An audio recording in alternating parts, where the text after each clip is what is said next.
Madam Clerk, are we anywhere close to streaming? It's 5 after or 3 after 5. Mr. Huffaker, can you please take us live? We do Certainly. have a quorum. Mayor Weber, councilors, we are live. Great. Thank you very much. I'm going to call this meeting to order. Thank you, everybody, for being here. It is a regular meeting of the governing body, September 25th. We're starting at 5:04 p.m. I'd like Councilor Faulkner to lead us in the Pledge of Allegiance. Councilor Lee Garcia, sir, if you could lead us in a salute to the New Mexico flag, and then Councilor Lindell, if you could take us through invocation and remembrances. Please stand as you are able.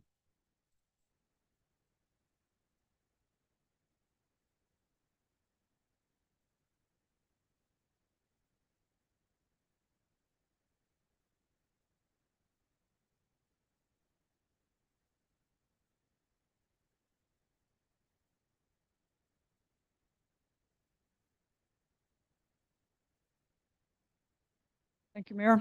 You might want to join me in reciting the us version of the Serenity Prayer. God, grant us the serenity to accept the things we cannot change, courage to change the things we can, and the wisdom to know the difference. Thank you, Mayor. Are there remembrances tonight? Yes, Councilor Faulkner, please. To send our prayers and thoughts out to Joanna Garcia, daughter Francisca, passed recently. Joanna is family to me.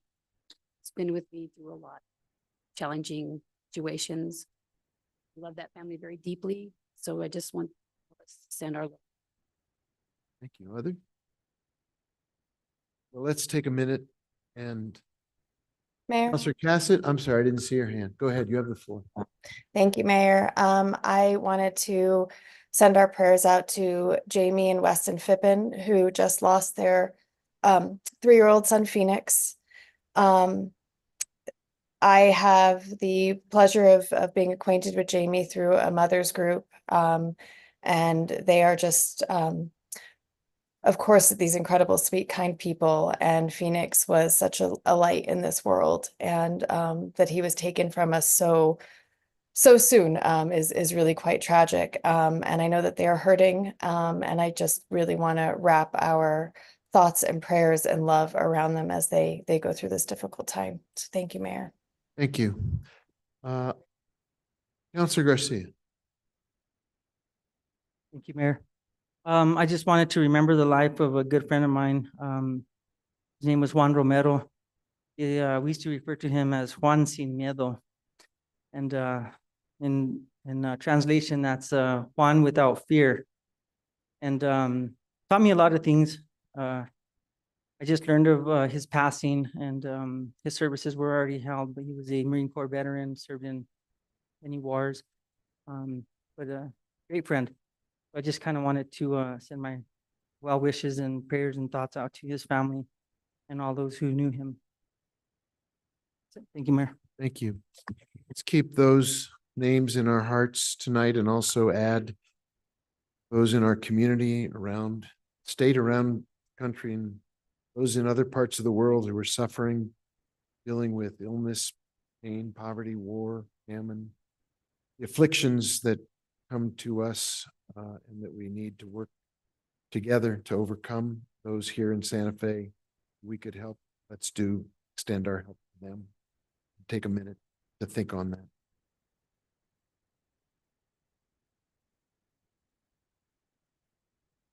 Thanks, everybody. Please be seated. Madam Clerk, can I ask you to please call the roll? Certainly, Mr. Mayor. Councilor Cassett, Here. Councilor Castro, Presente. Councilor Chavez. Here.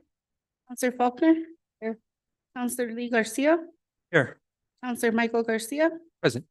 Councilor Lindell, Councilor Romero Worth. Here. Mayor Weber, Present. have a quorum. Thank you.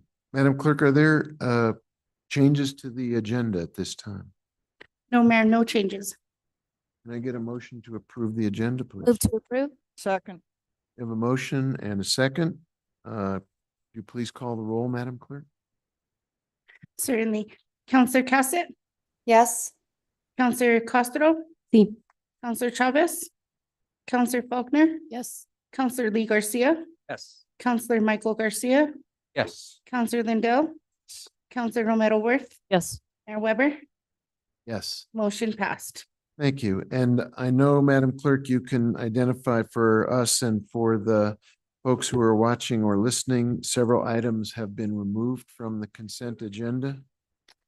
Yes, Mayor, item 9N was pulled by Counselor Michael Garcia and Counselor Lindell.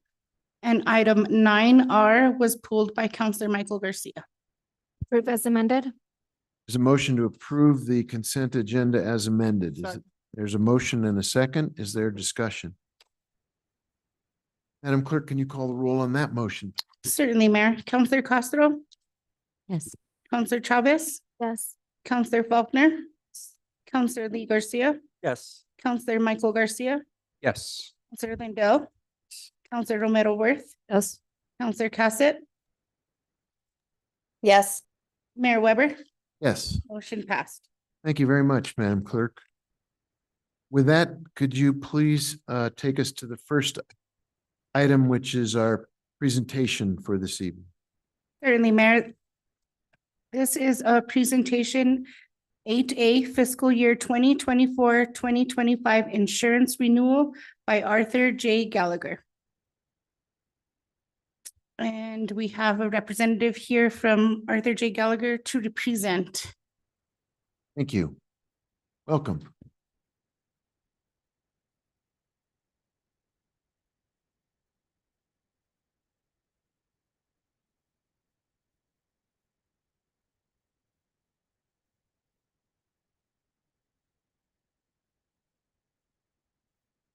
I'm not sure your mic is on. If you, there, you actually have to make that little green light light up. Push. How's that? Can everybody Is hear that now? better? I think the answer is thumbs up. Okay, great. Thank you. Thanks for pointing that out. So I have a presentation to share. I want to thank your team here at the City of Santa Fe for working with me to prepare this presentation for tonight. They provided a lot of time and a lot of input, and the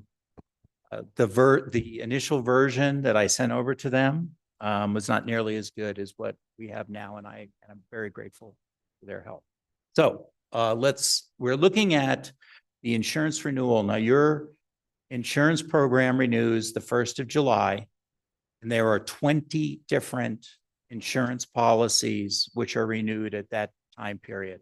I'm not going to be reviewing all 20 policies with you. There's no sense in doing that. Most of the renewal was actually very orderly, very ordinary. There are 3 substantive changes to the program from the prior year that I want to share with you that I think you need to know about. First, I will go through the premium summary in comparison to the 23-24 year. I'm going to talk about the property renewal because that was one of the substantive changes. I'm going to talk about the automobile physical damage, again, the second substantive change. And then finally, the liability renewal, which is the third substantive change.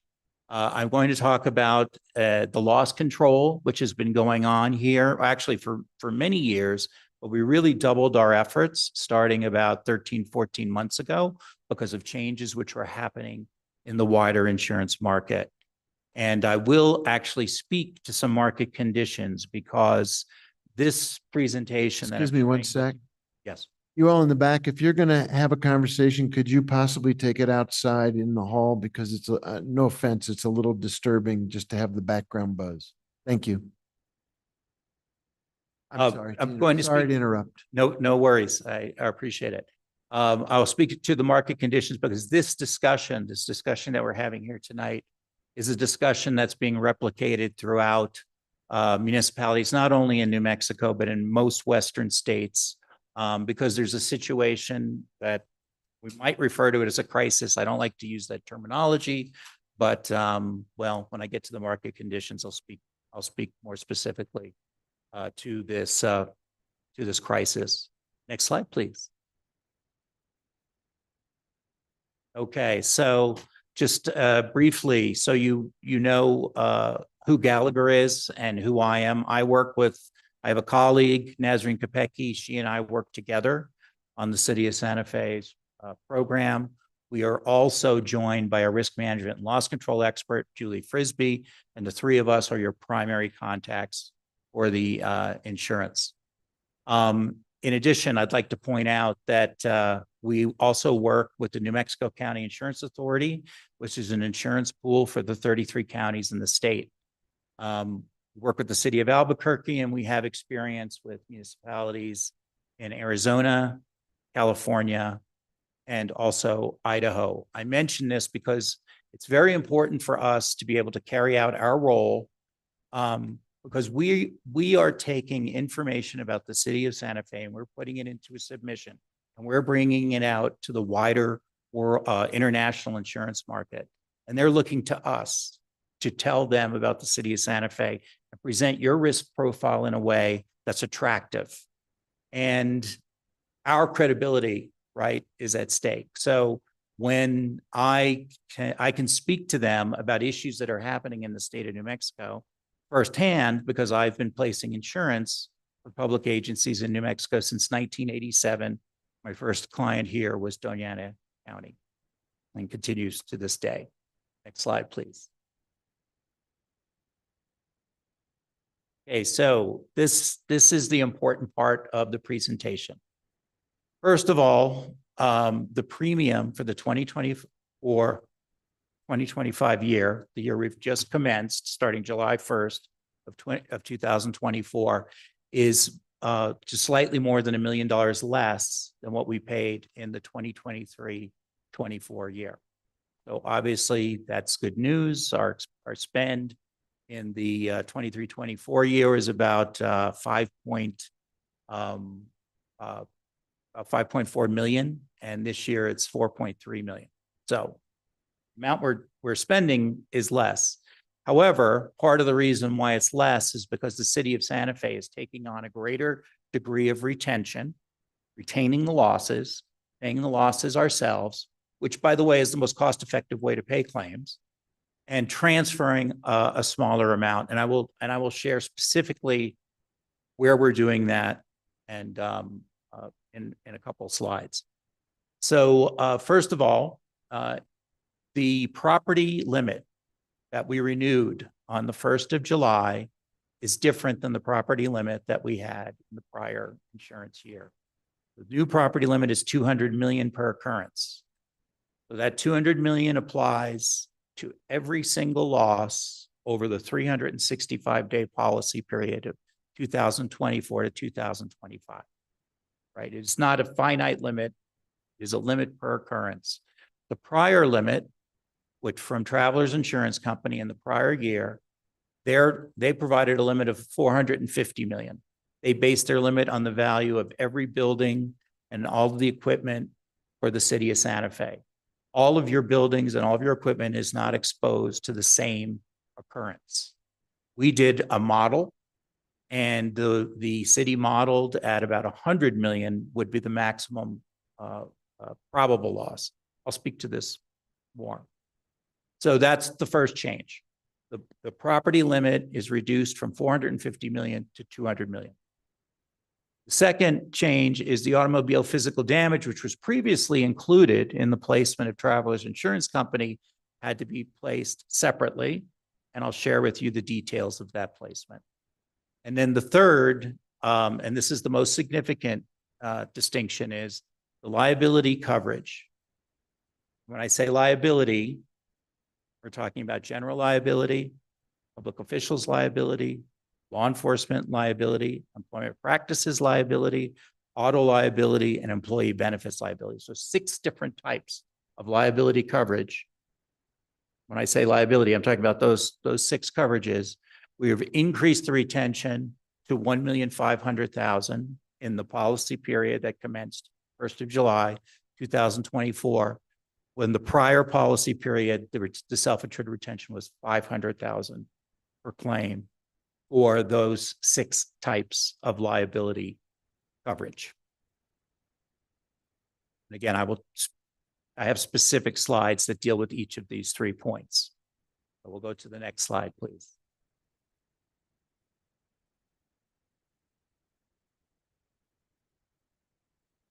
Okay, I mentioned your program is, we place 20 different insurance policies for the city. And the vast majority of those policies renewed without incident. And I've broken down the policies into the different types. And on the left-hand side, in that first box, we have the property, including equipment breakdown. We have specific property coverage for SFUAD. We have automobile physical damage. We have fine arts. We also have crime coverage. So that coverage is for the things that the city owns, right? Or property that the city is responsible for. If something happened to it, it would have to be replaced. And these various property insurance placements are designed to provide protection in the event that the property you own or are responsible for is damaged. Below that, in the blue box, is our excess workers' compensation. Another exposure that the city has is for workers' compensation, which of course is mandated by the state of New Mexico. The city has been self-insured for workers' compensation for a long time, longer than my involvement with the city. And so there's an excess workers' compensation policy placed to provide statutory coverage. And then we have to me, the most significant, at least for tonight's discussion, is in the blue box there. So we have third-party coverage because we have to protect the city from third-party lawsuits. Now, we share in that protection.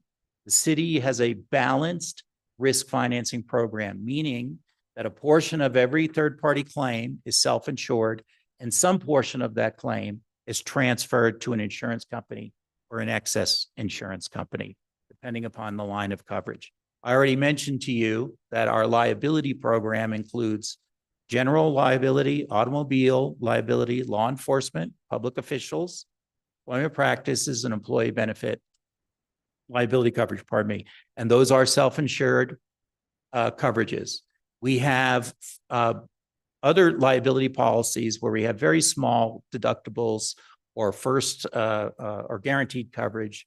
And those are the storage tank liability, pollution legal liability, and the, can't quite see the bottom one there. I'll have to look at the slide as we've got the writing there in front of it. Oh, cyber liability and fiduciary liability are also included. So for those policies, we're able to buy, we have relatively low deductibles.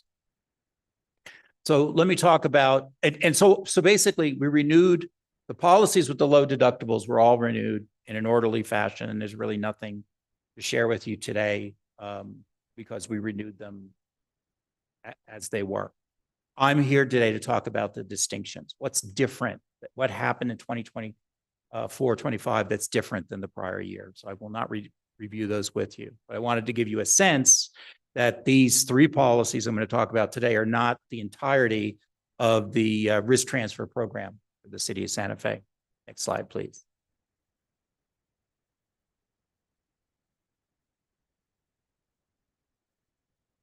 All right, so the property insurance program.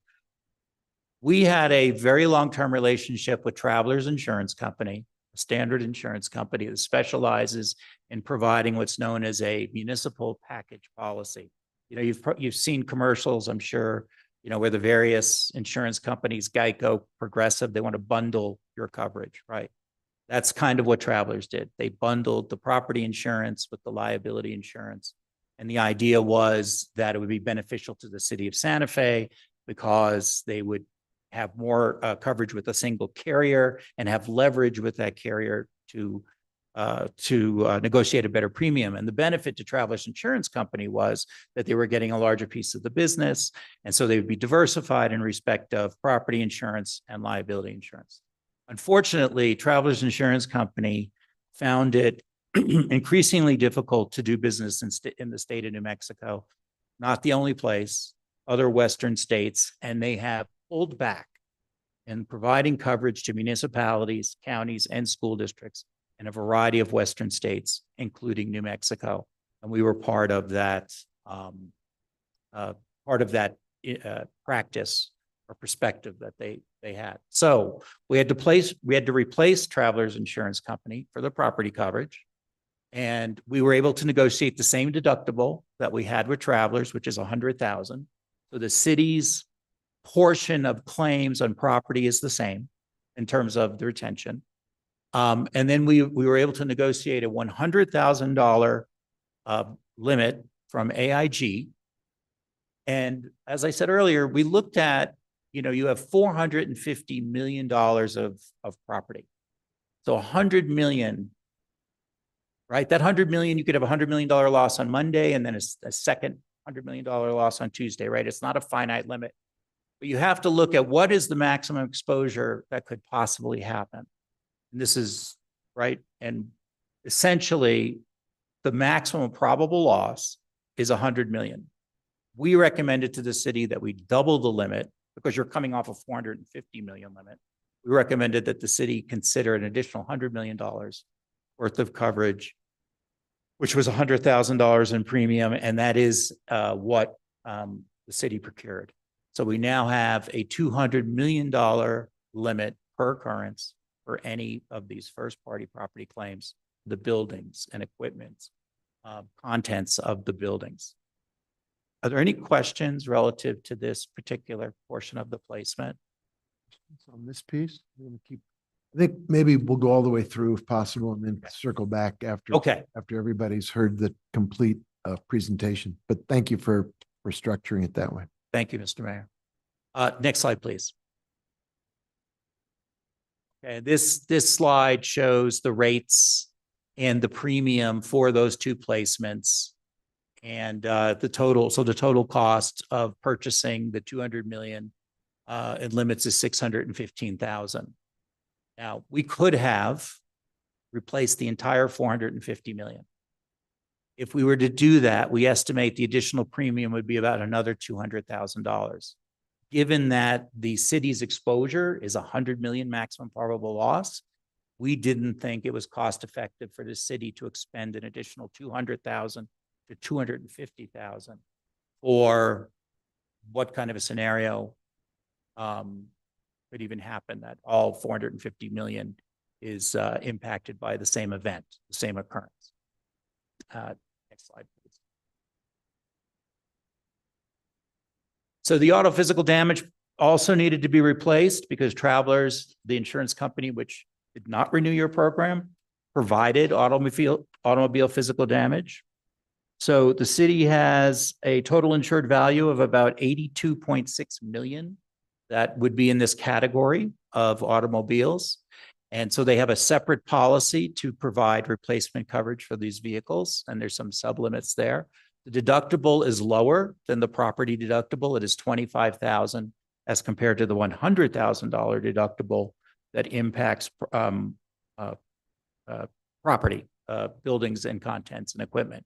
And this is sublimited. The total limit is 10 million for the automobile physical damage. And again, that's a 10 million limit per occurrence, not a finite limit per annual period.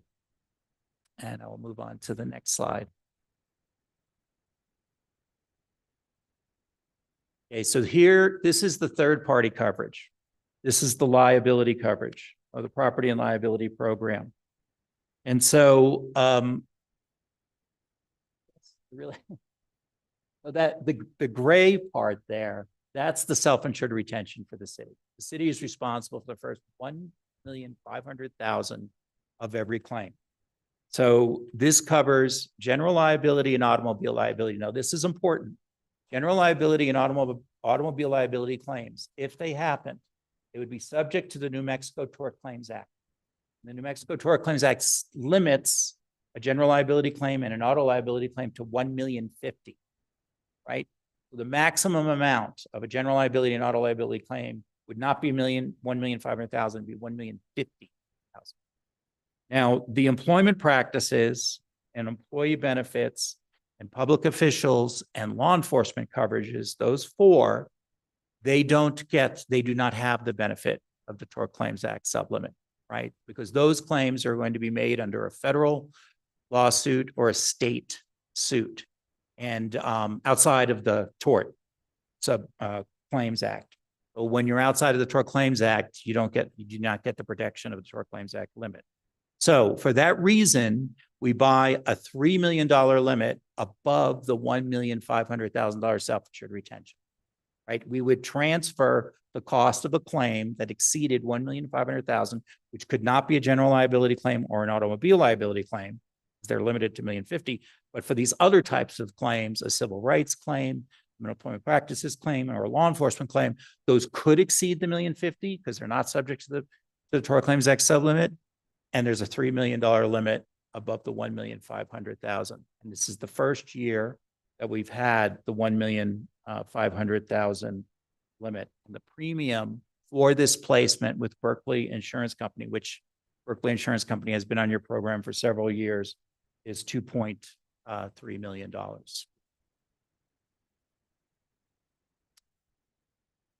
Okay.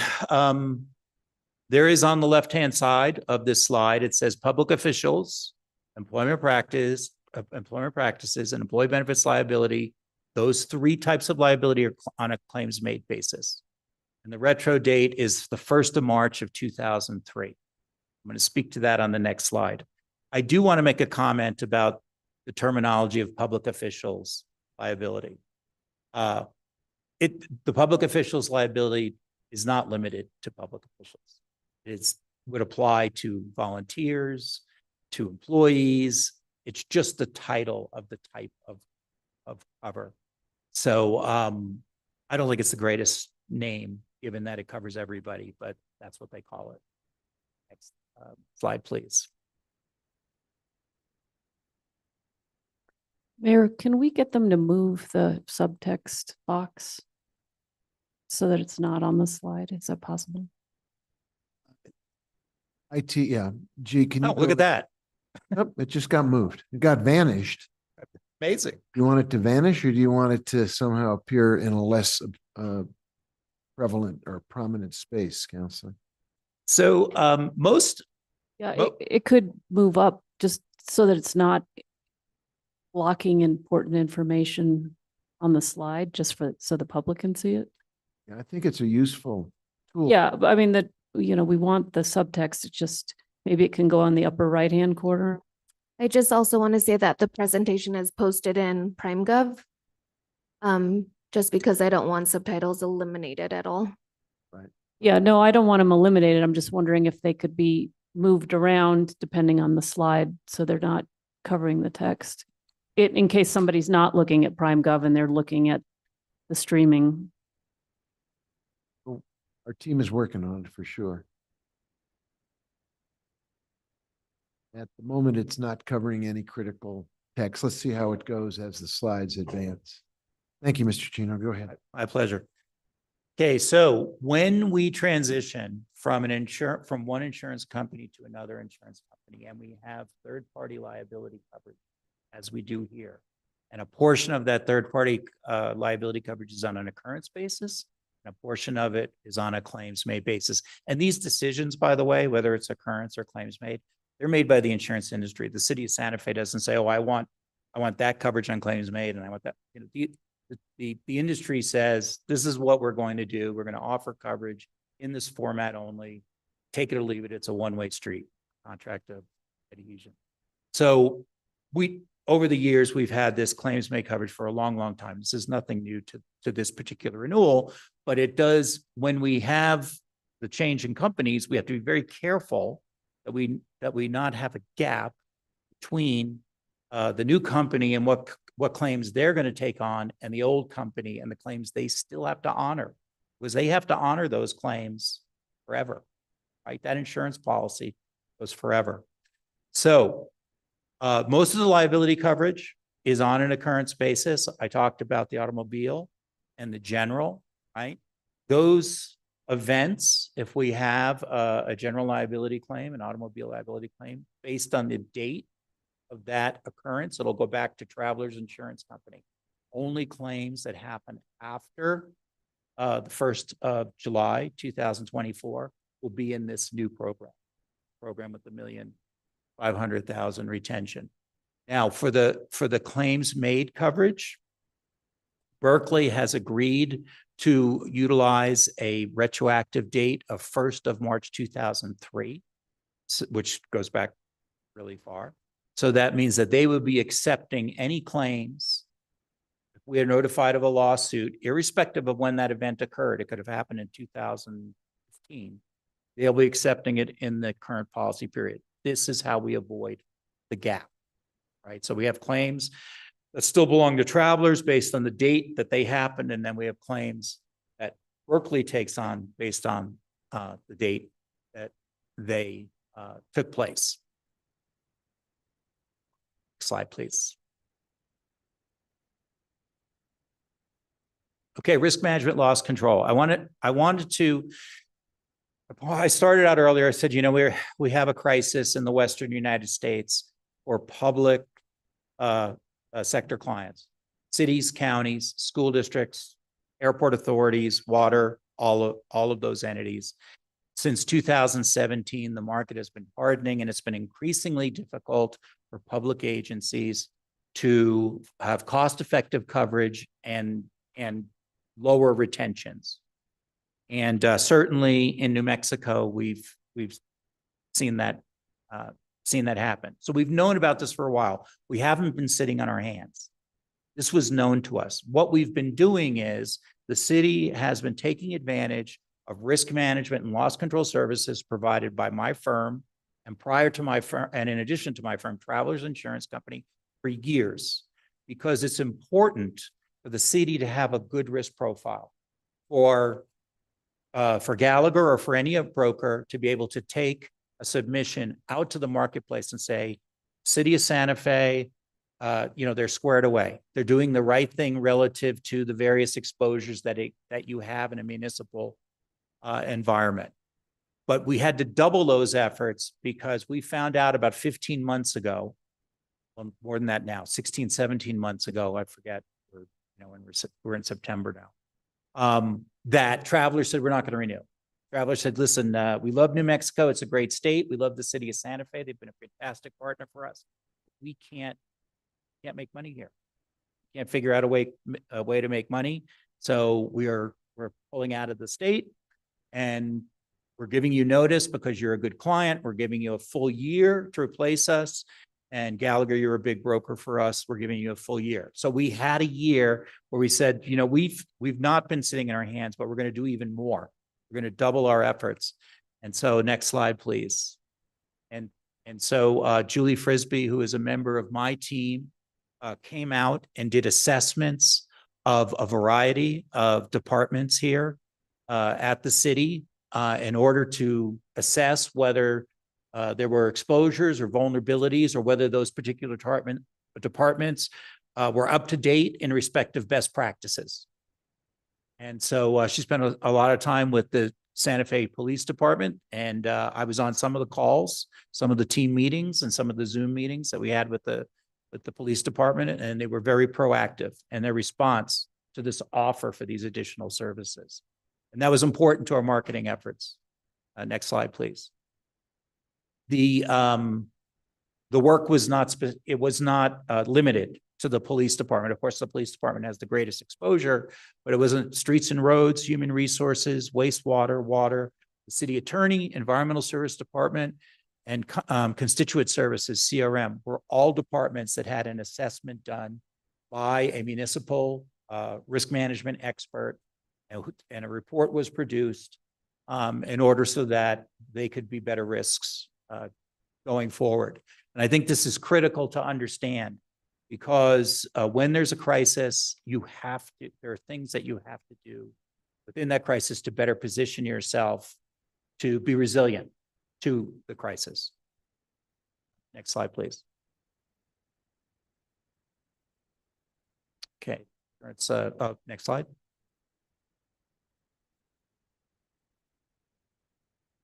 Okay, so starting in 2017, we noticed that the cost of lawsuits was ramping up at a much greater degree than in prior years.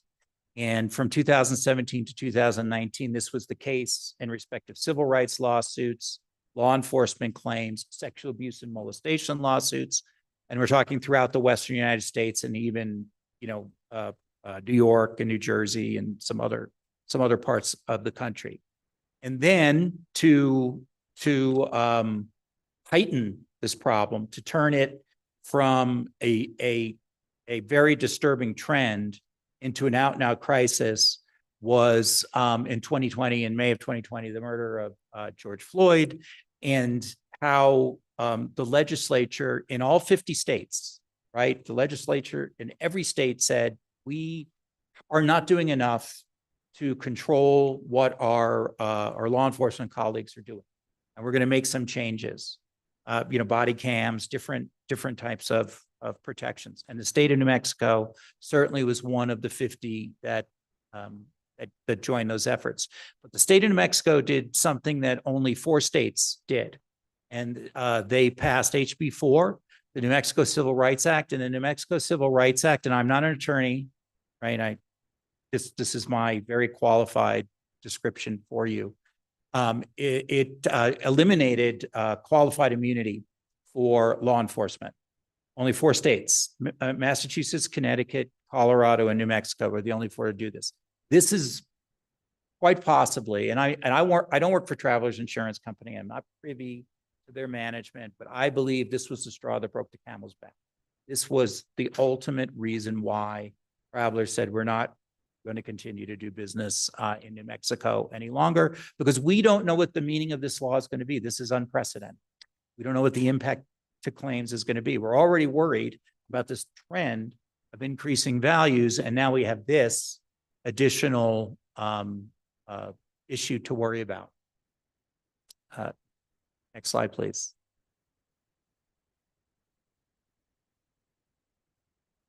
Okay, so from 2020 through this decade, the increase in what's referred to as nuclear verdicts. Nuclear verdicts used to be considered verdicts that were $10 million and higher. Now they don't even register. In order for it to be a nuclear verdict, it has to be $35 million or higher.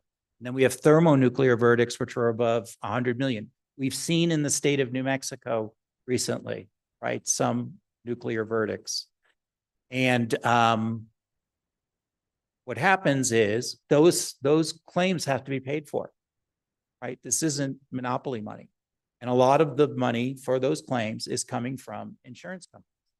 And so they have to change their rates to accommodate this much greater degree, this greater number of claims, increased frequency of claims, and increased severity of claims.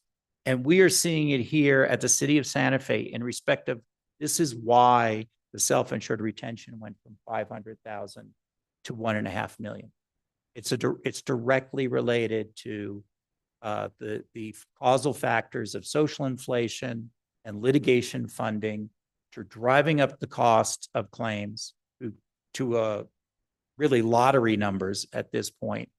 And it's, again, I want to be careful not to say, this is not an issue distinct to New Mexico by any means, but New Mexico is included in the issue. But many Western states, public agencies are struggling with the ability to find reinsurance partners, excess insurance partners, and the new self-insured retentions that they have. I mentioned that I'm the broker for the New Mexico County Insurance Authority, which of course includes Santa Fe County. They had to create their own insurance company, captive insurance company, because they couldn't find anyone to provide law enforcement coverage for them. And so when you hear about, oh, wow, we used to have a 500,000 self-insured retention. Now we have to have a 1.5 million retention. I think that's cause for concern. I think it's something you need to be aware of. And I think you also need to be aware that one of the most important things that we're doing to assist the city is in the area of providing risk management services to reduce and to mitigate claims, so we don't end up with one of these, very large losses. I believe that. Oh, yeah, there's an appendix that has all of the premiums and all the policies. I'm not going to review that with you. As I said, that the rest of the policies renewed as is, flat or very minor increases. So I thank you for your time. I thank you for your attention, and I'm happy to answer any questions relative to what I presented. Thank you. I appreciate not only the data, but the context that you provide, because obviously this is a national and statewide issue, and it's good to get it early described so that we don't feel like we're suddenly the one fish in the fishbowl. You're correct. Okay, questions for Mr. Chino?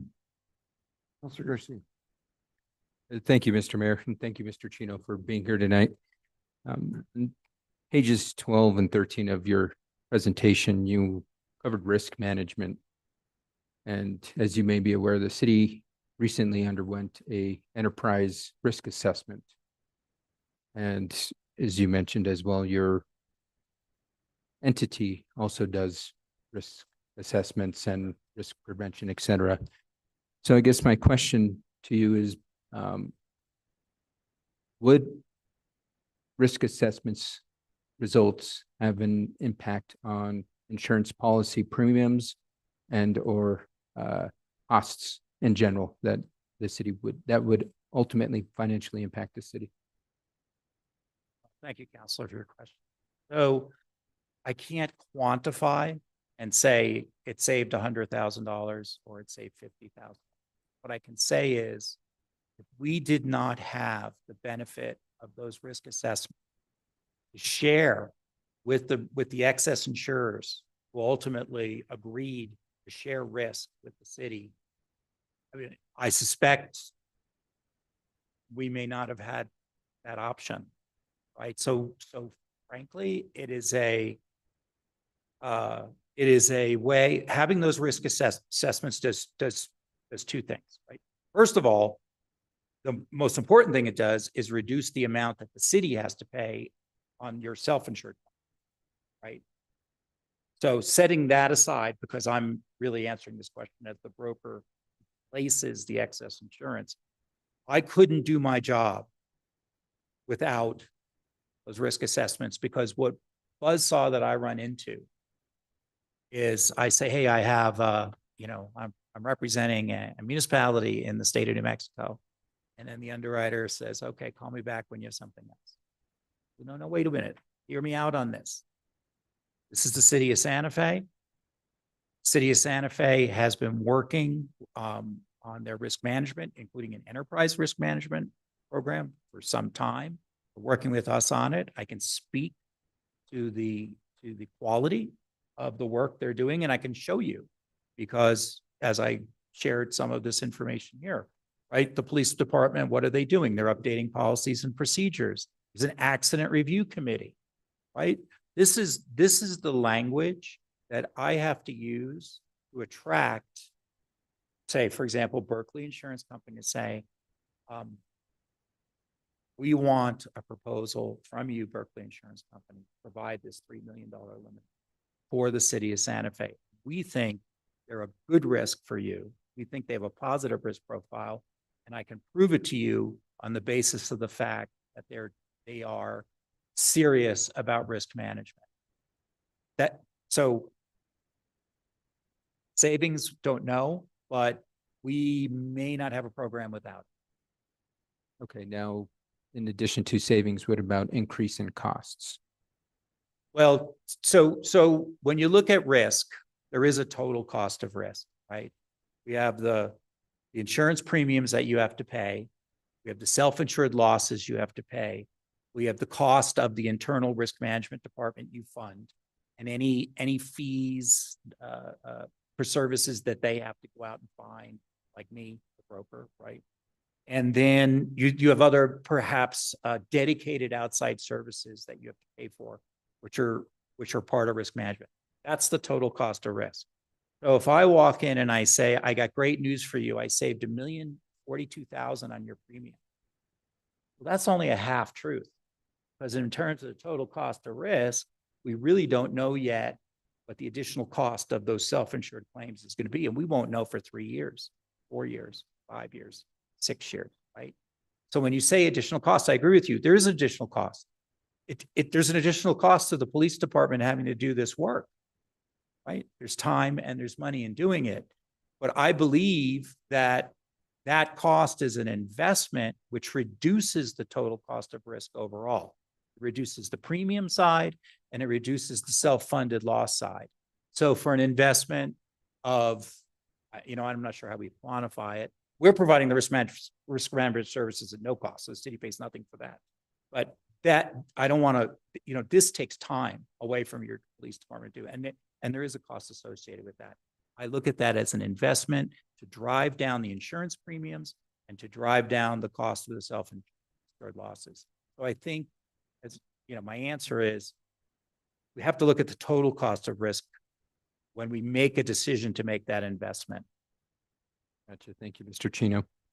And ultimately, it's the decision of the underwriter if they want to take on the city as a client. Am I understanding that correctly? And if I am, do they take into consideration,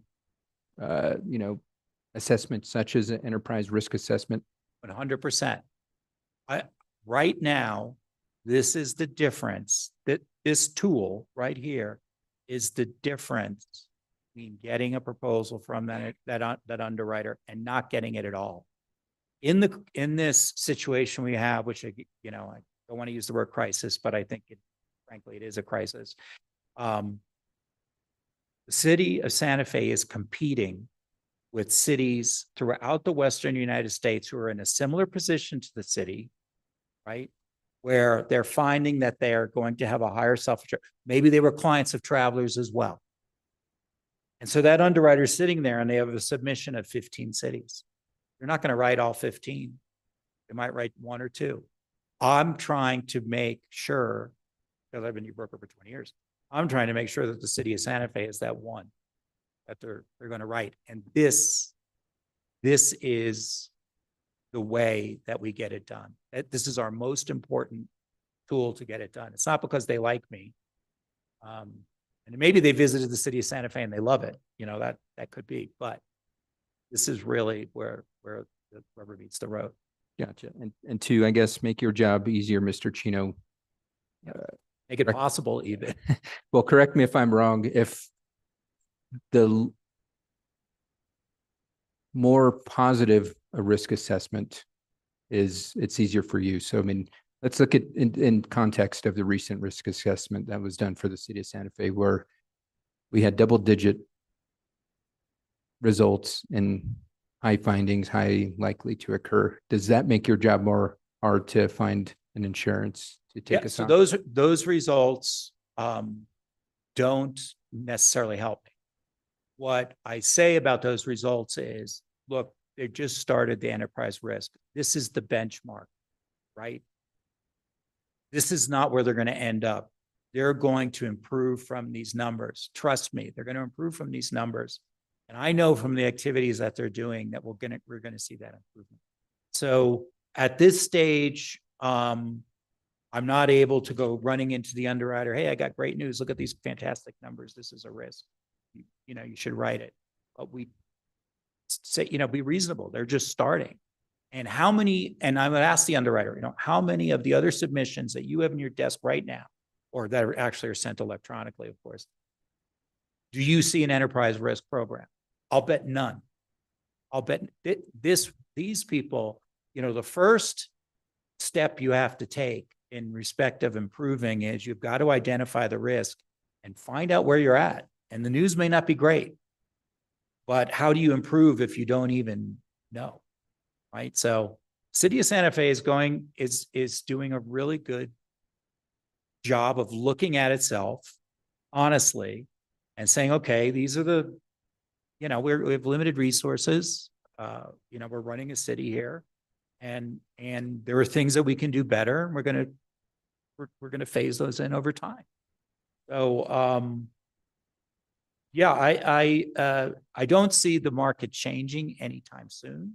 I think the necessity to have reports like this and the enterprise risk is going to continue to be paramount for us to continue to come in and say, we have, good news, bad news, whatever it is, but we have a partner for you that you can transfer some of your risk to.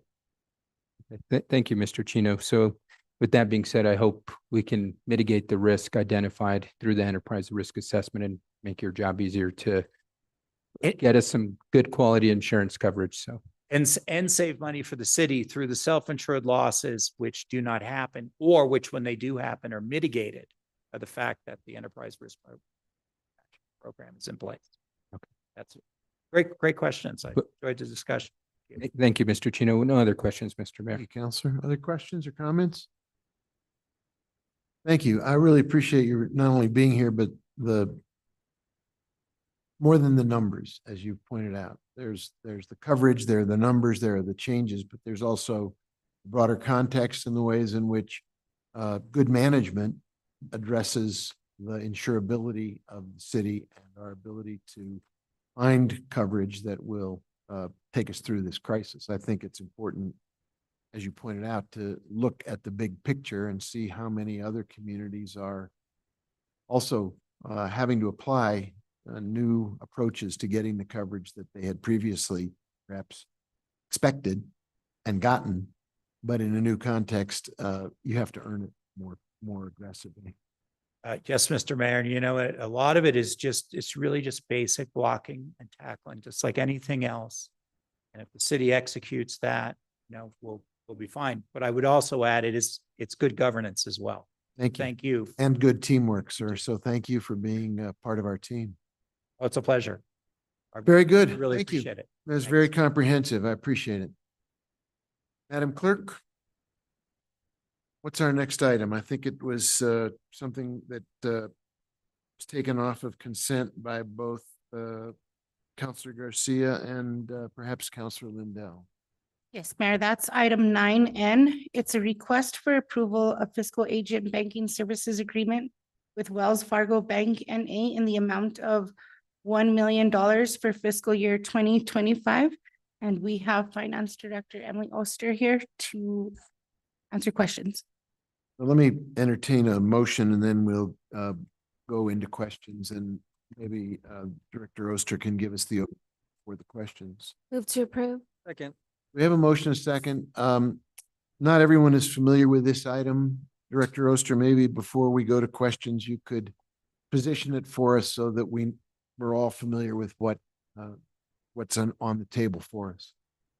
Thank you, Mr. Mayor, and good evening, members of the governing body. So what we have before you this evening, requesting approval of a contract for fiscal agent banking services with Wells Fargo Bank. This would be a continuation of the city's relationship with Wells Fargo, which has been as the fiscal agent for a number of years. So this is not a new relationship. This is a request to continue utilizing Wells Fargo Bank as our fiscal agent.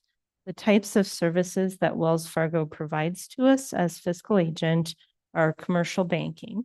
So our deposits are held at Wells Fargo, our ACHs and checks go out through those accounts. And then, of course, they provide us with statements. They also manage our P card program, our purchase card program, which is different than WEX. WEX is what we use for fuel for vehicles. P cards are things that we use for incidental purchases, travel, things like that. They also provide us with merchant services, which is the way that we accept credit card payments from customers. So we purchase our merchant services and our credit card terminals through Wells Fargo. And then we have some of our investments at Principal Investment Group, which is through our relationship with Wells Fargo. So that's kind of a high level view of what types of services the fiscal agent is providing to us. It is broad. It is a complex relationship, and the services cover a lot of different parts of the banking industry. So the scope of what we're getting from Wells Fargo is significant. And it really does affect every aspect of the city's operations, from accepting payments from customers to issuing payments to our vendors, and managing our money in our bank accounts, and some of our investments as well. So what we have before you is a contract that would extend until April 30th of 2025. So not very long. It does have the option for 1-year renewals for 9 additional years. And the estimated cost is about $1 million for the remainder of this fiscal year, FY25.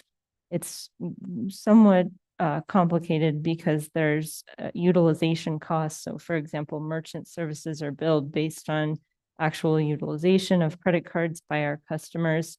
They offer us rebates on some of the programs. For example, for the P card program, we get a rebate based on a percentage of how much we've spent on the P cards. So there's a lot going on with Wells Fargo, and certainly in the finance department, we rely on this relationship for day-to-day operations. So, Mr. Mayor and members of the governing body, that is an overview of what this contract would provide for the city. Councilor Lindell, Councilor Garcia, you have questions? Councilor Lindell, you take the floor. Thank you, Mayor, Counselor. We had this conversation this week at Finance, and I just wanted to have an opportunity to talk about it with the full council. That I remember when we had the RFP several years ago on this. What I would like to see us do, and I know that we need to pass this and get it done, and I do support that. But I think that doing a 1 year at a time and a rollover for 9 years at over $1 million a year, what I would like to do is not necessarily say that we are going to do a new RFP, but go ahead and find out in a more informal way if we have other banking institutions within our own city that support us as a community that can meet the criteria needed to bid on a contract like this, because I know that it takes a very, very sizable amount of collateralization to even qualify for a contract like this, somewhere probably around $50 million. And a lot of institutions wouldn't be able to meet that criteria as well as some other criteria. So what I would like to see us commit to, and I also know and acknowledge that doing an RFP is a mammoth amount of work. So perhaps we could informally find out if we have institutions within the city that support us as a community that can meet criteria, and some that might meet the criteria may not in fact be interested in putting a bid in were there an RFP, but some might. So let's have conversations in the future about how we can go about this and not just have this contract roll over for 9 years, and see if there's a way for us to maybe deal with a institution that's more involved within our community here. Wells Fargo has some history that is, let's just call it as it is, not good. They had a $3 billion fine, I think, in 2022.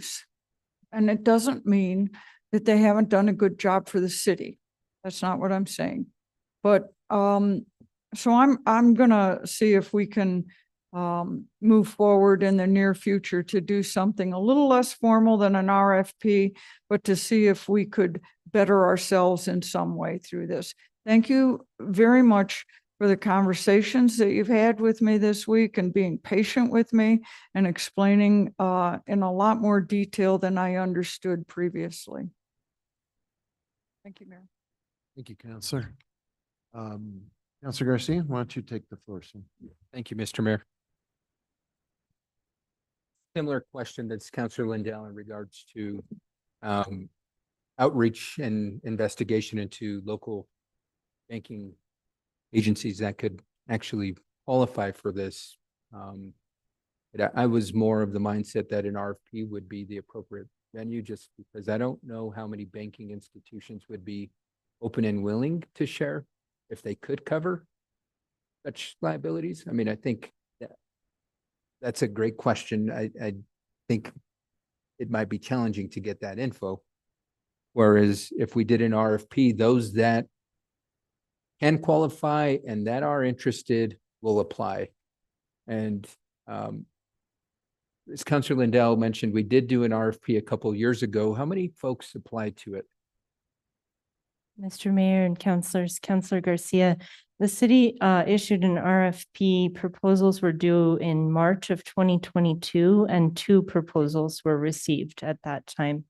There was not a contract issued. That procurement was canceled due to a technical issue.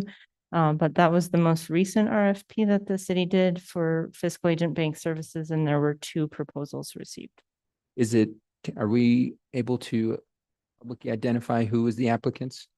Mr. Mayor and Councilor Garcia, I can tell you who submitted the proposals, but I can't discuss the contents of the proposals. Sure, just the name of the submitters is, For Wells Fargo Bank and First National 1870. okay.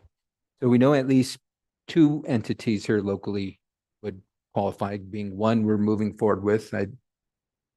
First National, I couldn't speak for them, but I'd be interested to see what other entities would apply this go around. So I guess my question is, this changing of institutions was a result of an audit finding from, if I'm recalling correctly, at minimum our 21 audit. So we've known about the challenges for a couple of years, and we could have held an RFP last year in regards to this earlier this year. And so I know we're utilizing another municipality's RFP process, in this case, the city of Farmington's. So I guess my question is, why didn't we issue our own RFP, given we've known this has been an issue we needed to resolve for quite some time? Mr. Mayor and councilors, Councilor Garcia. So I want to clarify that the city has utilized Wells Fargo as its fiscal agent for decades. So this isn't new. This is a continuation of existing services.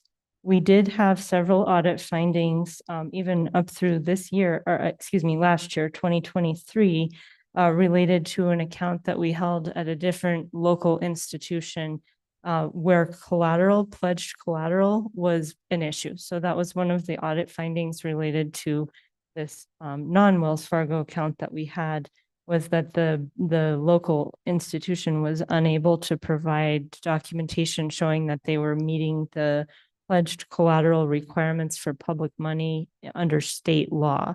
So the way that we've resolved that issue is by closing that account and moving the funds to Wells Fargo. So I just want to really clarify that the relationship with Wells Fargo is not new, and there has never, to my knowledge, been an issue with collateral in regards to Wells Fargo. However, we have had issues with another institution meeting the pledged collateral requirement. Right, and I wasn't implying we had issues with Wells Fargo. It was the audit finding that led us to move the resources to Wells Fargo. And so I guess my question, back to the question is, instead of just immediately moving those resources to Wells Fargo, why didn't we open up an RFP to see if another local bank, and I mean local bank, because Wells Fargo is a big national chain, that might be willing to take on this endeavor? Mr. Mayor and councilors, I want to provide a little bit more information. So in the local account, the Guadalupe Credit Union account that was the subject of the audit finding, we had $250,000-ish, a little bit more than that, that was for one specific purpose. At the same time, we had over $80 million in our Wells Fargo account. So the Guadalupe Credit Union account had a very small amount of money in relation to our total deposits. So the vast majority of our funds were already with Wells Fargo. But Director Oster, if I can stop you there, that's not the question I had. The question is, why didn't we do an RFP to move those funds from the then local bank Guadalupe to an issue an RFP, and that way Wells Fargo could apply, maybe another local credit union could apply, First National could apply, anybody that felt they can take on that business. And that's the question. Why didn't we issue an RFP before we moved that money? Mayor and Counselor, I think there's some confusion. So it's only 250,000 that was at issue. It wasn't what did you say, 83 million? So I think there's confusion about, we didn't go to Wells Fargo. I'm not, Yeah, I'm not confused about us taking. The question is, if I can help a little bit, there was an account at the credit union. I don't even remember, there is a history as to why it was opened there in the first place, which may or may not be relevant, but it had become a problem. And in order to resolve the problem, the money had to be moved. I guess Councilor Garcia is asking whether when we move that kind of a limited amount of money, do we issue an RFP? Do we automatically combine it with our existing resources at Wells Fargo? What process do we use to take what was a problematic amount of money that wasn't being properly accounted for, administered, and take it and put it in a different site? How do we go about making that decision? Thank you, Mr. Mayor and councilors. So we already had a relationship with Wells Fargo. They were already serving as our fiscal agent. We had this one small account at Guadalupe Credit Union. So when we identified the need to close the account at Guadalupe, we were able to just deposit the proceeds into Wells Fargo because we already had that fiscal agent relationship with Wells Fargo.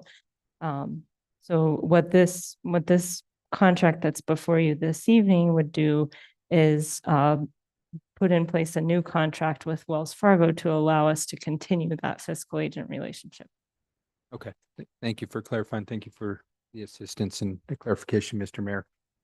I guess in closing comments, I'm in agreement with Councilor Lindell's perspective of I just want us to keep our options open. There might be other entities that could better suit the city, and we won't know that until we do some research, investigation, outreach, or an RFP. And so if that work can be done through investigation and outreach without issuing an RFP, I'm all for in support of it. And I guess would you be able to, I guess I do have a question. Would you be able to come back with any findings from such an investigation and share that with the governing body? Mr. Mayor and councilors, Councilor Garcia, what I could do is I could send the scope of work to local institutions and ask them if they would be interested in bidding on a procurement in the future. And then I could report back to the governing body if there were any that indicated that they would.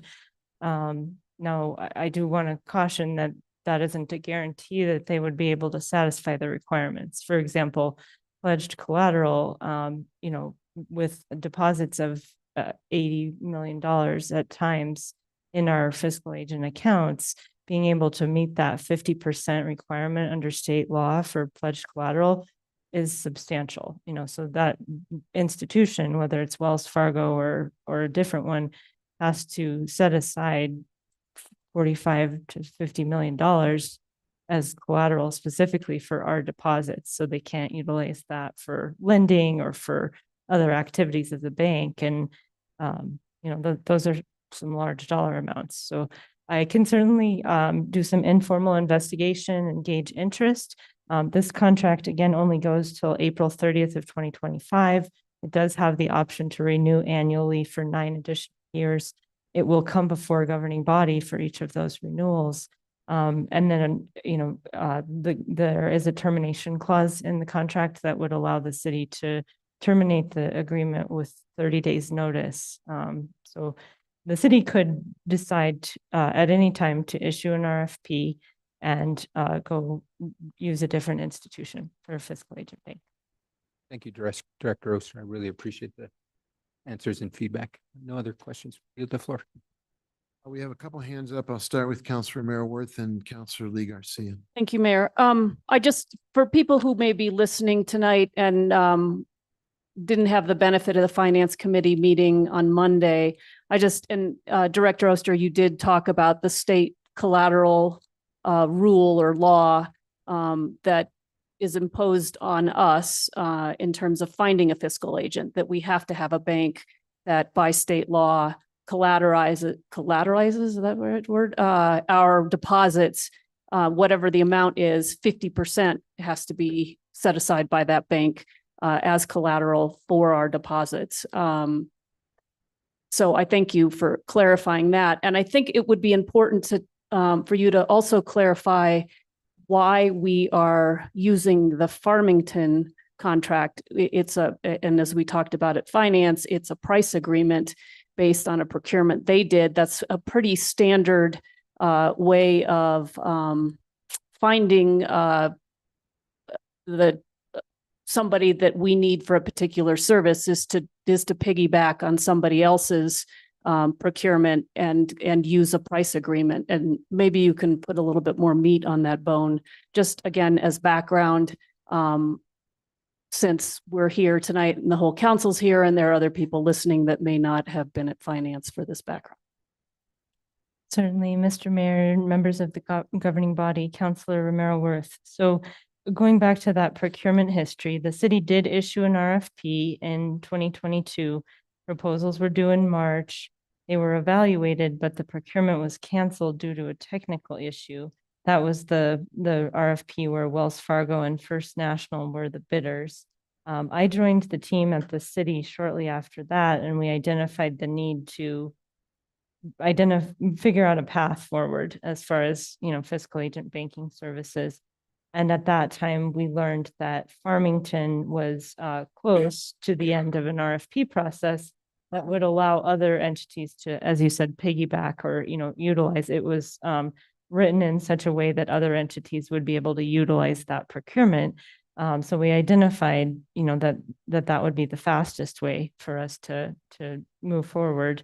I also want to just note that Wells Fargo is currently providing this type of banking contract and services to a number of other governmental entities in New Mexico, including the state of New Mexico, the city of Albuquerque, Bernalillo County, NMFA, the Mortgage Finance Authority, CNM, Middle Rio Grande Conservancy District, the city of Moriarty, the city of Rio Rancho, the city of Belen, the list goes on. They have relationships with a number of governments here in New Mexico. And it just so happens that they were close to the end of the RFP process with Farmington, which did have 2 bidders as well, Century Bank and Wells Fargo. In that case, Wells Fargo won, and we were able to leverage that procurement to propose this contract that's before you this evening. So there was a competitive process. The city did one which didn't result in a contract, and then Farmington did one which resulted in this contract that others can utilize. Right. And I think we also spoke at the Finance Committee about wanting to support local banks, that is something we'd like to do. We spoke about having whatever banks we have a relationship with, investing in the community, and that's an important thing that we'd like to see.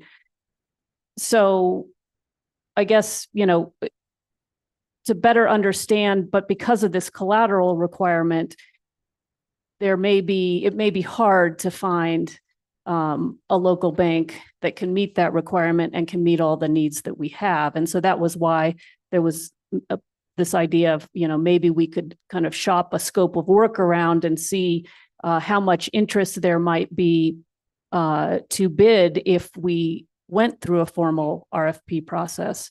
And so I do think that's a good first step because, as Councillor Lindell noted, doing a formal RFP is quite a heavy lift. But in the end, I mean, if we get some banks who are saying we're interested in your scope of work, it may be worth it to go through that process and find what we have in this community that might meet all the requirements of an RFP to be our fiscal agent and to help us with the operations of the city. So I think it's a good thing to maybe do some preliminary investigation on, but just wanted to back up a little bit and be clear about what we're doing with Farmington. And I think there was certainly we want any bank that we have a relationship to support the community of Santa Fe. And we also want to support local banks. It's really a partnership. So thank you, Mayor. Sir, Councilor Lee Garcia and then Councilor Faulkner. Thank you, Mayor. Great conversation. I think that one of the things that I look at in terms of services, and obviously that what they're doing is providing a service to us, is can they do the job? What does it cost us? What are our benefits?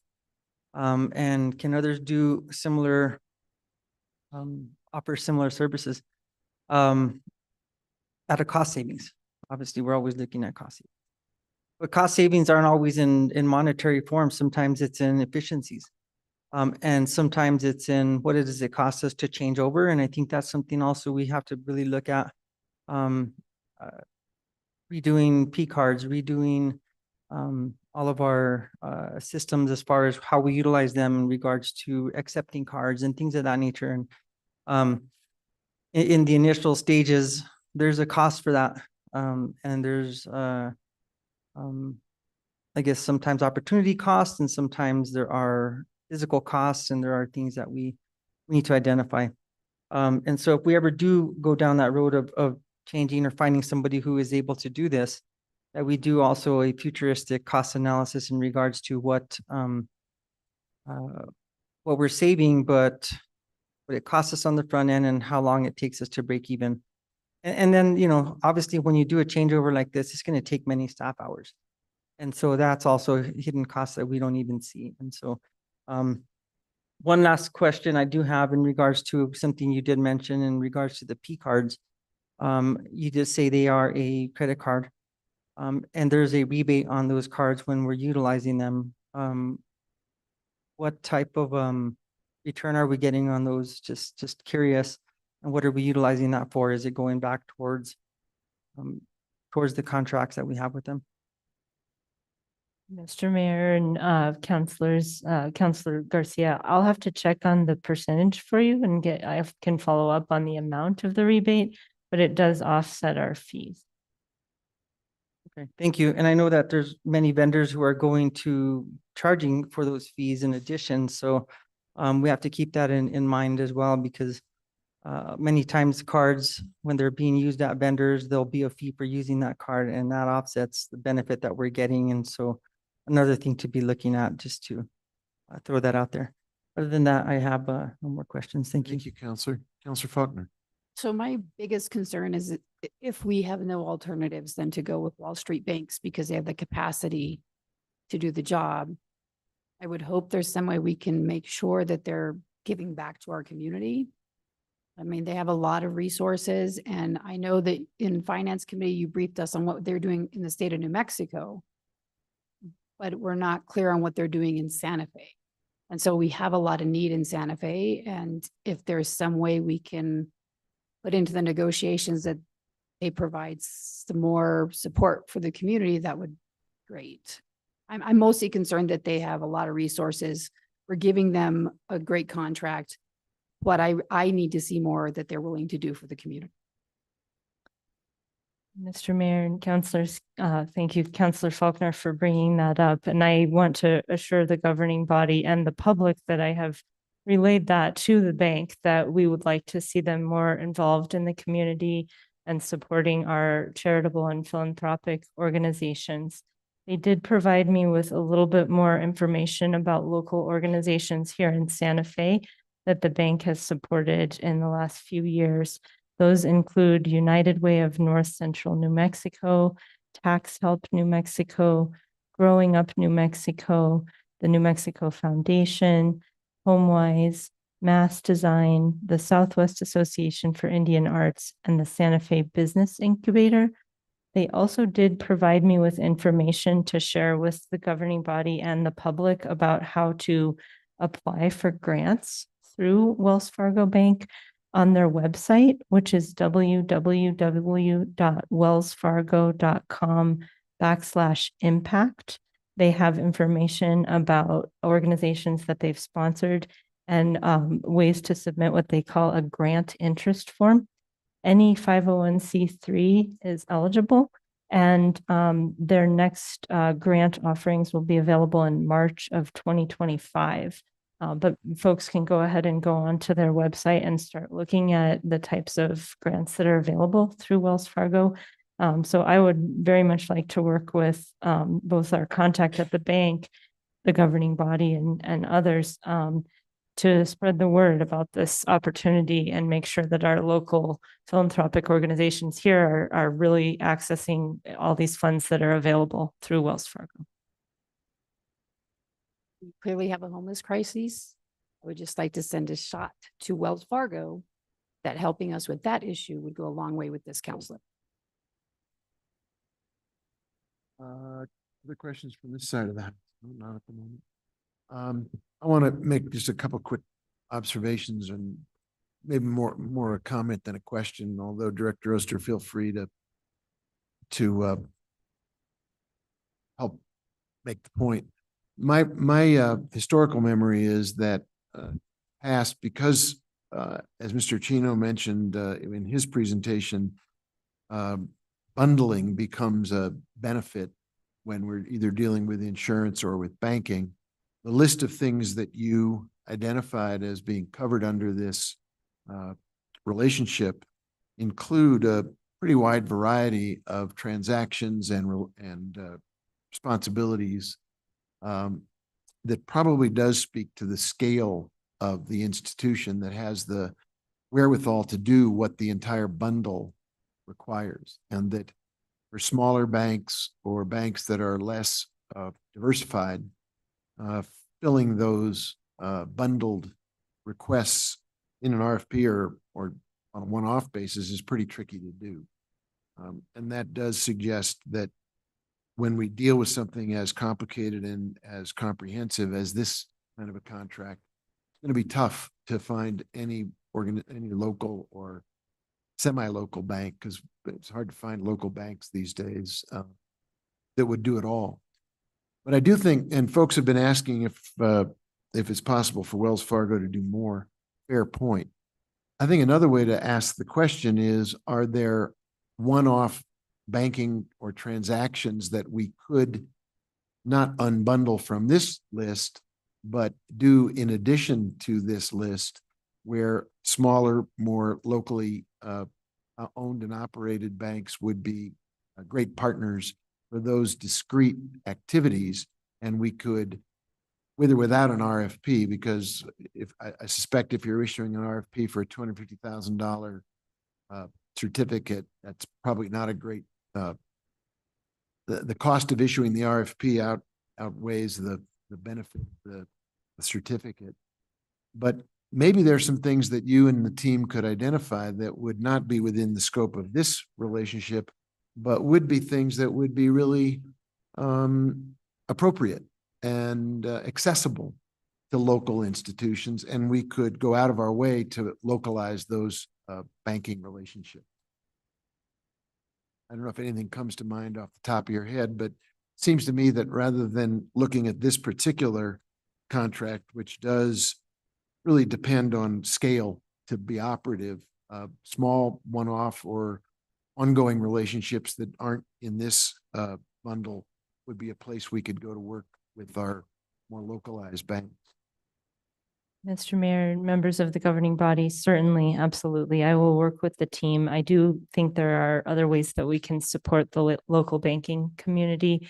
And, several local banks have expressed interest in purchasing bonds that the city may issue in the future. So that's just one example. But I will work with the team to identify opportunities for us to support our local financial institutions. I know as some of our more local banks look at our bond issues, particularly if the public approves our $25 million offering on the November ballot, there's no reason why that couldn't be snapped up by a local institution or institutions, and then they are in a position to turn that around and make it a profitable venture for them, which would both benefit the community by the bonds and benefit the bank and the community by the bonds being bought locally. So those are the kinds of examples that I think don't specifically apply to this bundle of activities, but does reflect the variety of financial activities that as a city we're always going to be engaged in. Yeah, Councilor Garcia. Thank you, Mr. Mayor. I guess I got one final comment around issuing of RFPs, because I don't look at it as cost prohibitive in the sense we issue RFPs for grants out to the public as small as tens of thousands of dollars. And so I guess let me ask this question. How much does it cost to issue an RFP? Mr. Mayor, Councilor Garcia, I would say it's difficult to quantify because most of the cost is in staff time. I think the complexity of the RFP impacts the amount of work that goes into it. I can tell you from my own experience working with the state of New Mexico, this is going back a ways, but the state of New Mexico in the past had done RFPs for fiscal agent banking services every 4 years. Since that time, fiscal agent banking services have been determined to be general services, so you can go for up to 10 years. But at that time, the process of issuing the state's fiscal agent RFP took, I'm going to say 12 to 18 months to get through the whole process, including contract negotiations. And then if there was a change of fiscal agent, which I did go through once with the state of New Mexico, the implementation, as Councilor Lee Garcia was saying, the change of fiscal agent is significant. It's a huge administrative undertaking to change fiscal agents. So that process took another year. So when you're talking about, at that time, these were 4-year contracts, the amount of staff time involved, I can't quantify it for you in a number, but I can tell you it was substantial. Years of people's time dedicated just to this, including mine when I worked for the state. I think a lot of great points have been made here, and I think RFPs are appropriate. And this contract that we're utilizing from Farmington was the result of an RFP. So I want to reassure the governing body that there was a competitive process that was used for this procurement. Understandable. I just don't want us to, as a city, be intimidated to issue RFPs. It's a typical practice. It's common. We issue it for many, many, many different things throughout the city. And I think that's where we maybe evaluate the process. Should we reevaluate this contract every 5 years? Because I definitely understand the lift that's associated with issuing an RFP, potentially changing fiscal oversight, et cetera, which we don't want to be doing every year. But I think it doesn't hurt to keep our options open every couple of years. So that's all I have. Thank you, Mr. Mayor. Thank you. Other questions, comments? Thank you, Director Oster. We have a motion on the floor and a second. If there's no further discussion, Madam Clerk, can you call the roll? Certainly, Mr. Mayor. Councilor Chavez, Yes. Councilor Faulkner, Yes. Councilor Lee Garcia, Yes. Councilor Michael Garcia, Yes. Councilor Lindell, Councilor Romero Worth, Yes. Counselor Cassett, Yes. Counselor Castro, Yes. Mayor Weber, Yes, motion passed. thank you. Mayor. Mayor, I actually have a hand up okay. from Counselor to my right. All right. Sir John. I'll wait. Mayor, I actually would like to motion to amend the agenda. I feel like we have a lot of community members here that want to speak to item 9R during petitions from the floor, and I'd like to hear them before we discuss that as a governing body. So I'd like to motion to move item 9R to after petitions from the floor. Second. There's a motion to order the agenda so that we, when 7 o'clock-ish comes around, we go to petitions from the floor. When that's completed, we then pick up 9 on. Is there discussion on that? Madam Clerk, can you call the roll on that motion, please? Certainly, Mayor. Counselor Faulkner, Yes. Counselor Lee Garcia, Yes. Counselor Michael Garcia, Yes. Counselor Lindell, Counselor Romero Worth. Yes. Counselor Cassett, Yes. Counselor Castro, Yes.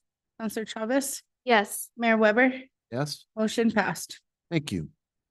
So, Madam Clerk, that would mean we would leapfrog from consent to next items on the agenda we can take up between now and around 7. Yes, Mayor, let's go to matters from the city manager. Mr. Blair, you have the floor, sir.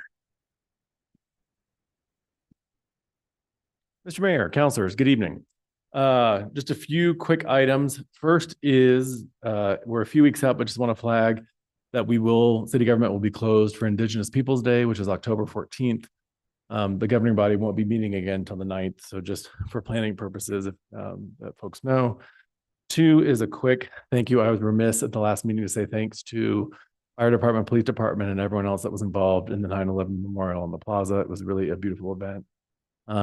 In the 2 years I've been here, it had always been at the fire station, and it was neat to see the large turnout that was on the plaza in order to commemorate that day. So thanks to everyone who helped make that a reality. Request for everyone to please be safe this weekend with the Santa Fe Wine and Chili Festival, and thank you to everyone in city government who's helping making that event a reality as well. Again, there is no major event in the city of Santa Fe that happens without a significant input of employees from the city of Santa Fe making it a reality. We are trying to get back to celebrating some of our city employees. And so with that, we're trying to do it on a regular basis.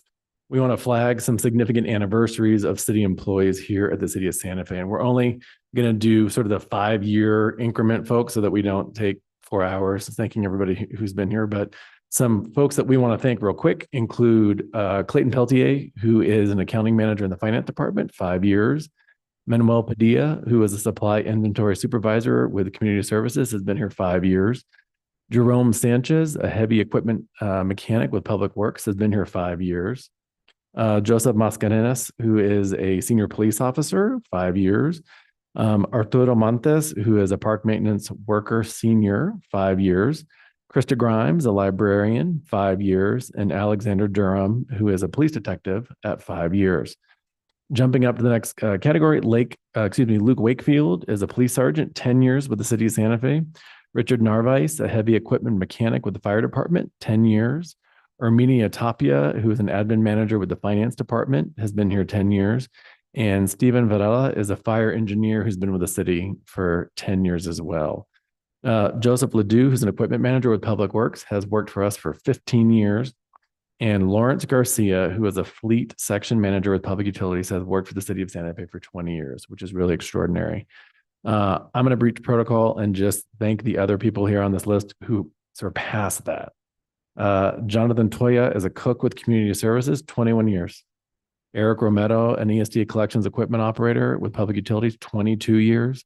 Clarence Romero with our treasury office in the finance department. He's our treasury officer, rather, 22 years with the city. Amanda Encinias, who's an admin manager in land use, 22 years. Orlando Mendonca, who is an equipment repair lead at Public Utilities, 23 years. And Gary Martinez, a public utilities inspector in the utilities department at 23 years. And winner, chicken dinner.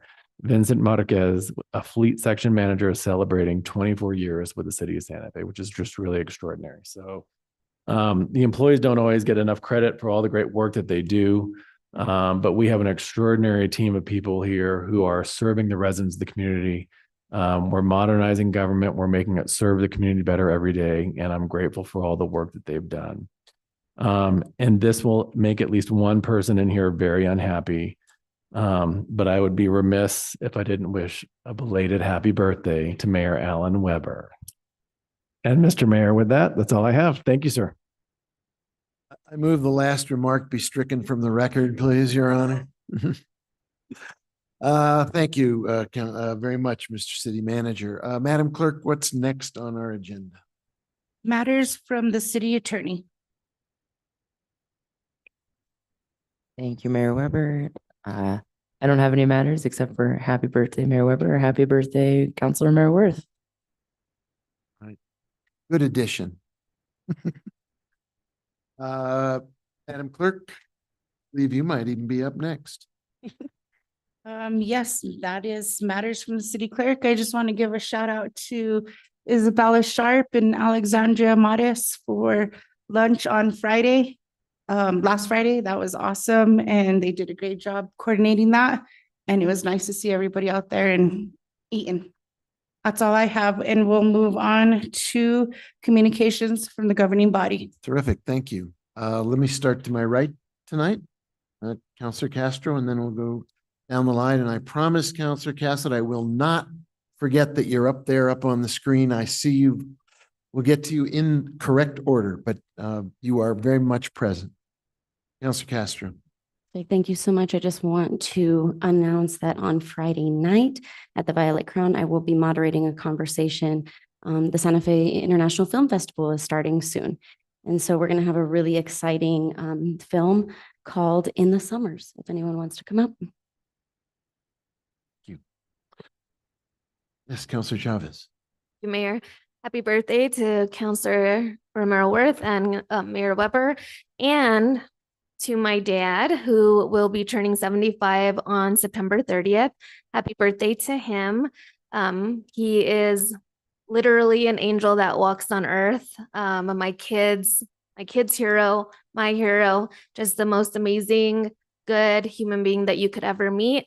And he'll be going to Las Vegas to celebrate his 75th. So if we could all wish him good luck and good fortune in Las Vegas as he celebrates, because if there's anyone that deserves fortunes and fortunes from this world, it's him. So happy birthday, Dad.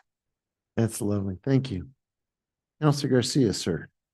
Thank you, Mr. Mayor. Just want to thank everybody that went out this weekend to help clean up our city through the Taos No Mas outreach. And so just many thanks to everybody that went out, got dirty, and helped clean up our community. I appreciate the city manager recognizing the anniversary of folks that have been with the city. I would really like if the governing body could get back to recognizing folks that have retired from the city. I think we owe, at minimum, muchísimas gracias to them, and bring them in front of us and publicly thanking them for retiring and dedicating their service to the city. So if we can get that back in order, I would really appreciate that. And then lastly, on the birthday theme, just want to give a birthday shout out to our little guy, EJ. He turned 3 on Monday. So happy birthday, little guy. Happy birthday. Councilor Lindell. Councilor Lindell passes. Councilor Faulkner.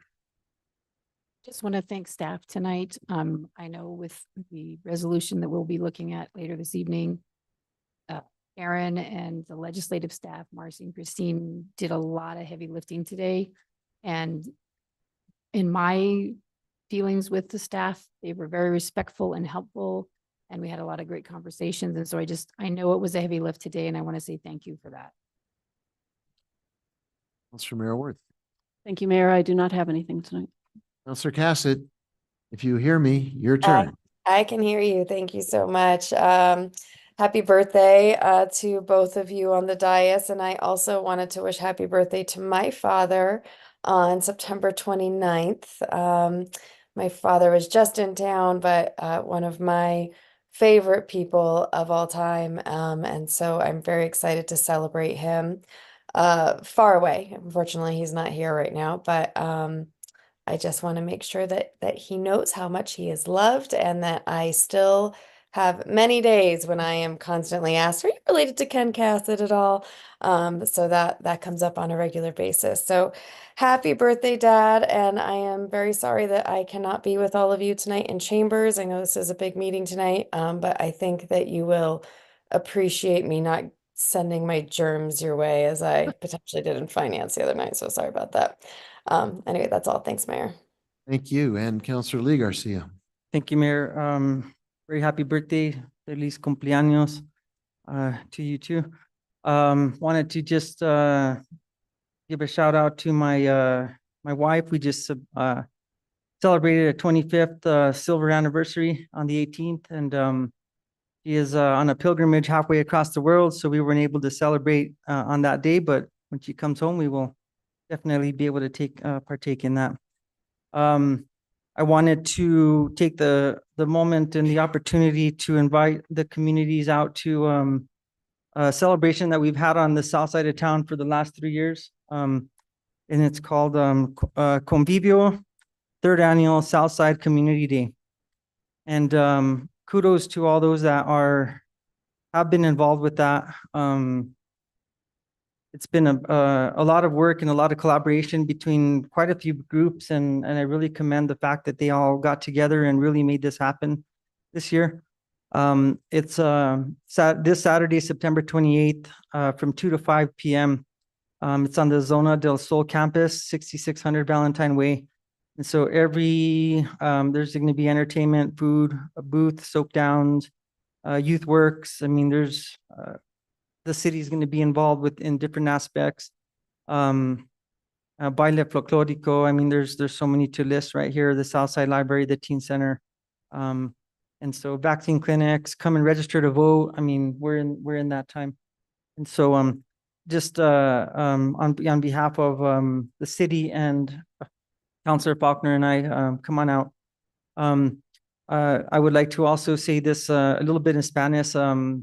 Queremos invitarles a todos los que son de nuestra ciudad, de nuestra sur de Santa Fe, para venir a celebrar con nosotros un día muy especial que se llama Convivio Southside Día de Comunidad. Va a ser este sábado en septiembre, día 28 de septiembre, de las 2 de la tarde hasta las 5 de la tarde. Y vamos a tener muchas cosas, va a ser grupos de la ciudad, vamos a tener grupos que van a bailar, baile folclórico, muchas cosas. So queremos invitarles para venir a celebrar con nosotros una comunidad juntos, y muchas gracias por este momento de invitarlos. Thank you, Mayor. Thank you, Counselor. Couple things on my mind. One is I share appreciation for the Keep Santa Fe Beautiful effort. Carol Branch and her team always do an amazing job of working with volunteers, getting out themselves, cleaning up all around Siler. I went over that to see them, and they had already been out since early morning, picking up litter and setting a great example by their own efforts.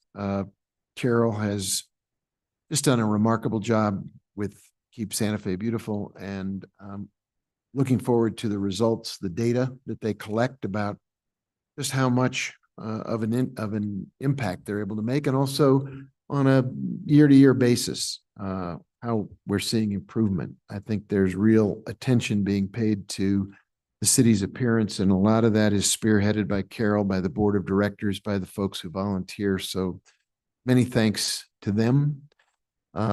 Also a big shout out to the Holocaust and Intolerance Museum in Albuquerque. I had the opportunity to spend Saturday night down there at a fundraiser.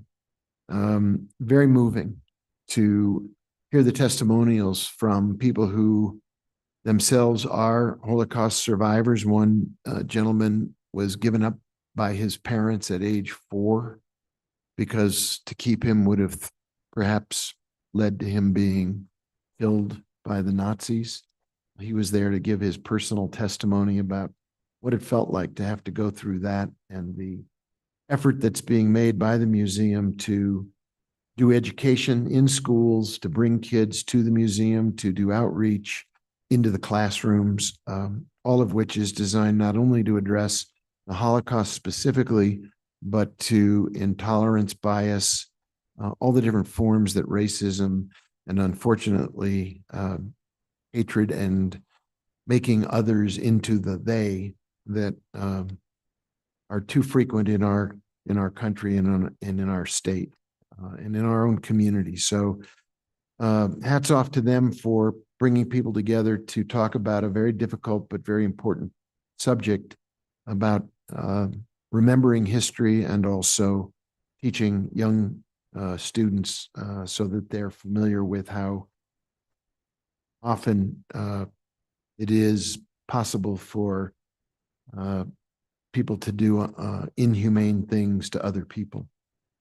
We're up, wine and chili is next up for those of you who are keeping score of the events in our fair city that bring people together and create celebrations. I know there are already a lot of folks gathering at our restaurants and our hotels in anticipation of that event. It's been a knockout year for us this year, just one successful festival, fiesta after another. And congratulations in advance to the folks who put it on, but also, as our city manager pointed out, the enormous contribution made by our city staff to facilitate these events. They don't happen without the city team pitching in to enable the folks in town to have a good time. We usually reserve my comments to things that are strictly within the city's zone of interest or responsibility, but there was a piece in the paper that caught my eye a couple of days ago, and I want to raise it because while we are not, as a city government, responsible for public education, although one of our members is, these are our kids, whether we teach them or not, and we want them to do well, not just in Santa Fe, but all over the state. And there was a preliminary report released about reading proficiency, math proficiency, and also chronic absenteeism statewide. This is not addressed to the city of Santa Fe or the Santa Fe School District. But what it says is that preliminarily, reading proficiency across New Mexico is at 38%, and math proficiency is down 2 percentage points, 22%, recognizing this is test data and you don't ever know exactly how the tests were administered or how fair they are. And that chronic absenteeism is at 39%. It was 40.7% last year. As I said, the city of Santa Fe is not in the public education business quite literally, but we are in the kid business every single day.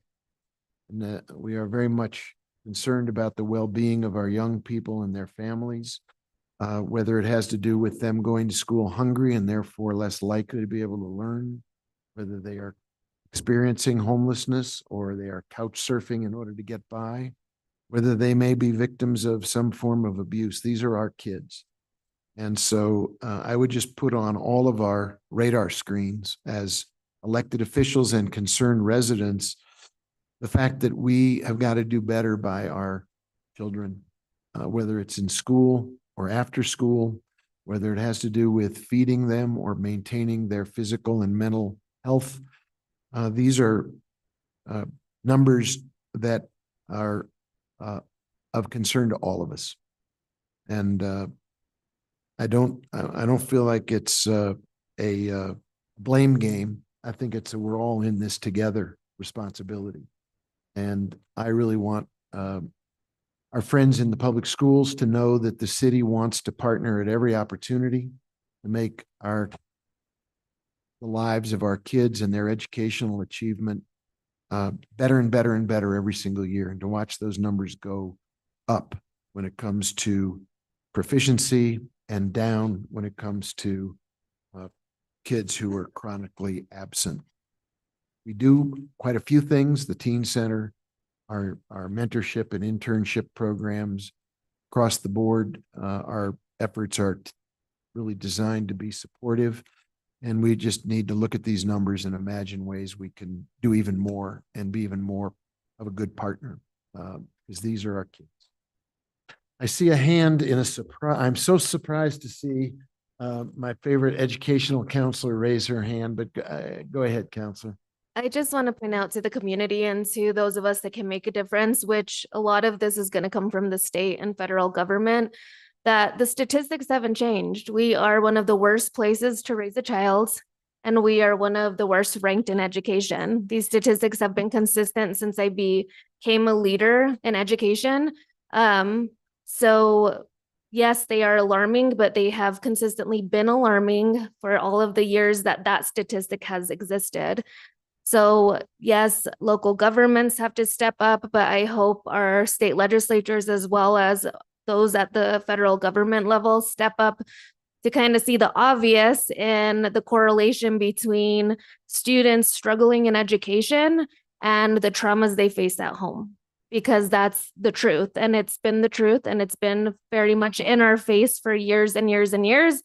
Unfortunately, as leaders, we have failed to address it. So I'm hoping that the right people step up to actually address the obvious that has been obvious for probably over 20 years now. So thank you. Thank you, counselor. And I want to reiterate, I was not pointing fingers, but I do feel we're all in it together. And if we want to talk about the underlying well-being of our kids and their futures, we really have to come together, not just in schools, but as a counselor points out, at home, after school. If they're hungry over the weekend, that's a problem. If they're not safe, that's a problem. So thank you for augmenting my comment, counselor. I appreciate it. Madam Clerk, it is 5 minutes to 7. We typically try to go to petitions from the floor round 7. I think 6:55 qualifies as a round. You think Mayor, can we do introduction? there's just one item on introduction? If you'd like to, sure, we can take care of that and then go to petitions from the floor. Madam Clerk, do you want to read item 16A into the record, and then we'll do that. And then I think we'll be pretty much on target for 7 p.m. for petitions from the floor as we have amended the agenda. Certainly, Mayor. 16A is consideration of a resolution sponsored by Mayor Alan Weber. It's a resolution calling on the New Mexico congressional delegation to advocate in opposition to the Torero Mine project, supporting the protection of the natural landscape, habitats, and waterways of New Mexico. Well, I think, as we often say here, the caption speaks for itself. This is one of those issues where I think we have a very clear environmental stake in what happens. And I'm happy to introduce this and have it work its way through our process so we can, I hope, adopt it and move it forward so that the congressional delegation will receive this message. With that, Madam Clerk, I believe we're ready to go to petitions from the floor. I would remind everybody a couple things. Number one, the clerk will be keeping track of time. Everyone gets the same amount of time. We'll try not to interrupt you if you're in the middle of a thought, but please be respectful of everyone's effort to have the fair shot at voicing their opinion on anything in front of the governing body that is not a public hearing. 2 minutes. Give us your name, please, and please no applause, no booing, no reaction. Let's all remember to treat each other with respect and accord everyone equal opportunity to be heard and to be given the podium without any comments or reactions from the members of our community who are here tonight. And after we do, folks who are with us, we'll go to the Zoom room with the exact same understanding. So Madam Clerk, you will keep the time, and please, whoever is first in line, please step up to the podium and take advantage of 2 minutes to speak to the governing body. Make sure the mic's on. Hello? Yeah. Oops, there we go. Okay. Shea Carrie Wood, Unisha. I'm in District 2. And I'm here tonight to show my support for the resolution regarding moving the soldiers' monument to the National Cemetery. And I know that doesn't mean it's going to move like tomorrow. I know this is the beginning of a long process to try to get it there. But I think that is an appropriate place to put a war memorial. And also, if they don't accept it there, then that should tell you how inappropriate that monument is, and it should definitely not be in the middle of our city, in the heart of our city. So I emailed my representatives or count representatives, is that what you're called? So I just want to read that now. I'm writing to first say thank you for passing the resolution last Monday at the Public Works meeting regarding moving forward with relocating the obelisk off the plaza. I was glad to see some progress made on that. However, I was just informed that at tonight's city council meeting, there might be amendments introduced to explore keeping it on the plaza. I want to remind you that the Native community in and around Santa Fe are against the obelisk and do not want it on the plaza. We have made that clear many, many times, so I'm not sure why we have to keep restating that. And I want to remind you that when the proposal last year regarding rebuilding it came up, the Navajo Nation spoke out against it, SWAIA spoke out, the Indigenous Center spoke out, the Poe Center spoke out, like all the local Native organizations all came together against it. And so we are in favor of it leaving the plaza. And I just want to reiterate that. And please don't forget that just because we don't have the time and the energy and the luxury of showing up to like the historic board meeting last night, which I listened to, and frankly, there's a lot of racist things said about Natives, and I don't want to expose my children to that. So being there doesn't feel like a good idea. So I just want to reiterate that our stance on this hasn't changed. And if you have questions for us, feel free to reach out. I'm on the board at the Indigenous Center. You all know how to contact us. Thank you. Thank you very much. Madam Clerk, we're not able to show the clock up on the screen so folks can know where they are. It's just a good visual prompt if you're trying to make your comments, you're trying to tailor your comments to the 2 minutes. I think it's helpful to see the clock. Sorry to interrupt. You have the floor. Hello, my name is Hoyani Wood. Naka Nishla, Yedne Tachini, Bashishin, Bilagana, Dishiche, Kayani, Dashinala. My name is Hoyani Wood, and I am a part of the Navajo Nation, and I am in 7th grade and currently attend the Indian school. And I am in support of moving the obelisk off the plaza because it is racist. And as a 12-year-old, I already know that it's racist when I first learned about it. And the first time I heard the word savage used against me in my communities, I knew it was racist, and I didn't like it from the start. And I support the resolution of moving it off the plaza. That's it. Thank you. Thanks for being here.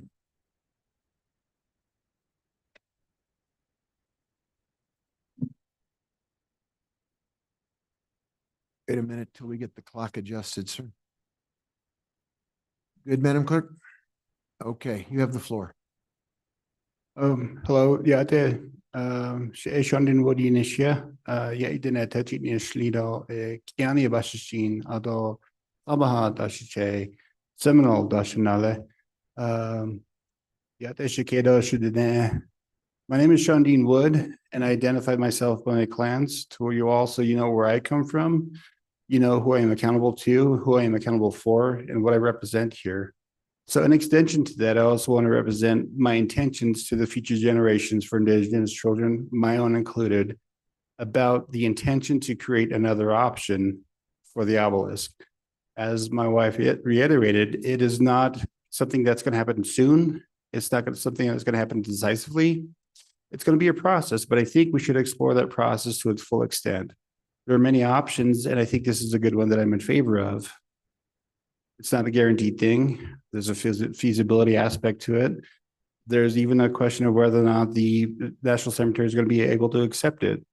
But still, despite those uncertainties, I think it's still a good option to pursue. So I definitely want to support the resolution of looking at the option of removing the obelisk from the plaza. And honestly, it's a better option than having it stay on the plaza for the reasons that my son cited. He's 12 years old, and this is his third time being here to talk about this issue. These are things that I don't want my children to bear. These are things that I don't want future generations to have to bear and burden. These are the reasons why we come up here as adults to express the interests of future generations. At some point in the future, when we look back, there's a right and wrong decisions made throughout history. And I think this is the right decision to do. So please explore the option to looking at removing the obelisk as an option. It's not a guaranteed thing. There are many obstacles in the way, but still, it is something worthwhile pursuing. And thank you for your time. Thank you very much.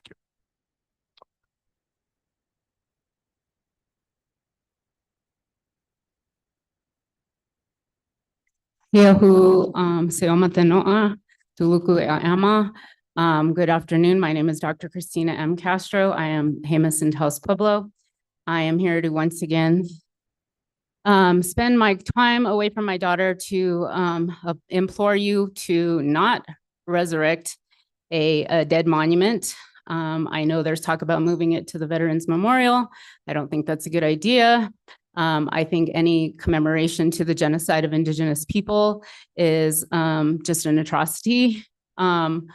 Also, I heard Mayor Weber speak about visiting the Holocaust Museum, and I just want to remind people that we too, as an Indigenous people, were subject to a Holocaust, although that's not often used to describe what has happened to our people. But Pueblo people in this area, 90% of our people were killed during the Spanish colonial era.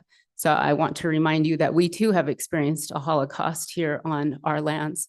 I also want to say, when you talk about the health and safety and wellness of children, our children are impacted by these monuments and these symbols to our annihilation.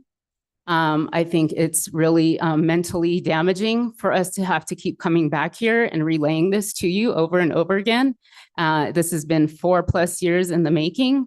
And it just sickens me that we have to keep having these conversations. I hope that you will reconsider any resurrection of a monument to our annihilation as Indigenous people. And I ask you to be on the right side of the story. It's time to create a new future. These monuments are not it. So I am also here to address Councillor Castro, who it is my understanding that when she was running for public office, she was quoted as saying that Indigenous women specifically needed to keep quiet in order to win her election. And it's interesting that you are now calling on Indigenous people to come up to speak up on behalf of this issue. And it's indicative of your flip-flopping. Excuse me, we yes. have a policy in our petitions from the floor where we don't address individual members of the governing body. Time remaining. How much time do I have? It doesn't look like I have any. So thank you. Thank you very much. Mr. Mayor, councilors, my name is John Cook. I rise in support of this resolution, which I think is a smart, well thought out compromise. We've already heard that there are very distinct points of view on this matter. My wife and I moved to Santa Fe from Missouri. Therefore, just like all the original Anglo settlers who came to Santa Fe, they all came on the Santa Fe Trail, which you know originated in Missouri.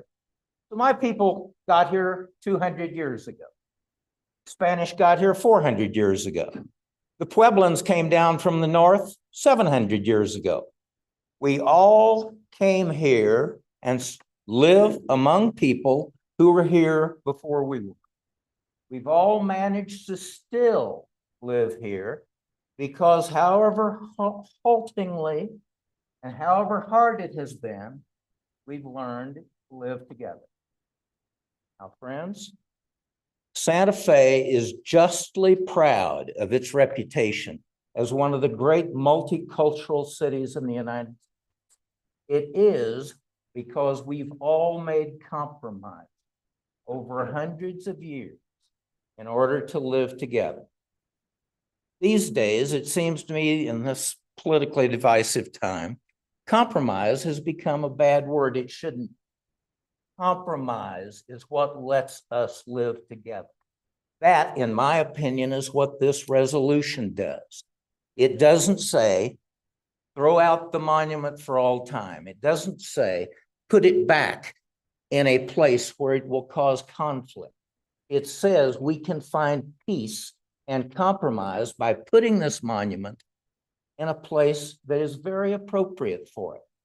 This resolution doesn't attack anyone's history. It doesn't wipe out anyone's culture.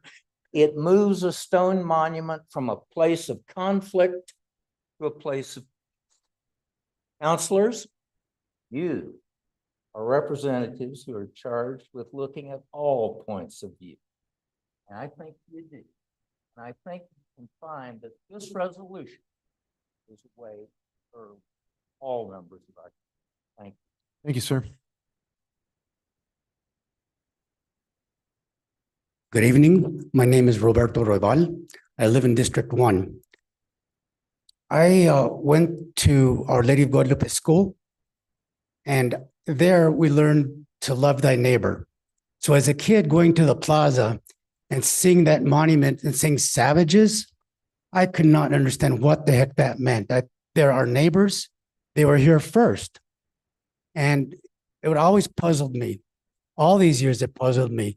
So when the obelisk was, people were asking to remove that obelisk and that plaque. The city, the state didn't listen to anybody. So when it was knocked down, I was glad it was knocked down. Now, I agree it should not be kept on the plaza. It should be relocated. You're talking about relocating it to the cemetery. I have a better idea. The city dump isn't that much further down the road. And Excuse I me, just we beg you don't- to remember I please- said no applause and no booing. Please observe that. I'm sorry to interrupt you, sir. Go ahead. Okay, and I beg you to please, as the city manager said, October 14th is Indigenous Peoples' Day. Let's start celebrating today and get rid of that obelisk. Thank you. Thank you, sir.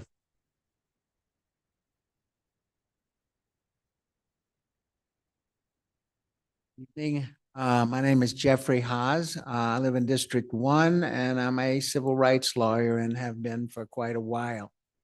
I feel a little bit like this is Groundhog Day. Like how many times do the indigenous community have to say, it's an insult to us, it's racist. It brings up part of the past where we were the enemy, where we were obliterated. And so I think the sooner we get rid of it, get it off the plaza, the better. The idea of reconstructing it, it's like, let's reconstruct a monument to racism. And I think we're past that in Santa Fe. So I really hope I would support what the indigenous people want in terms of where it should go. But I'm here mostly to speak of it should go as soon as possible. It will never be seen differently.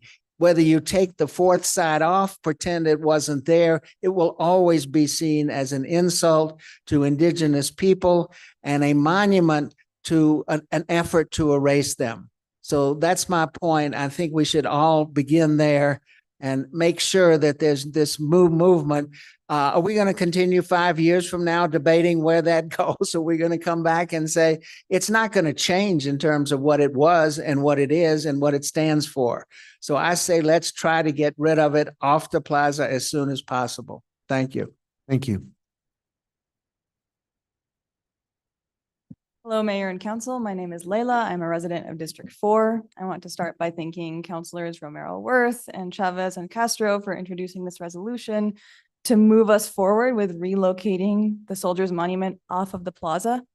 As many public comments previously tonight, other nights online have said, this is not an appropriate thing to have at the center of our plaza. The plaza is first and foremost a gathering place, and it needs to be a place where all members of the community can feel safe and feel welcome and respected. So I ask you to please promptly advance with finding a different location for the obelisk, and please don't disregard the many important voices that you have heard so far, from especially Indigenous community members voicing how this monument being at the center of the plaza affects them. I ask you to please respect those voices and move forward with this resolution. Thank you. Thank you. I see the visual. That's okay. We'll let you know, but you may need to pull the mic down a little bit. Yeah. My name is Lola Moonfrog. I live slightly outside the city limits, a bit near Harry's Roadhouse. I appreciate the compassion that was in this room. When you called in, I remember this. And I call the light of that compassion into this room again. It is hugely affecting the Indigenous people here. It's not only that. When the Union became the victor, the Union colonized the South. It was ravaged. People were impoverished and embittered.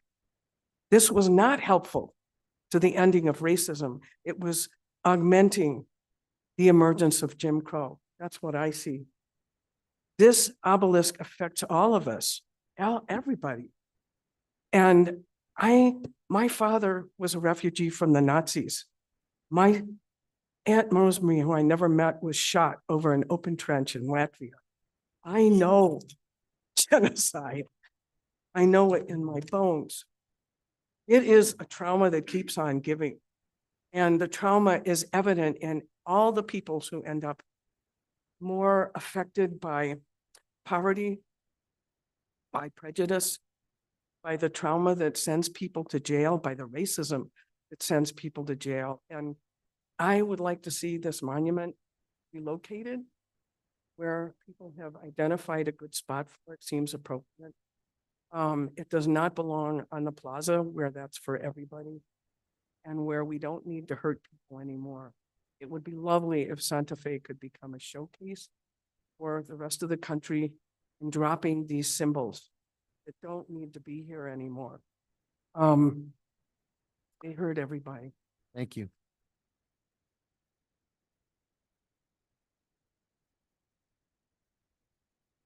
Yeah, my name is Ronnie. I'm in District 1. You heard from me before. All of you got my letters as to how dangerous this situation is. I understand that you don't understand what it means because your people weren't hunted by sheriffs, by soldiers in a recent context. But that's what Native people have gone through. That's what they still go through for statues. And I'm not sure why you think this is negotiable on Tewa lands. We did not give up these lands. And as you can see, I'm mixed. So any Hispanidad that's sitting there saying it's taken away from our culture, what are you doing at home? Because your culture starts at home. It's not about the military and it's not about pushing other people out. It's not about the things that were done with manifest destiny, with white supremacy, where they were taking our lands, because this sort of thing happened at a time when we were too brown. The beginning of this statehood, we were looked at as too brown. We weren't supposed to have adobes. So nobody can sit here and make excuses about it being our culture. That's not our culture. If that's your culture, if that's all your culture is militarism and killing other people, that's pathetic. It's embarrassing. In Española, you saw, the world saw what happened to an environmental activist. Jacob was lucky to live.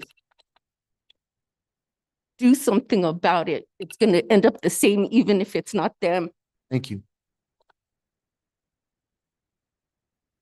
Yes, sir. Good evening, Eli Bransford, District 3. I am again and again so confounded on how misunderstood that Soldiers Monument is. You know, Zozobra takes on the pain and all of the hardship apparently of, the year of Santa Fe. And whether that puppet deserves it or not, it's going to get it. That is the Soldiers Monument. The Soldiers Monument is not racist. People don't understand that north-facing plaque and the language that it meant at the time. It's there to honor Union soldiers that freed slaves. But the trauma in our community is so much so that they are looking for a focal point. They are looking for something to pin their pain on. And that is become the Soldiers Monument. But I tell you this, if you do away with the Soldiers Monument, you do not do away with that pain. There are many other things in our community that are way more controversial, that cause way more pain factually than that monument does. I suggest that you do a study, not just to relocate it, but is it feasible to rebuild it? And this may seem like offensive to some, but I would argue that it has the potential to be healing, because if we understand what it is and we understand that our community carries pain with it that needs to be resolved, but not in a pseudo fake way, putting pain on some monument that was there to free Union soldiers. We need to deal with our pain in actuality, in reality, in a real way, not on some stupid monument. And I say stupid lightly because that monument is very important to me personally. That monument is a puppet, just like Zozobra is a puppet in the perspective of pain. And so our community needs to come to grips with these things, but not in a shallow way. Removing that monument's not going to help anything. All it's going to do is say, okay, well, what's the next target? And there are many. Thank you. Thank you. Wait 1 second while we reset the clock, sir. Okay, you have the floor. Mayor Weber, members of the City Council, my name is Daniel Ortiz here once again. I'm a 14th generation Hispano and founder of the newly formed Hispanic Anti-Defamation Association. It has been said that in war, the first casualty is the truth. Make no mistake, we are in the midst of a culture war. It's a culture war against Hispanic faith, traditions, and culture. It's going on for centuries, called the Black Legend. That's the big picture. Talking about lies. So, you all approved a process called CHART. Spent $250,000 taxpayer dollars. CHART is an acronym: culture, history, art, reconciliation, and truth. Well, I was a part of that process. Many of people here were part of that process. They spent 90% of the time on art, trying to reimagine the plaza. You also had an agenda with that CHART process, and it failed. Why did it fail? Because the people of Santa Fe don't see that monument as racist. That's a big lie. How can a monument dedicated to Union soldiers fighting against the Confederacy, against slavery, by Hispanics, and then he says the word be called racist? This is not true. Yes, we get it. The plaque added as an addendum, as a term which was different at the time. Savages was racist. So why are we spending so much time talking about racist? Not racist. So I encourage you to, with this proposal, to study keeping that proposal and just get rid of that goddamn plaque. Thank you. Thank you very much.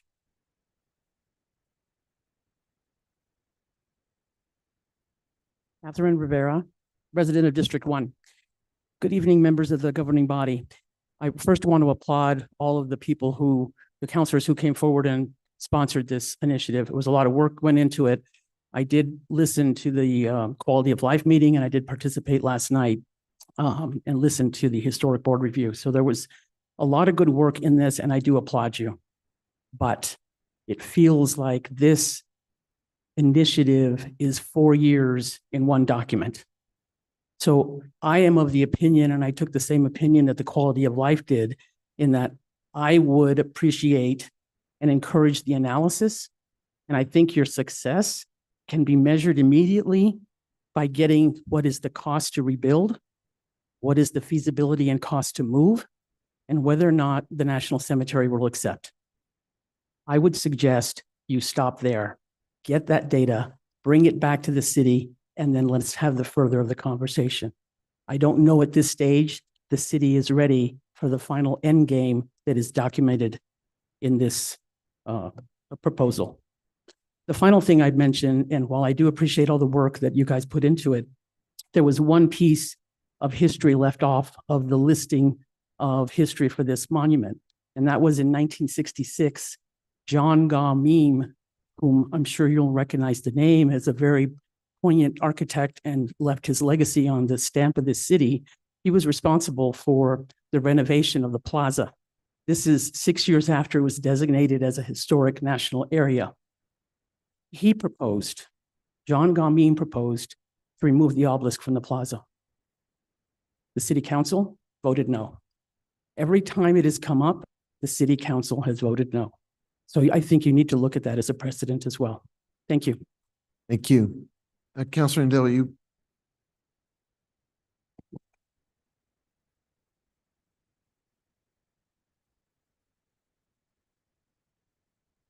My name is Stacy Berkman. I am in District 2. I'm a relatively recent transplant to Santa Fe. My family moved here almost 16 years ago for my husband's job with the Forest Service, and I work as an elementary teacher. He and I both have European settler colonial ancestry, and my family, generations back, were pioneers who claimed the indigenous lands of northern Utah as their own. I understand the desire to honor one's heritage, to show respect for and gratitude for those who came before you. So I understand those in Santa Fe who want to honor their Spanish heritage and history. Everyone who wants to honor their history and heritage. I also acknowledge the need to be honest about that history and the messy work of reconciling violent and racist actions and beliefs within that history. I know that when someone tells you your current actions and beliefs are actively hurting them, are continuing to inflict violence on them, you need to listen. I don't feel guilt or responsibility for the actions of my ancestors, but I do now feel a responsibility to work towards a more just and compassionate world and to help make amends for past wrongs. Our Indigenous friends have been telling us that the reinstallation of the obelisk on the plaza is an act of aggression towards them and really to any compassionate human being. As someone else very eloquently said, it's time to move past things in Santa Fe that celebrate violence or the oppression of one group by another. I acknowledge the difficult position you and the other council members are in, but I am asking you to please continue forward. The city different has a chance to act boldly to create something new here. And so please move forward with your work to remove the obelisk and find a different solution. Thank you. Thank you.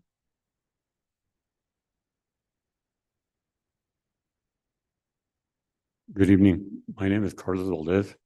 I'm a native New Mexican. I've got Tewa, Navajo, Spanish, and French. This is what our culture is here. And we have lived together pretty much for over 400 years. The obelisk is something that had to do with the Civil War.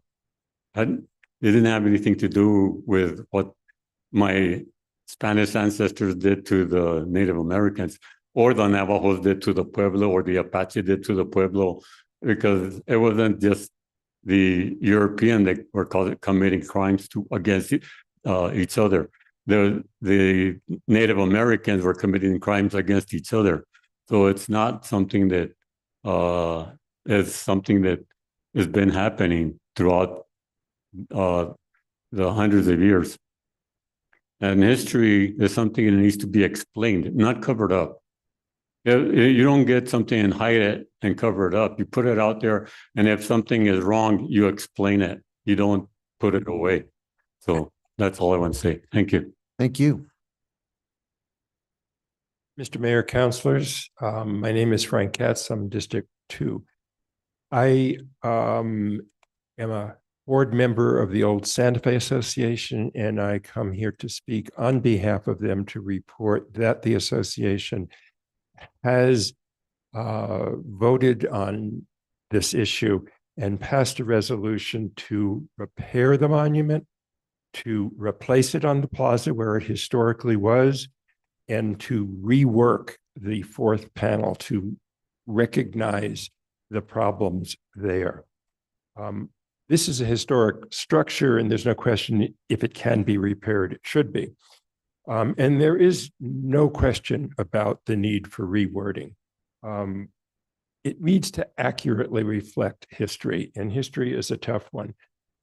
The word savage, interesting that that was used, and there's, others have explained to you the difference, but during the period of time that this monument was being put up from 1863 to 1866, the United States Army was forced marching the Navajos from their homes to the Bosque Redondo into a concentration camp where thousands were killed and brutalized. Talk about savage.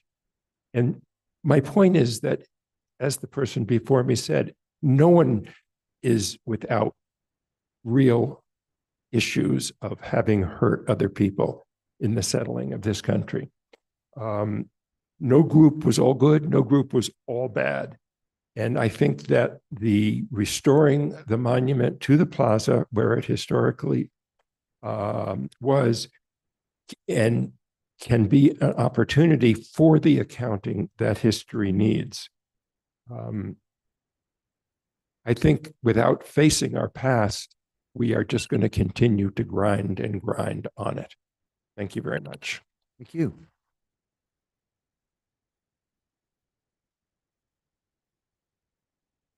Hello, my name is Lauren Stutzman. I don't live in the city of Santa Fe, but I own a business here and I pay taxes. So I've seen you guys a lot for the last 4 years. I've been on this fight, and the reason why is because if Native people tell you that something is racist and it's hurting their children and it's, harmful, then, you get rid of it. So I definitely support this resolution to move it. It feels like the first thing that's really come of this.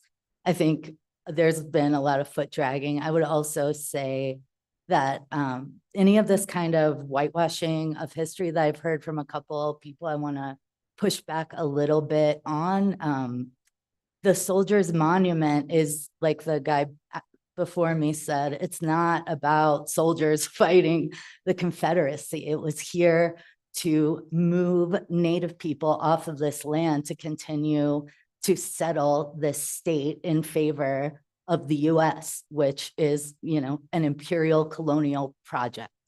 So that's what it celebrates. And I don't think anybody should be trying to say that it was against slavery, because it wasn't, And then the other thing I would say, kind of pushing back on this idea that it doesn't matter about the monument, it's not going to heal things. It is going to heal things. It heals things.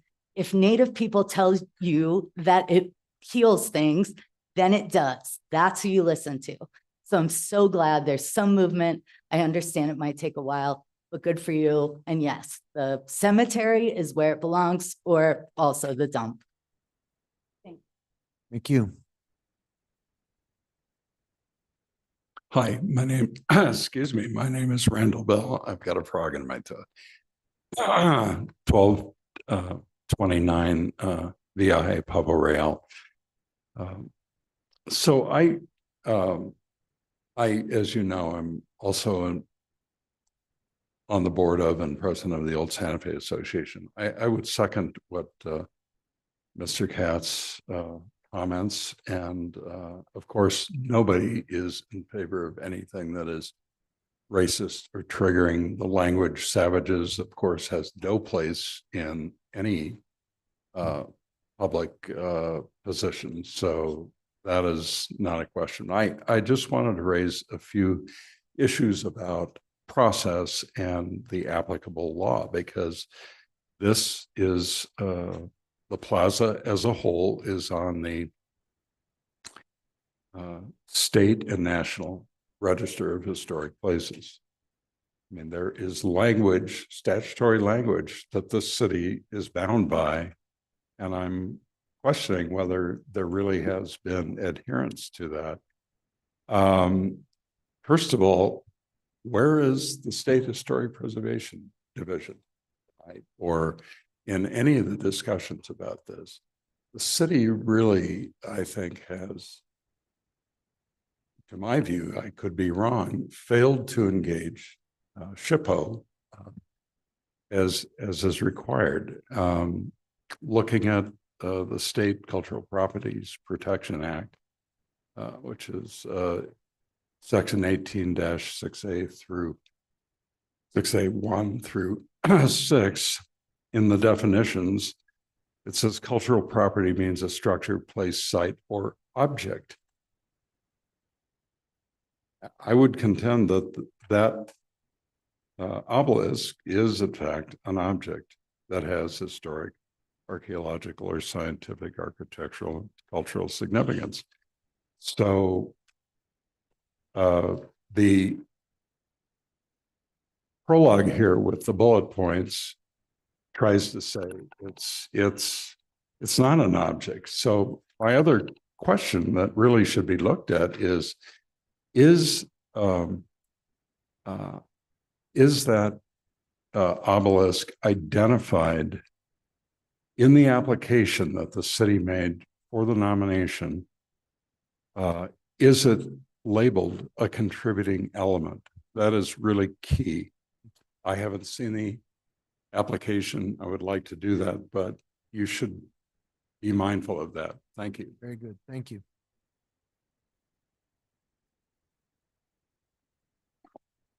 Mayor Weber and city councilors, I'm Stephen Fox, founder of United Nations Santa Fe. And I hope that in the near future, a lot of this dialogue could be shifted toward looking at Santa Fe's future rather than its past. Apropos of the monument, about 2 years ago, I took a formal structured poll of 200 Santa Feans and asked them, how would you feel about replacing the obelisk with a ponderosa pine tree? 200 of them said yes. Only one person said no, but I won't reveal who that was. He's in this room. Secondly, about the obelisk history, they go back to Egypt 5,000 years ago. The longest serving pharaoh, 67 years as pharaoh, Ramses II, had two of them built. I've let you all know about this, and I'm glad some of you read those emails, but the folks don't know about it. The French Pasha, the French envoy to Egypt traded one obelisk for a clock that didn't work. And they put it on a boat, went to Alexandria, and then from Alexandria up the mouth of the Seine River, and then up the Seine River to Paris, where it's now still in the Place de la Concorde. And in conclusion, there's some very distinguished guests in this room, and I want to particularly recommend 3 books. The best books I've ever read about Indians were by Oliver Lafarge, and one is called Laughing Boy. It's a Navajo love story. It's very tragic. And one is called Enemy Gods, which is an even better book. And then Penn Lafarge's book, Turn Left at the Black Dog. And thank you very much. And please take this seriously. The only downside with the ponderosa pine is that it's the state tree in Wyoming. And I'm sure somebody will find fault with that. Thank you very much. Thank you.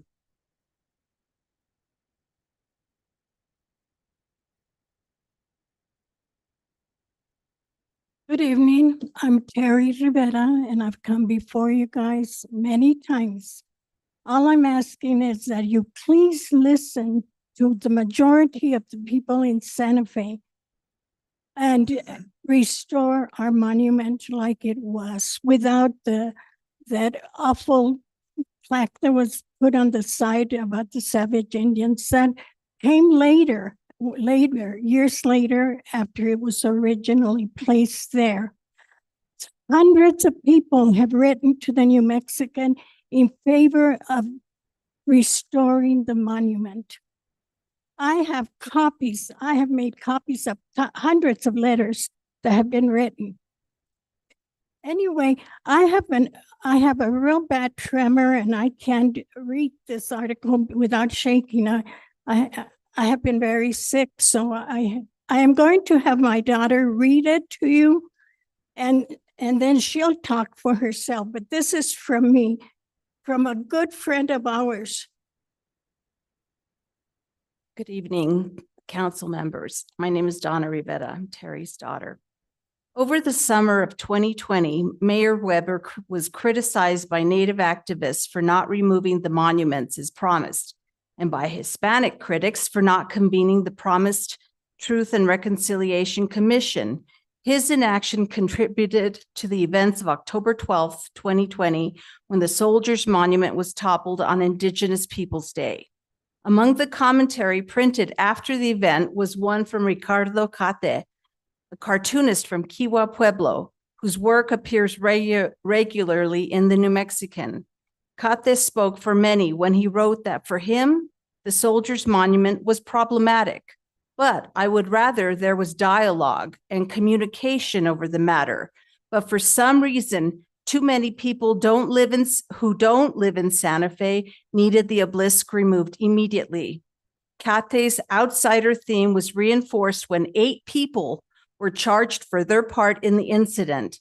One of them, a 33-year-old woman from Pennsylvania, who was identified as a principal organizer of the vandalism. She and her accomplices have long ago left the city, and just as Cate predicted, those of us who live here are left to pick up the pieces. How many times are you guys going to listen to outsiders who don't know our history, don't have family that are remembered in these situations, and yet you guys listen to them? And it's all hearsay for what you guys know from what you learned in other places. Our history is different. It's unlike any other place in the United States. That's why we have the Pueblos. That's why we have so many Native Americans still alive, still doing their own cultural things, and still contributing to New Mexico's history. Most of the people that you hear have no idea about New Mexico's history. It's all just stuff that they learned from other places and are trying to make themselves feel better by changing our history and whitewashing it. Thank you. Thank you.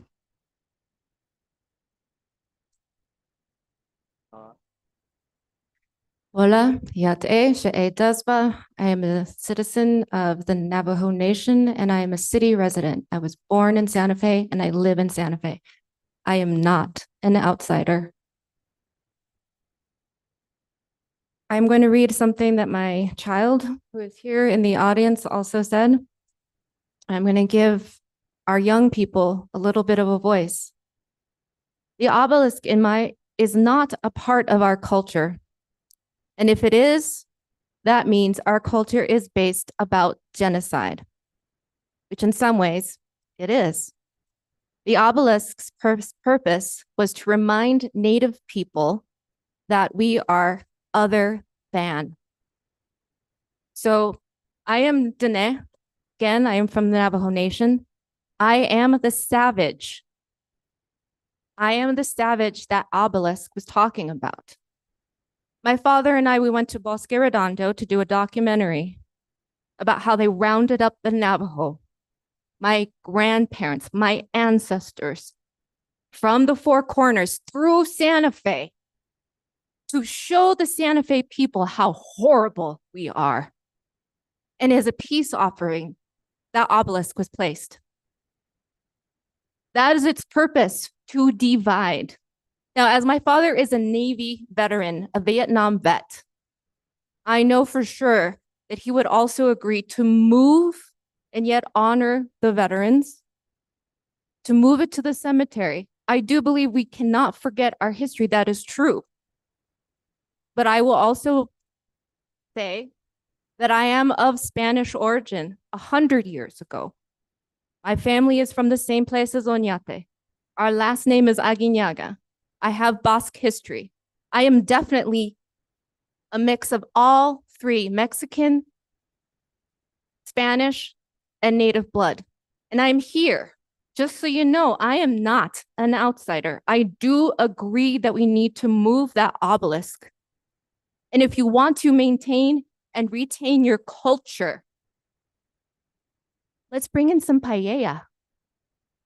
Why do we have to have some things like this to show for our history and our culture? We can do better than this. Thank you. Thank you very much.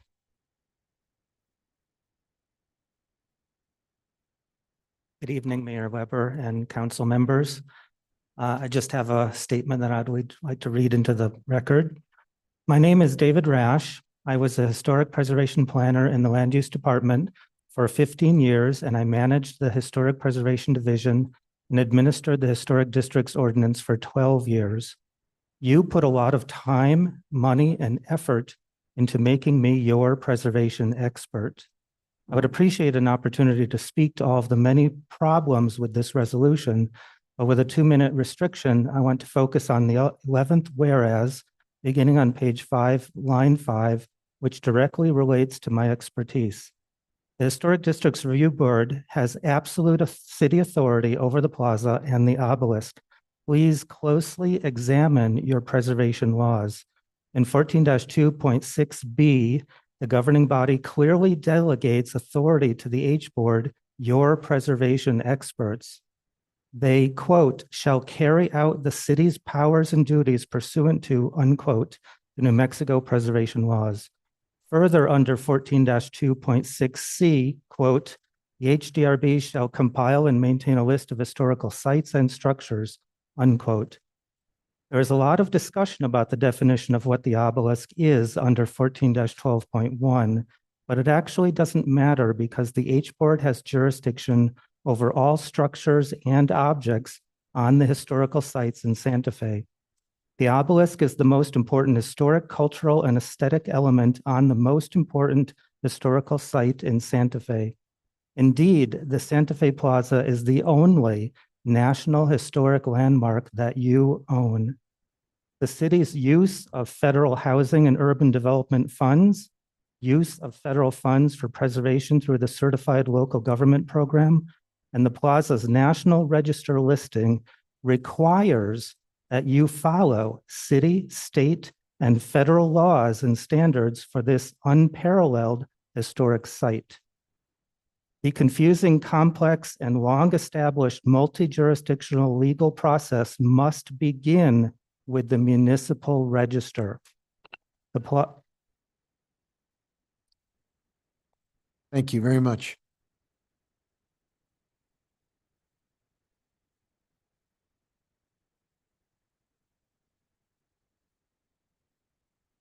Hello, my name is Elizabeth West, and I too am not an outsider, although I don't claim a lot of the things that people have here. So I don't think there are any outsiders in this group. However, this person who's not an outsider is going to continue with what Mr. Rash was saying, although I have a lot of my own comments too. And however, all right, the plaza and the obelisk, the rejection of the obelisk as a structure because of its public speech through its 4 plaques is unfounded because other Chapter 14 defined structures are also associated with public speech, such as a sign, which is totally about a public speech, a flagpole that can carry profoundly differing public speech with a US flag versus a Confederate flag, and a satellite dish that sends public speech all over the world. And we have seen recently that sculpture and statuary, both defined as objects in Chapter 14, also carry significant public speech content. The obelisk is the oldest thing on the plaza. It is an important cenotaph to fallen Anglo, Hispanic, and Pueblo soldiers, and it is the primary original boundary marker for all properties within the city of Santa Fe.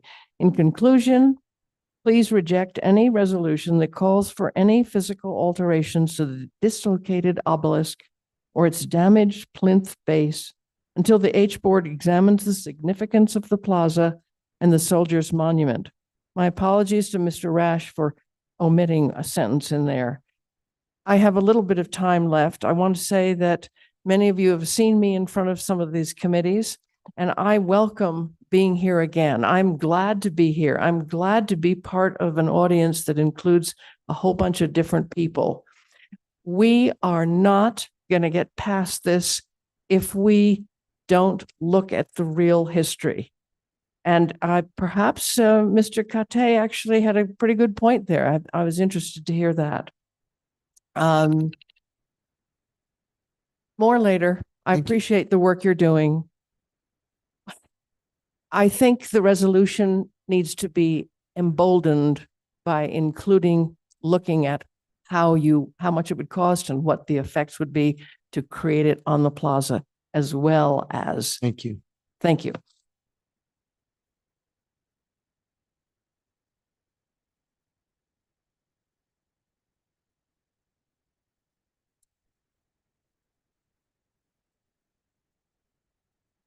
Buenas tardes, yo me llamo Virgil Vigil, yo también sabo otra lengua, como mis amigos aquí. Te quiero decir, well, first of all, I want to thank the Red Nation and the Three Sisters for coming today in numbers. Thank you very much. The last time you were here in numbers is when you stood, Virgil, mayor. Mr. Vigil, you're supposed to direct your comments to Okay, us. I'm sorry. The last time they were here in numbers is when you, Mr. Mayor, met him on the plaza and you made the promise that you would remove the soldiers' monument. So they owe you a bit of gratitude because you accomplished what they asked you to do. So again, thank you for coming. We appreciate you here.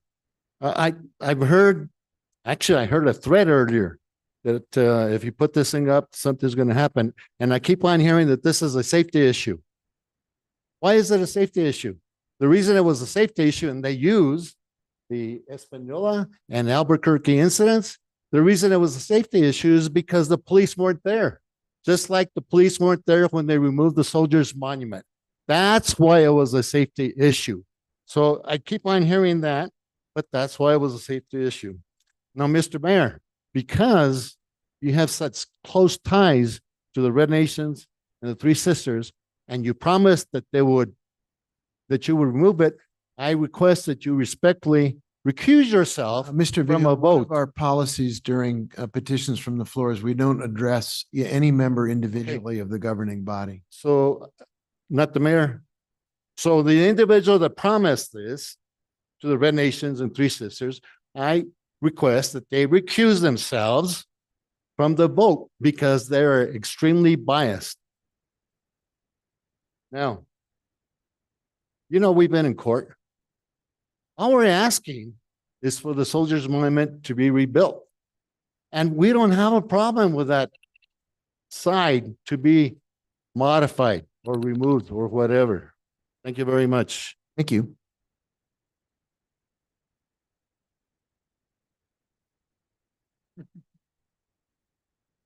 Good evening, the mayor and the city council. My name is John Penn Lafarge, and I'm live in District 2. I want to start by thanking the three councilors who have brought forward this proposition, not because I agree with it, but because it is an attempt, a good hearted attempt to try and bring to a conclusion this entire unfortunate incident and its followings. I want to say that I am past president of the Old Santa Fe Association and currently on its board. And I'm the author of Turn Left at the Sleeping Dog, which was so kindly recommended to you a few minutes ago. I want to ask the city council, please, to observe the integrity of the monument. The monument was put up for important reasons and done so seriously. And I believe that its integrity as a monument must be respected. It was put into the center of the center of the center, is the center of the plaza, which is the center of the capital, which is the capital of the state. It was put there on purpose to be in the most important place in the state, or then the territory. And I believe that the integrity of this monument must be observed and the integrity of its placement. And although I respect the three city councilors who have tried to bring this to a conclusion, I believe that it is a mistaken attempt to resolve the situation. And I ask you not to move this the monument. Thank you. Thank you. Evening. My name is Alan Bruce Paquin. I'm from the Pueblo of Amos. And I haven't come to any of the meetings here concerning the obelisk. But I've been selling on the plaza for 34 years now at the Palace of the Governors. And I've endured years of that Spanish fiesta, okay, sitting there. I think this country and this state and the people of the world need to focus on healing, finding ways to heal. And the way the dominant cultures, when they came here to assimilate us into society and take our land, and that's one of the first things as a lawyer that you learn in native law is real estate, because that's what it was all about. They didn't find gold, and the land was what they wanted. And those are your ancestors. Okay. I've made peace with that. I am not just throwing things off the tip of my tongue. I should have gone to law school, but I didn't. I got a bachelor's degree in the American Studies and Political Science with an emphasis in Indigenous law. And I study a lot what's going on, but that obelisk needs to come down. Anything dealing with stereotyping any minorities or people in this country and separating us, that all needs to stop. That really needs to stop, because it's going on in the Middle East right now. It's the same thing, and we're sponsoring that. There are indigenous people that are getting killed there, just like our people got killed here. That obelisk needs to come down. You need to give it back to the people who wanted to put it up and let them put it up in their backyard and look at it and admire it.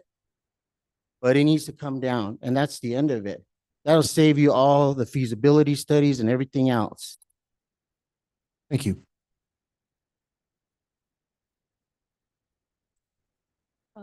Good evening. My name is Beverly Spears. I'm in District 2. I'm an architect. I've lived here for 50 years. And I care a lot about the plaza. I designed the bandstand in the plaza. I studied the plaza, which is a National Historic Landmark. And I was thinking today about the mall in Washington, D.C., which is more recent than our plaza, and the Washington Monument, which is an obelisk, which is more recent than our obelisk. And it's dedicated to a slaveholder, but nobody's calling for it to be taken down or moved. And I think without the fourth plaque, the obelisk is not racist. It is a monument to soldiers who gave their lives fighting in the Civil War, Union soldiers. It is not racist. So I think if that monument is moved, the status of National Historic Landmark will be lost. And this city depends on history. And why would we destroy the oldest structure prior to vandalism, the oldest unaltered structure in our entire town? Thank you. Thank you. I just want to say too, I have a list here. Basically, it's a statement about keeping the monument on the plaza, why that's important, and it's signed by 108 people. I'd be happy to enter this in the record. If you want to hand it over to the clerk, that'd be terrific. Thank you. Thank you very much. Hi, good evening. I'm Jamie Schultz. I'm from District 1. I just wanted Hang to on. start. I'm sorry, hang on one second. We need to get our stopwatches calibrated so you get the same amount of time as everybody. Thank you.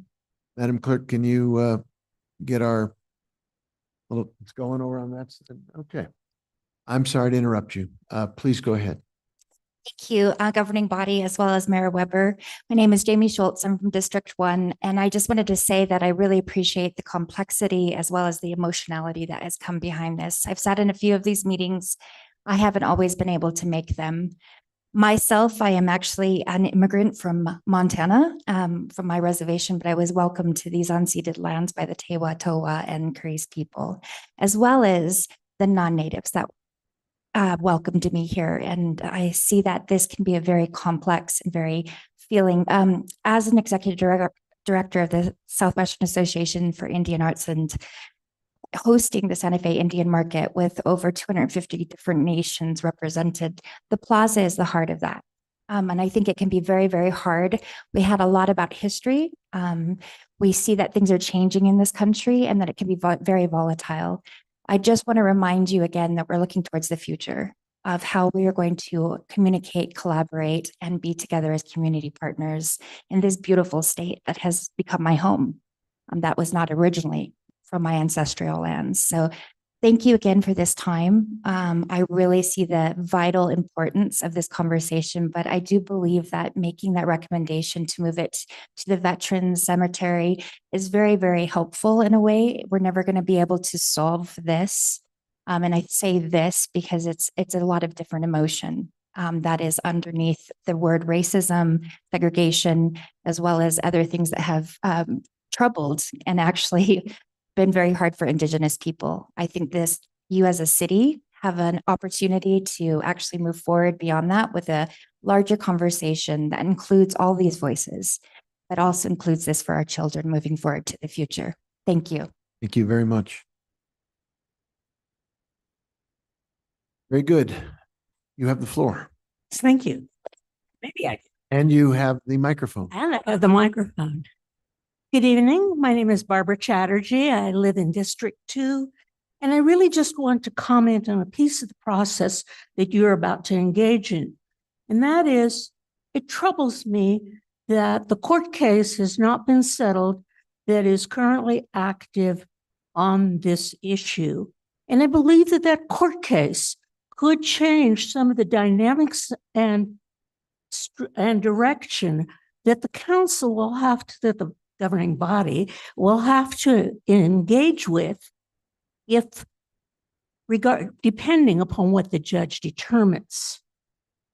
I think that since the destruction of the monument 4 years ago, the city has not been able to provide us with a good written analysis of the factors that affect the decisions on the future of the monument. Some have been listed, but I'll list mine quickly. Governmental and quasi-governmental organizations that have jurisdiction and can place limits on what we can do with a monument. The physical condition of the monument, the repairs required, the costs of such repairs, and the time needed to reconstruct. And all of that does not relate to where the monument might or might not be placed. But it seems to me incumbent upon the governing body and our government as a whole to assure that the community has all of this information of the type I've just listed laid out clearly so that we can really engage in the discussion of the next step. I understand that my counselor, Michael Garcia, has placed an amendment on the original resolution so that we pause afterwards so that we can reflect upon what we really know before we go forward. I urge you to. Thank you. Anyone else in the room who wishes to be heard on this or any other matter that is not a public hearing, please do come forward now before we turn to the people who are waiting in the Zoom room. And I see quite a lineup up there. If no one else is here who wants to see, are you coming forward now, sir? No? Okay. If no one else is here in the room to speak during petitions from the floor, Madam Clerk, can we shift and begin with people who are in the Zoom room, and they will have the same opportunity of 2 minutes to speak to any subject that's not a public hearing tonight. Could be any item they want to address. Certainly, Mayor. Let's start with Joe C.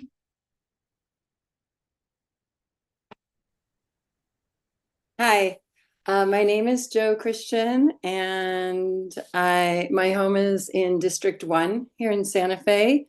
And I want to start by acknowledging that I am a European settler and a transplant here to Santa Fe from Pennsylvania, where my ancestors settled on the land of the Susquehannock peoples and still reside there for 9 generations now. And that I also have ancestors who fought as Union soldiers in the Civil War. So I do recognize, you know, the importance that people are putting on wanting to acknowledge the soldiers who fought in that war that freed the slaves. But unfortunately, here in this part of the country, the soldiers who fought in that war predominantly were killing and dislocating indigenous peoples in order for the US to claim that land. And I say the US because I want to really clarify the difference of that from necessarily the Hispanic peoples of these communities, because I feel like every time that's said, it is taken as if it's dissing people who were from the community here, who were not indigenous or maybe mixed indigenous, Mexican, Spanish. And it's really the US government that I'm talking about.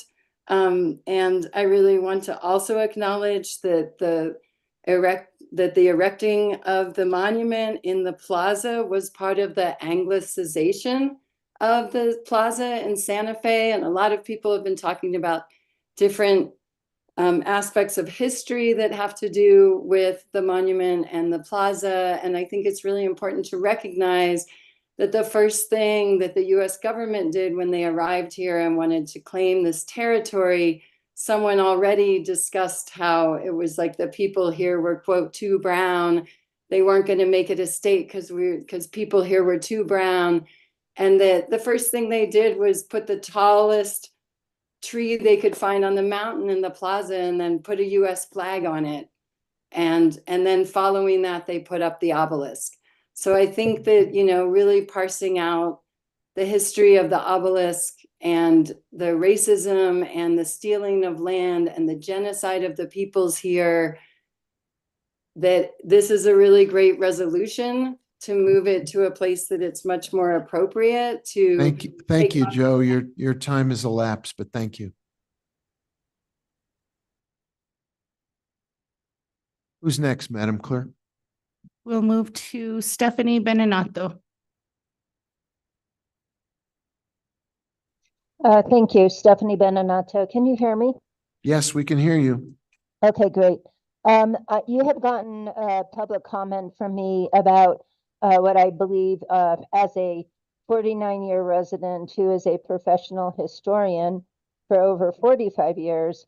I have given you in public comment what I believe are corrections of factual misstatements, including that the 4th plaque was put on later, including that this was about anti-slavery because New Mexicans held indigenous people as slaves.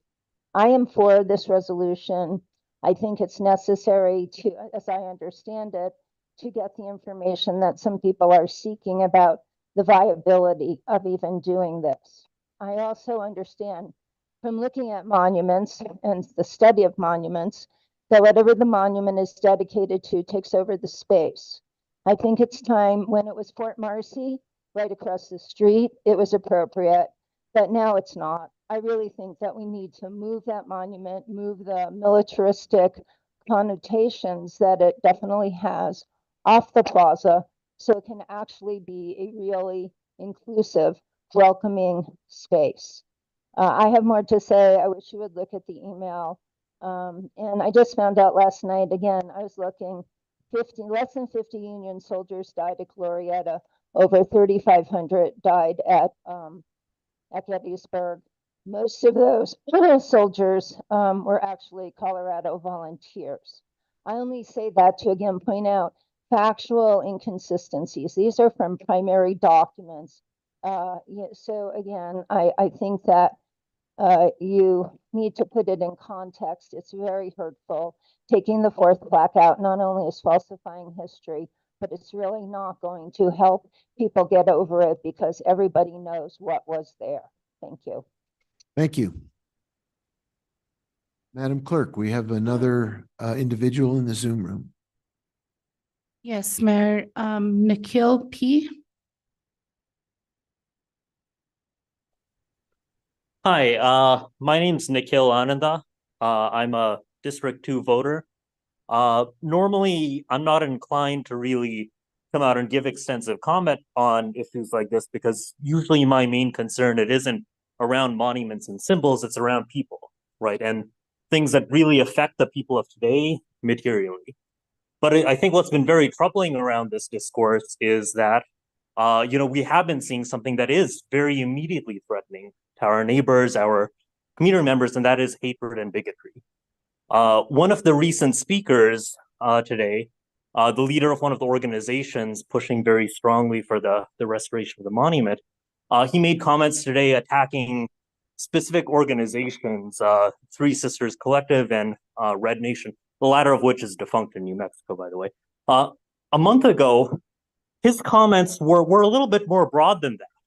He demanded the city council disclose if there's been any donations from the Tesuque Pueblo or any other pueblos in the state of New Mexico. Now, last I checked, the residents of those pueblos are New Mexico citizens, and they have the right to participate in the democratic process and the political process of this city just as much as anybody else does. Last month, at the same public comment, another speaker complained that the city council was, quote, allowing Native Americans to be on the plaza. That's the attitudes at stake here. That's the honest feelings, I think, of a lot of this movement when there wasn't a crowd of people willing to push back on that sentiment. I think that's a very, very dangerous set of attitudes. And I think the city of Santa Fe has existed long before the monument did. It will exist long after the monument. If it gets removed, what does destroy communities, what does destroy people is that kind of hatred, that kind of bigotry against people who have been here for thousands of years, right? And I think, if to send a strong message that the city of Santa Fe rejects those attitudes, rejects these, and I think the city does.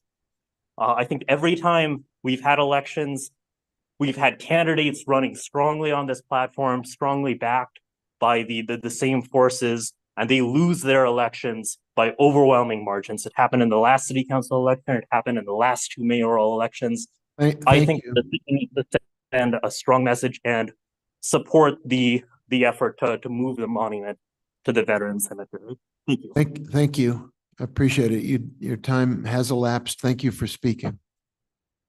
Madam Clerk, we have someone else in the Zoom room. Yes, they are listed as admin.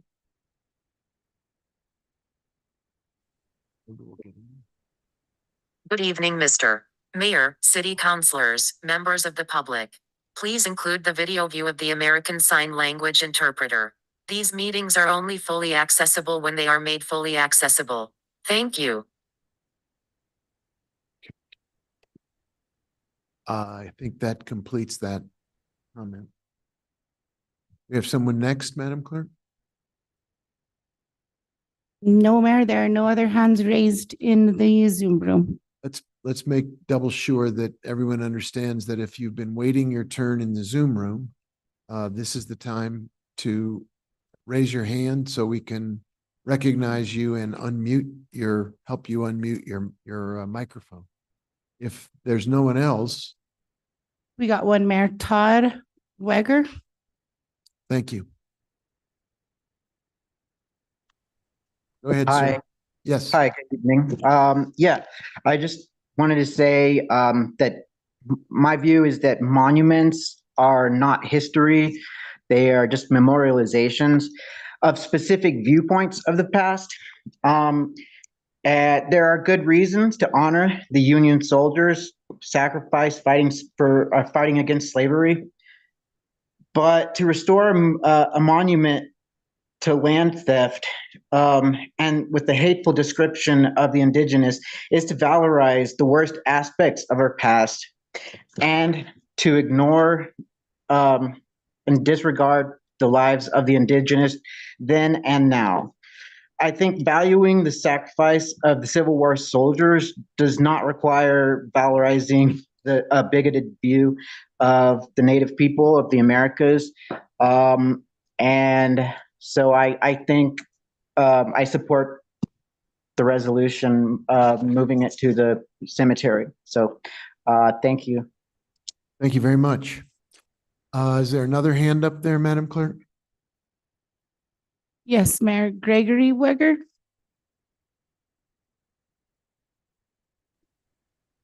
Hi, thank you for having me. I just wanted to briefly express my support for moving the monument to the National Santa Fe National Cemetery. I think Santa Fe is a place for everyone, and if you want to preserve the monument there, that's the thing to do. But we want to respect all cultures and peoples, especially people who have been here for a lot longer than we have, and cultures that have been here for even longer than that. So please support the resolution to move the obelisk to the cemetery. Thank you. Thank you very much. Anyone else, Madam Clerk, with a hand up? No, Mayor, there are no other hands raised. Well, I'll just offer one more time because I don't want anyone to wait in the Zoom room or here in this room and miss their chance. If you haven't spoken about any topic that's on your mind as a petition from the floor, now is the time to do it. And no one else is in the Zoom room? Very good. That completes then petitions from the floor. It is 8:15. I propose we take a 15-minute break and stretch before we come back and begin our next item. We'll take a recess till 8:30.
Madam Clerk, we're still streaming. All right, let's resume our governing body session. We're starting again at 8:37. Madam Clerk, could you read the next item on the agenda? Certainly, Mayor. Next item is 9R. It's consideration of a resolution sponsored by Councillor Carol Romero Worth, Councillor Alma Castro, and Councillor Amanda Chavez. The resolution directing the city manager to investigate the feasibility of relocating the Soldiers Monument to the Santa Fe National Cemetery and recognizing the distinct purposes of the plaza and the monument. And I know this was taken off of consent by Councilor Garcia, but I think what we'll do is get it introduced. We'll at least have a motion, and then we'll let the sponsors have a few minutes or speak to the issue, and then we'll take up the question of a process for the very many different amendments that have been put forward, and we need to see if we can come up with an orderly and procedurally hopefully streamlined way to work our way through that. So let me entertain a motion. Move to approve. Second. We have a motion, we have a second. And I'm going to turn to Councilor Romero Worth to begin with introduction of the resolution. And then if the other co-sponsors want to take a chance to speak to the issue, and then we'll go to process, and then we'll go forward from there with each of the different amendments. Councilor Romero Worth, you have the floor. Thank you, Mayor. I want to start by thanking everybody who came out tonight, whether you were in the chamber or on Zoom. I appreciate the range of voices that were here and acknowledge the emotion and the complexity of this issue. It is a difficult one, and I just am grateful that everybody took the time to be heard tonight. So thank you. I want to thank the co-sponsors as well, and I look forward to their comments in addition to these that I'm going to make now. I think, as I've said before, this idea was brought to me by constituents in the spring of 2023. And I initially said the community's too polarized. We can't move forward with this. And what changed was the events last fall in Rio Arriba County, where county officials started the process of putting back up the Oñate statue near a county building. And the result was those actions led to gun violence. And to me, I strongly believe that we can't put this monument back up in the middle of the plaza. It presents a potential public safety threat. And so as a result, this idea seemed like something that we should pursue.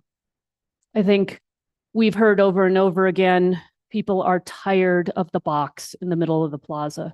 We're tired of the status quo, and it can't continue. We've got to figure out how to move forward. The proposal contained in the resolution is to explore the feasibility of moving the Soldiers Monument to the National Cemetery. Feasibility means formally asking the National Cemetery. I think, as I said before, my constituents did reach out to the National Cemetery here in Santa Fe. The director said, yes, this is something they would consider, but there would need to be a formal ask. The city manager can't make that formal ask until the governing body provides direction saying this is what we want to do. Yes, the city manager writes all kinds of letters on behalf of the city, but in this instance, he's not going to be sticking his neck out if this isn't something that the governing body directs to happen. So the first thing that needs to happen is a formal ask.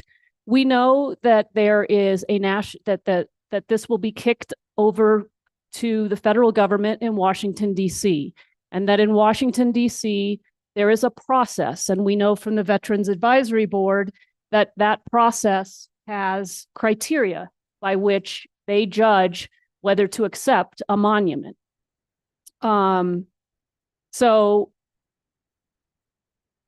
what's feasibility mean? Let's go back to that for a minute. Formally ask, understand what's involved in rebuilding, understand what's involved in moving.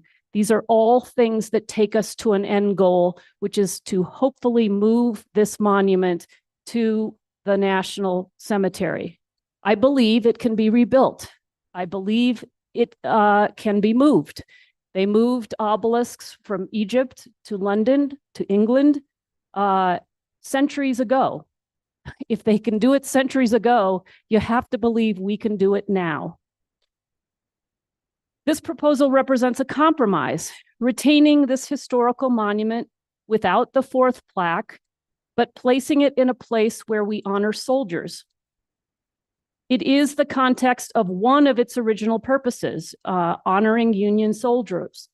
We ask in the resolution that the federal government consider putting the monument near the graves of the Union soldiers, because then this monument would be in context of one of its original purposes, which was to honor Union soldiers. The proposal went to city advisory committees.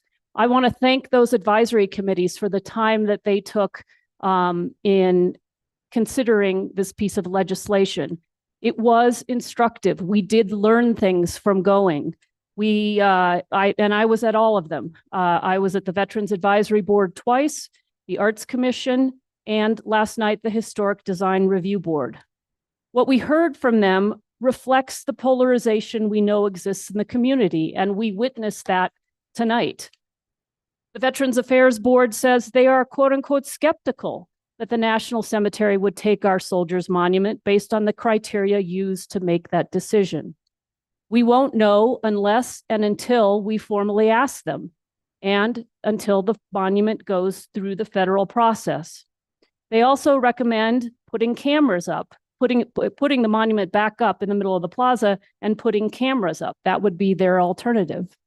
On the other hand, a couple days later, we went to see the Arts Commission. And while they did not take a formal vote, the general consensus from those members was that this proposal, this resolution to move the obelisk to the National Cemetery was a proposal worth pursuing.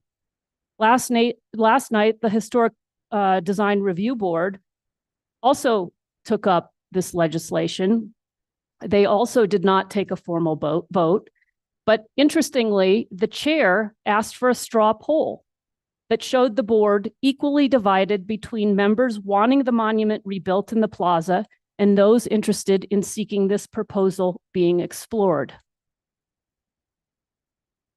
Because of this polarization in the community and also reflected in the advisory boards, I believe that we can't continue to outsource this decision. We also have to stop postponing a decision. I believe that as leaders in this community, we have got to figure out a way forward. And this proposal is one way, one path that we can take to get beyond the events from 2020 when the obelisk came down. I said that going to the advisory boards was instructive. And last night, we heard from the H board member, John Benvenu, who spoke about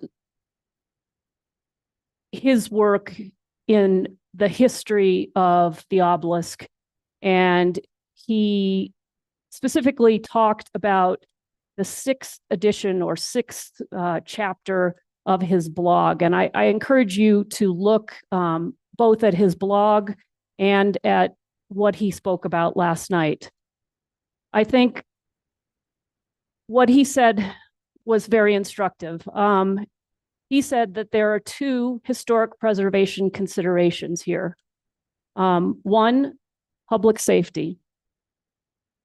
The H board, he reflected, regularly allows for the destruction of landmark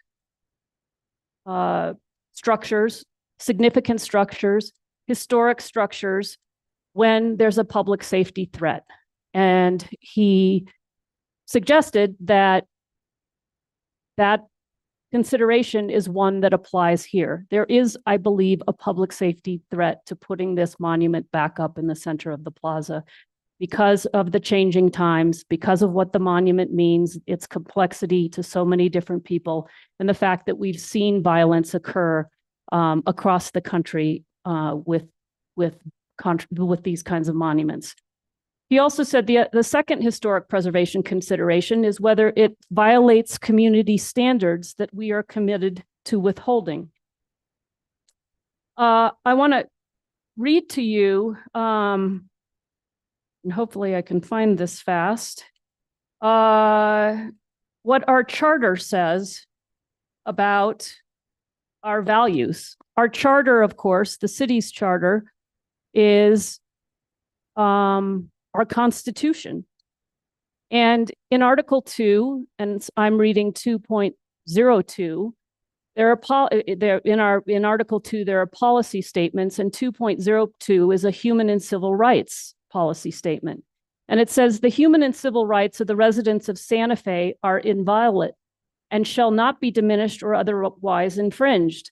To that end, no city ordinance, resolution, or policy shall be enacted or adopted, nor shall any action be condoned which discriminates on the basis of ethnicity, race, age, religion, creed, color, national origin, ancestry, sex, gender, sexual orientation, physical or mental disability, medical condition, or citizenship status.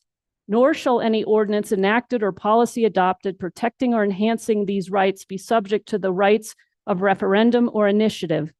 The governing body shall preserve, protect, and promote human rights and human dignity, and shall through all of its activities, including but not limited to employment, awarding of contract, housing accommodations, and the provisions of city services, prohibit and discourage such discrimination. To effect these ends, the governing body may enact ordinances and establish appropriate commissions with jurisdiction, authority, and staff sufficiency to effectively administer this policy. So I believe that this monument violates our community standards, as we have heard how people in this community view it, and the standards that we have adopted in our Constitution, in our city charter. We as leaders need to step forward. We need to move forward. We need to ask this National Cemetery. We need to make our case to the National Cemetery about why we think placing it in context there without the fourth plaque would be an appropriate move. This is a compromise. It reflects our values. And I want to suggest that one thing we might do is the Mellon Foundation has a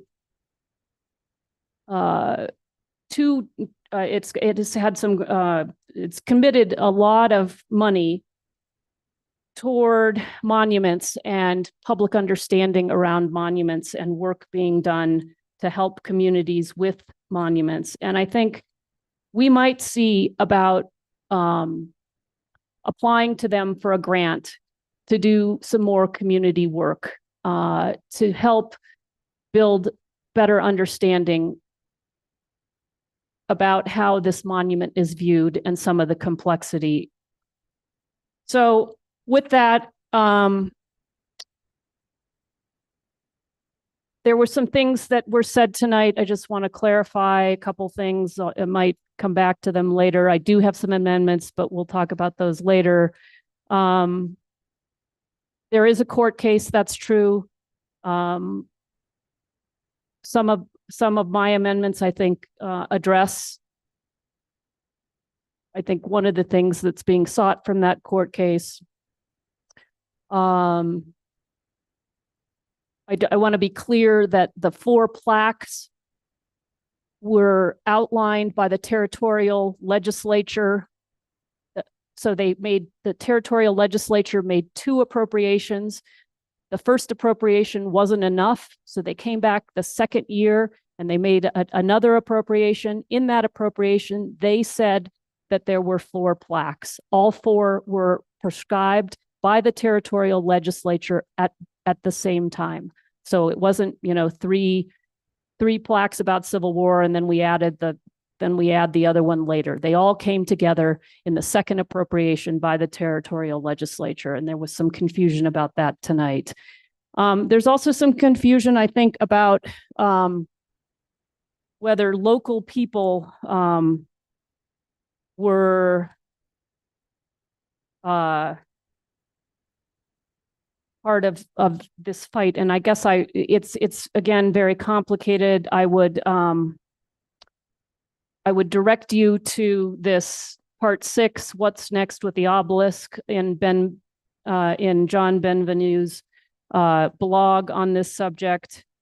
And I guess the last thing I would say is that, when we go back to these historic considerations, one being of public safety and the other one being in line with our values, having community standards, I would just point out, and I'm reading from John's blog, the National Trust for Historic Preservation, the leading national organization dedicated to the preservation of America's historic places, supports the removal of historic monuments from public spaces when they continue to serve the purposes for which they were built, to glorify, promote, reinforce white supremacy overtly or implicitly. This same principle, which is consistent with the standards set forth in Santa Fe's charter, would justify the removal of historic monuments like the Soldiers' Monument, which convey a message of ethnic inferiority and exclusion. In addition, demonstrable and serious public safety concerns, usually related to unstable structures, can justify the removal through demolition of historic properties. So again, while this is historic, I think what it stands for is problematic. And I know I got several emails, and I think we all did, from people saying, let's create a plaza that is unifying, where people feel welcome, where everybody feels like they're part of their community, and it's accessible to everybody. There isn't pain by one faction of this community over another. And so I think,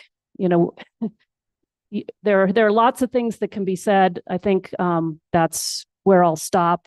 And this is a very hard topic. It's been a long road. It's something I've learned a lot from. And again, I thank my co-sponsors, and thank you to the community for coming out tonight. Thank you, Mayor. Thank you. I wonder if the other two sponsors want to take an opportunity to introduce it, and then we'll move forward with process for considering the number of different amendments that we have in front of us, and then see where we are at the end of the evening. And I just briefly want to, of course, thank you to the mayor, governing body. Thank you to the sponsors for all the hard work, and thank you to everyone for the hard work on their amendments. I do just want to add my perspective and speak a little bit to why I decided to jump on this piece of legislation, which, as Councilor Romero-Worth so graciously stated, is a huge compromise.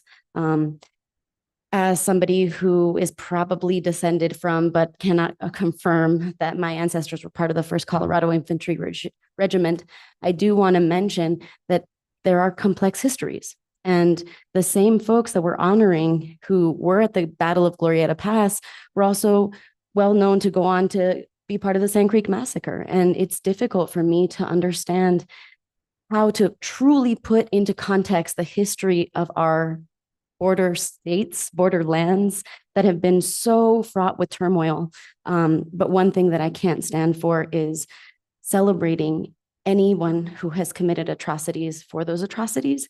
I think that we all have had really difficult conversations with our families over this issue, and we're ready to move forward. Thank you. Thank you, Councilor. And Councilor Chavez. Thank you, Mayor. I want to start by thanking Councilor Romero-Worth and Councilor Castro for doing the work on this piece of legislation.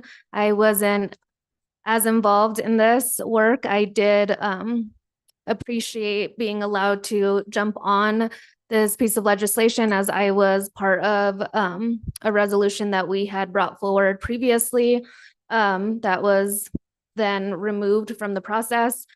And I think that what I find empowering about this is the fact that it just starts the conversation of something that needs to occur so we come to a solution. Part of the healing process, which is not going to be easy, as we can see from our public comment. I think there are two sides that are more than two sides that are just very passionate about the impact that this has on them. But I do think that coming to a solution is a way to start healing, even though we may not be able to fully represent everybody involved. I also predicted that a lot would come from the introduction of this, which did. We have, I think, 8 or 9 amendments that we'll be discussing tonight. And so it initiated a conversation, just like our public. I think we represent the different feelings that are present with this topic, just as a governing body. We're able to relate with certain perspectives. We have feelings. We are rooted in different ways in Santa Fe, like many of us are. And I think our amendments show that. So I think the appreciation that we all should have for, Councilor Castro and Councilor Romero Worth in bringing this forward is just starting a conversation so that work is finally done. And we move forward to coming to an agreement, at least as a governing body, as individuals that represent the community. And I think that, or I hope that's where we end tonight. I hope that we just present some hope to an end and to a place where we can all come together and unite and respect one another's history and culture and feelings and practice empathy, which we all need to practice doing as a community, I think. So I just want to leave it with a deep appreciation for just starting this work. It needed a start. And so for the two of them who brought it forward, I think it was brave. And I appreciate you allowing me to be a part of initiating this work and conversation. And for those counselors that are bringing amendments forward, thank you. This is what the process is for. It is a way for us to kind of put our hearts in work that matters. And so you're all going to be hearing a lot of that work tonight. And so I just appreciate everyone's efforts with that. Thank you. Thank you very much, all of you. So I know we've got amendments A through F, and I know that Councilor Faulkner has given a pretty good amount of thought to a process that might help us move through these, maybe find the ones that are least challenging or where there's most likely consensus, get some of those through the process. And then if there are some that are going to require more debate or dialogue, maybe take those up after we've cleared some of the other ones through the process. But I don't want to take away your thinking about this or supplant it. So you've given a lot of thought to this, Councilor Faulkner. Maybe you could offer. I'm sorry. Just for clarification, Amendment A has been passed and adopted into the resolution. So point well taken. We move B forward. Okay, but we have even that said, there's a full slate of amendments, and we want to walk through them as in a way that is efficient and also gets things cleared out of the underbrush and move to the things that where we may need to engage in longer dialogue. So I would turn to you, Councilor, and let you talk through a little bit of how we could move forward, because I know you've been thinking about this. Mr. Mayor, and I've consulted with Aaron, and Aaron, at any point where we're getting off course, I'm going to lean on you to help navigate this. So what I'm suggesting this evening is, rather than debate each amendment one at a time, we go through the amendments as a body, and each sponsor can kind of give a brief of what their amendments are about. And I think we're going to find, in just looking through the amendments that have been posted, we agree on some things solidly. And if we can get those things off the table and move past those, then we can first find common ground, and then we can work towards negotiating the rest of the amendments. And I know Aaron said we can do amendments on the fly if they're kind of simpler, if we just have to cut and paste. So we may have to come up with a couple new amendments that pull things together so we can just pass one amendment. I hope that's not confusing, but. Mayor Weber, Councilor Faulkner, I would like to just say that I don't think I use those terms, but yeah, I didn't say you could do things on the fly. I read the rule which says you have to present them in writing. So you can come up with new amendments. They just have to be presented in writings. That's what the governing body's rule says. So I'm going to summarize what I think I heard you say, which is we've got, to Councilor Garcia's point, we've got amendments starting B through F, and each one has a sponsor or sponsors. Perhaps if we started walking one at a time through those, we could talk our way quickly through them and then decide which ones we would want to introduce first if there seems to be more agreement about some than in others. And I'd also like to ask for the 10-minute rule as well, the debating. When we start debating we can go around and have 10 minutes, but we can also have more than one bite at the apple if people are haven't finished their line of question. So I think that sounds like a perfectly good way to try to ease our way into this and make it orderly and also efficient. So why don't we begin then with Amendment B. So, Mayor, I believe that's an amendment that I'm. Councilor Romero Worth is sponsoring. So, and I I could. believe also, are all three of you co-sponsoring that again? Is that on the amendment? No? I will be removing my sponsorship from this amendment. There are two sponsors. Okay, Councilor Mayor Worth, you have the floor on. Thank you. And Amendment A. And yeah, and I can go through this pretty quickly. It does three things. And we did talk about this in finance a little bit, just to remind the members of the finance committee. On page 5, it adds a whereas clause. When we went to the Arts Commission, there were members there who suggested that it would be important and good to acknowledge that there were people of different cultures that preceded the time of the territorial legislature and the building of this monument. So this does add a whereas clause, whereas for 12,000 years, people of different cultures have lived in the area today known as Santa Fe, and there is evidence of settlements dating back between about AD 600 and 1425 on the Santa Fe Plaza that were inhabited by ancestors of today's Pueblo people. So again, just expanding the history. The other thing it does is it says, be it further resolved that the city manager shall report to the governing body at regular intervals regarding the status of determining the feasibility, including any reports or expert analysis that are produced as a part of the feasibility determination. I think that would happen anyway, but just to be clear that we want to be kept involved as information is gathered.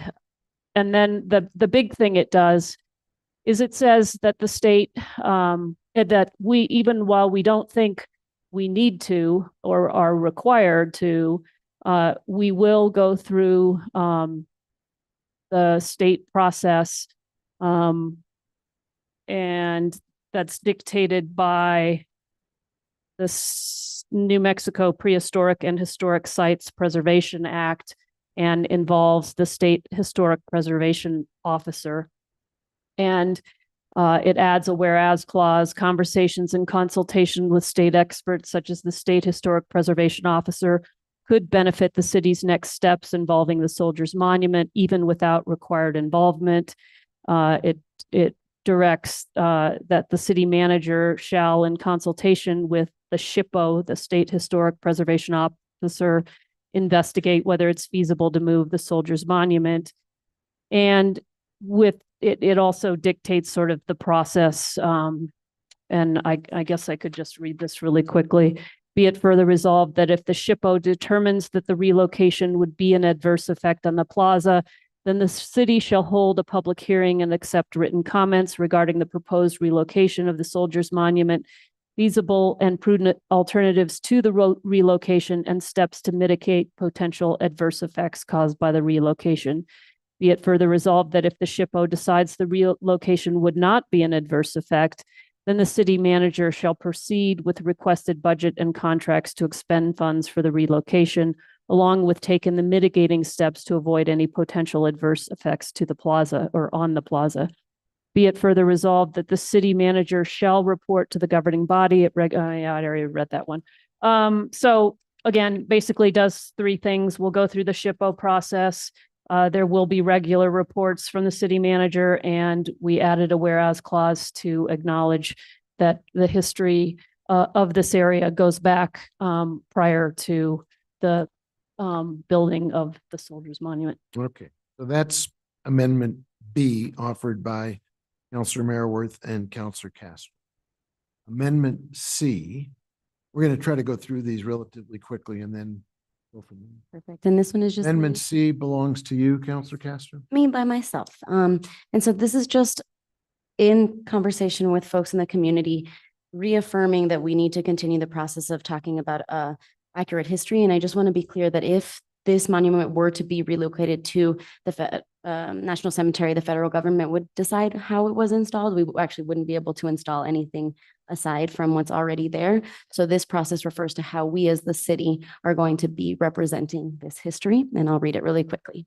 So there's two changes. Whereas because the plaza has been a space claimed by multiple governments and or political bodies, and because the monument only acknowledges one of those bodies, the Soldiers Monument should be best located in a space with like military monuments dedicated to armed forces of the United States. And then there is a further, be it further resolved that states, if the relocation is feasible, the city manager shall work with the governing body to coordinate community engagement about how to best represent an accurate history of the Soldiers Monument and the events surrounding its removal from the plaza and its installation at the National Cemetery by identifying appropriate collaborative partners in the form of advisory boards, committees, as well as other community stakeholders. Thank you. So that is the second of the amendments. We now have Amendment D, which is my amendment. So Amendment A strikes the last be it further resolved clause that says that if the relocation is feasible, the city manager shall proceed with proposing budget and contracts to expend funds to remove the fourth plaque and relocate the Soldiers Monument, including steps to preserve, protect, and minimize harm to the plaza. So the Amendment A struck all that language, and actually it struck an important piece, which is the proposal as presented in this resolution is to ask the National Cemetery to take the Soldiers Monument without the fourth plaque. And so this Amendment D just inserts that back in the top.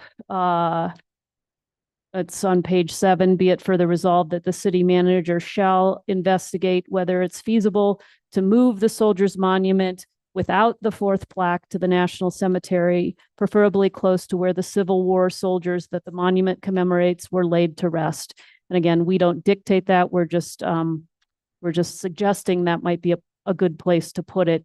And I want to be clear that we're requesting consideration without the fourth plaque. So adding that piece back into the resolution. okay? And then we go to Amendment letter E, which is, again, I believe yours, Councillor Maraworth. Am I correct? Yes, and so this one just adds back in the language that Amendment A took out. So it just adds back in, be it further resolved that if the relocation is feasible, the city manager shall proceed with proposing budget and contracts to expend funds to remove the fourth plaque and relocate the Soldiers Monument, including steps to preserve, protect, and minimize harm to the plaza. The original intent with this piece of legislation was that we needed to, as I've said before, ask the National Cemetery, figure out what has to happen to rebuild, and figure out what has to happen to move. And if all of those things are possible, then we need to start moving in the direction of carrying out that plan. And this, be it further resolved, was to take that next step. So this language would just add it in. It was taken out at the Quality of Life Committee. And there is a technical amendment, but I don't know, EF, is that G? Remember, Counselor Romero, I'm not sure what letter. Okay, so I don't see G in the packet. Oh, It's not in numeric or alphabetical order. okay, sorry. So, yeah, so we're not there yet. No, we are not. So we will now go to the amendment offered as Amendment G, and I believe there are 3 co-sponsors to that. I'm sorry, F. I Amendment F. skipped it. We're going to go to G when we get there, but F first. So this is 3 sponsors. I don't know who wants to take it up. Thank you, Mayor. I think that I will turn it over to Councillor Cassett to start it, and then I will finish it off. And I think we all have some offering of reasoning behind it as well. Thank you. Thank you, Councilor Chavez. Thank you, Mayor. So this amendment essentially speaks to broadening the feasibility to look at not just the feasibility of moving it, but also what would be the feasibility of rebuilding it, as well as potentially just what does moving it look like, even if we were to look at another location. Councilor Chavez will speak to some of the other components of this, and I will speak in more detail as to why later. But I think that we have already touched on a lot of the complexities around the differences of opinion, but really what I've noticed is so much of a division in the community. And what I really start to hear about what people perceive others should feel about this monument or should not be feeling themselves. And my concern around us actually taking action before really attempting to provide some more conversation around there. As Councilor Maraworth mentioned, that there are some opportunities that we potentially could pursue with the Mellon Foundation. I have mentioned some of our own community engagement models that I think would have been better fit for this particular issue. But what I would really like to see is what's possible. And that way we can really start to have a conversation once we actually know what the options are, as opposed to continuing to, right now we're really looking in hypotheticals, which is important that we come up with those so that we can look at what we actually can do with them. And then Councilor Chavez, I will send it over to you to discuss the rest of the amendment. Good. Counselor? Thank you. I think that I just want to run through some of the changes we have. So we have made changes, and be it further resolved, we have 4 points that look a little bit different. And I'm letting my computer load because I lost it. And I think it's best just to read it. So Councilor, I have it up if you want me to read it. Did you get it? no, I got it. Thank you. So we have, be it further resolved that the city manager shall investigate feasibility questions related to the Soldiers Monument, including but not limited to the following questions, including the related structural, architectural, financial, and administrative considerations as applicable. What are the options for rebuild? So question 1, what are the options for rebuilding the Soldiers Monument at the center of the plaza? What are the options for rebuilding the monument and moving it to the National Cemetery or another location within the city of Santa Fe? Would the U.S. Department of Veterans Affairs accept the Soldiers Monument into the National Cemetery? Really, our conversations had a lot to do with having more information. I think that more information would also be very beneficial to the divide that Councilor Cassett mentions that is present within our community. And then we move on to another change, be it further resolved that results of the feasibility study shall be presented to the governing body. Be it further resolved that presentations to the governing body on the feasibility studies shall include information about the level of damage to the monument results from the SHPO process, fiscal impact, and other relevant stakeholder and expert feedback. And ultimately, with that information, our last clause is, be it further resolved that any future proposals about the Soldiers Monument shall be vetted through the appropriate city advisory committees and city council standing committees and approved by governing body before any action is taken.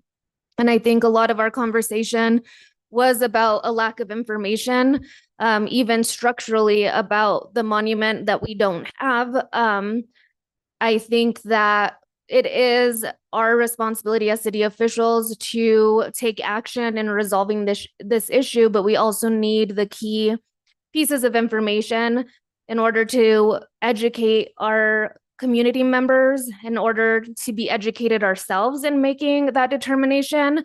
And I feel like we were trying to capture that with this amendment. Councillor Faulkner, I think you had something to add. Yeah, and I just feel that when we're grappling with this issue, it's important to note that the city council should reflect upon all concerned citizens with the relationship to this issue. And we've heard a lot about divisiveness, but I feel that our amendment is kind of pulling both sides into the conversation and giving us information that can help us make a better decision. And so I feel it's important that we just reflect the entirety of the population in the discussion. Okay, and that completes your description of that amendment. So now we go to Amendment G. Councilor Mayor Worth. Thank you, Mayor. So this is a technical amendment brought by the city attorney's office. I can read it, I think, and Erin can speak to it if she wants to. Whereas the plaza is listed on the national and state registries of historic properties prior to 1975, and whereas the city park was described in a federal nomination form dated May 7th, 1975, which the keeper of the National Register certified on September 20th, 1983. Yes, thank you. And Mayor Weber, Councilor Mayor Worth, this is to provide more clarity about some of the dates. But the plaza was listed before the nomination existed because it was already listed as a landmark, and all landmark properties were just put onto the list automatically. And then the nomination came later. So that came out during the discovery process and the litigation. And I think we had written these whereas clauses before we had gotten all of that information. So thank you for letting me propose that. And Councilor Cassett, your hand is up. Thank you, Mr. Mayor. We do have another amendment that is currently being processed by Marcy and will show up in the packet soon. I'm trying to find the exact language, but what this amendment does is it calls for the removal of the fourth plaque as soon as possible. And we wanted to list that as a separate amendment in case some of the other amendments that included that did not get approved. So this would add that on, that this plaque would be removed as soon as possible, and just has it as its own separate amendment to be considered independently if needed. Thank you. Councilor Chavez, I thought go ahead. Just to clarify, the difference between that amendment and the amendment that Councilor Merrill Worth has brought forward in regards to the fourth plaque is that our amendment includes that the fourth plaque be removed immediately. So we don't want the removal there's no pending on where it's moved or what that decision looks like. It's directing the city manager and working with city staff to remove that plaque immediately. So it's not hung up on any process or movement of the monument itself. And yes, Councilor Casper. Point of inquiry. I apologize. I was not physically at the H board meeting last night, but there was some discussion about if removing that plaque would change the historic value of this monument. Does anybody have any direction on those comments? I think we need to wait for that when we get into discussion. All right, so Councilor. Mr. Mayor. Yes, sir. I also have an amendment that has not been processed yet that I'm happy to cover. Why don't you cover it, sir? This would be amendment letter I. It's up to the city attorney whether the previous fourth plaque one or this one gets the lettering, so. Go ahead and tell us what It's up to whoever gets it to me first. I've got the other one in my inbox right now. It came in first. Head Counselor Garcia. So what mine does is it makes some corrections in the whereas clauses, specifically on page 4, line 1. It corrects the name of the territorial New Mexico governor. Currently it says Bransford. It is actually Bradford, and it's a territorial governor. So it makes that correction. The next part is that, and this is on page 6, line 15, the whereas clause, it states, whereas relocating the Soldiers Monument to the National Cemetery would not adversely affect the plaza. We don't have any documentation, data, study, nothing that verifies that. So that needs to be pulled. The next whereas clause states, whereas there is not a prudent and feasible alternative to relocating the Soldiers Monument to the National Cemetery. That whereas clause I eliminated as well, because there are many prudent and feasible alternatives besides what's presented. And so that's stricken as well. Then we get into the be it further resolved on page 7.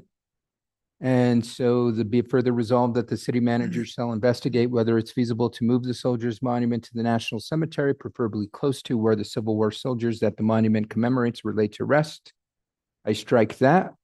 And the reason being is, and I go through the next sections of adding some be it further resolved. In this, it adds, be it further resolved that the city manager shall investigate the feasibility of rebuilding and moving the Soldiers Monument without the north-facing plaque by evaluating the structural integrity and ownership of the Soldiers Monument. The structural investigation must be completed by a certified structural engineer. This investigation of ownership of the Soldiers Monument must involve city staff, officials, and appointed, such as the Santa Fe City Historian, and shall also include the New Mexico State Historic Preservation Department. And then I also add, be it further resolved that the city manager shall report back to the governing body every 3 months with an update on the progress of these 2 investigations. And then lastly, be it further resolved that the city manager after the city manager has completed the investigation of structural integrity and ownership, the governing body will hold a special governing body meeting to discuss the investigation results and begin to determine if, given the results, wishes to move forward with moving the monument. And so the reason why I changed a lot of what was proposed is we need to really have some foundational information which was similarly proposed through Councilor Faulkner, Chavez, and Cassett's proposed amendment, is we really need to understand what's going on with this monument. I think the public has the right to know, is it even feasible of moving it, or is it even feasible of rebuilding this thing? We've saw tonight the passion from folks, whether to move it or rebuild it. It's prudent of us as the government to really understand is either of those an option, and if not, then what is a viable option? Additionally, the ownership of this monument still is, in my opinion, very blurry. If we look at the historical record, you have in the 1970s, the city council wanting to move the monument. They actually voted to move it. And the SHPO at the time came back and said, nah, that's state property. You're not doing that. So the council rescinded their decision. There's documentation, there's evidence of the city manager stating that the state owned it. There's documentation and evidence that from the Mayor Valdez stating that the state owns it. We need to do a thorough investigation why that decision was rescinded.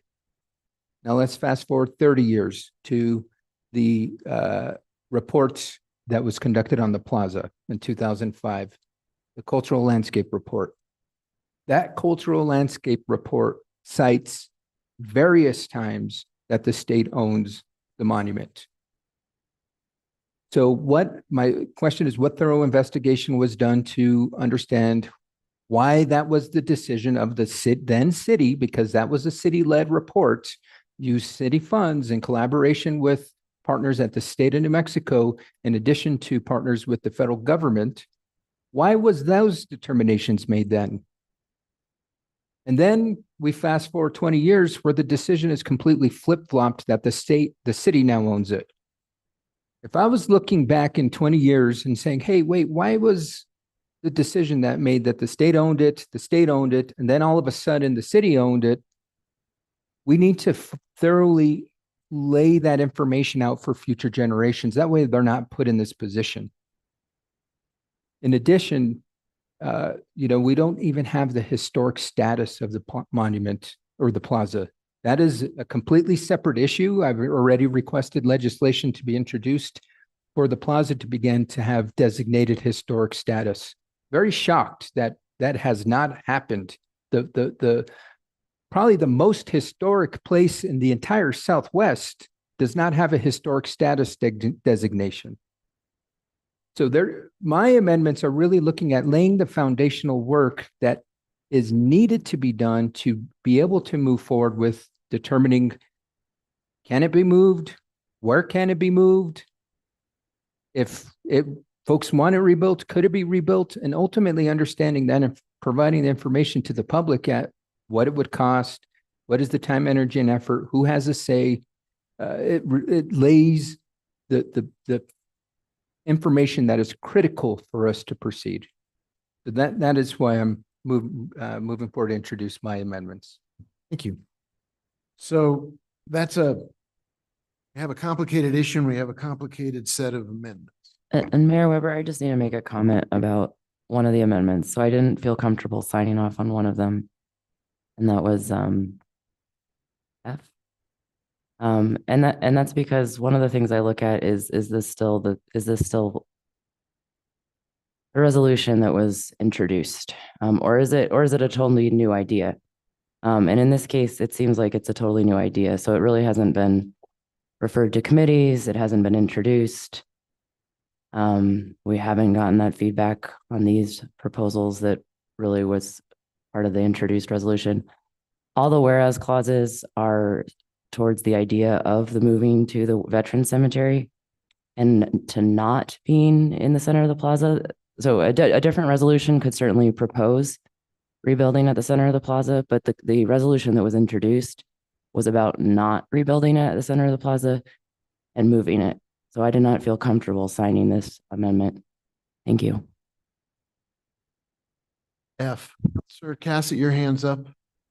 Yeah, thank you, Mayor. I can speak to that, and thank you, City Attorney McSherry, for bringing that up. The sponsors and I did speak about this. We did decide that we wanted to move forward with having this discussion with the governing body, and determining whether the governing body felt that this amendment was valid, given the conversations that we have seen occur throughout the committee process, or what we saw as the intent and discussions that occurred. However, we are prepared that if there is a separate resolution that does need to come forward to really capture this full idea, we also understand that, and we're prepared to move forward with that, but did want to have the opportunity to discuss this with the entire governing body, which is why we decided to go ahead and bring it forward today without Attorney McSherry's signature. But I really want to thank Attorney McSherry for the conversations that we've had around that, because it has been very fruitful, and we've really appreciated the different perspectives that we've all had to come together with in this conversation. So that is all. Thank you. Thank you, Mayor Weber. If I may comment on that further, as I'm hearing this verbalized from myself and the counselor, given that it is so different, I would also caution whether it's even on the agenda. I don't know that you've really given the public notice that this is a topic you're speaking about. Okay. Counselor Castro, and I think you wanted to speak too, Counselor Faulkner. But to that point, Yeah. as a sponsor, I would not find that to be a friendly amendment for that reason. The whole intent of this resolution was to explore this monument being moved away from the plaza. And I've spoken to sponsors of this amendment that I would much rather see this in a different resolution that we could discuss publicly, that we could put through the regular process, and that we could vote on separately. To the point that I would be willing to also remove my own amendment that is slightly talking about creating a historical narrative and creating a separate piece of legislation for that amendment in good faith. Counselor Faulkner? One of the concerns I had with doing a separate resolution is I felt like that would put the resolutions in greater conflict.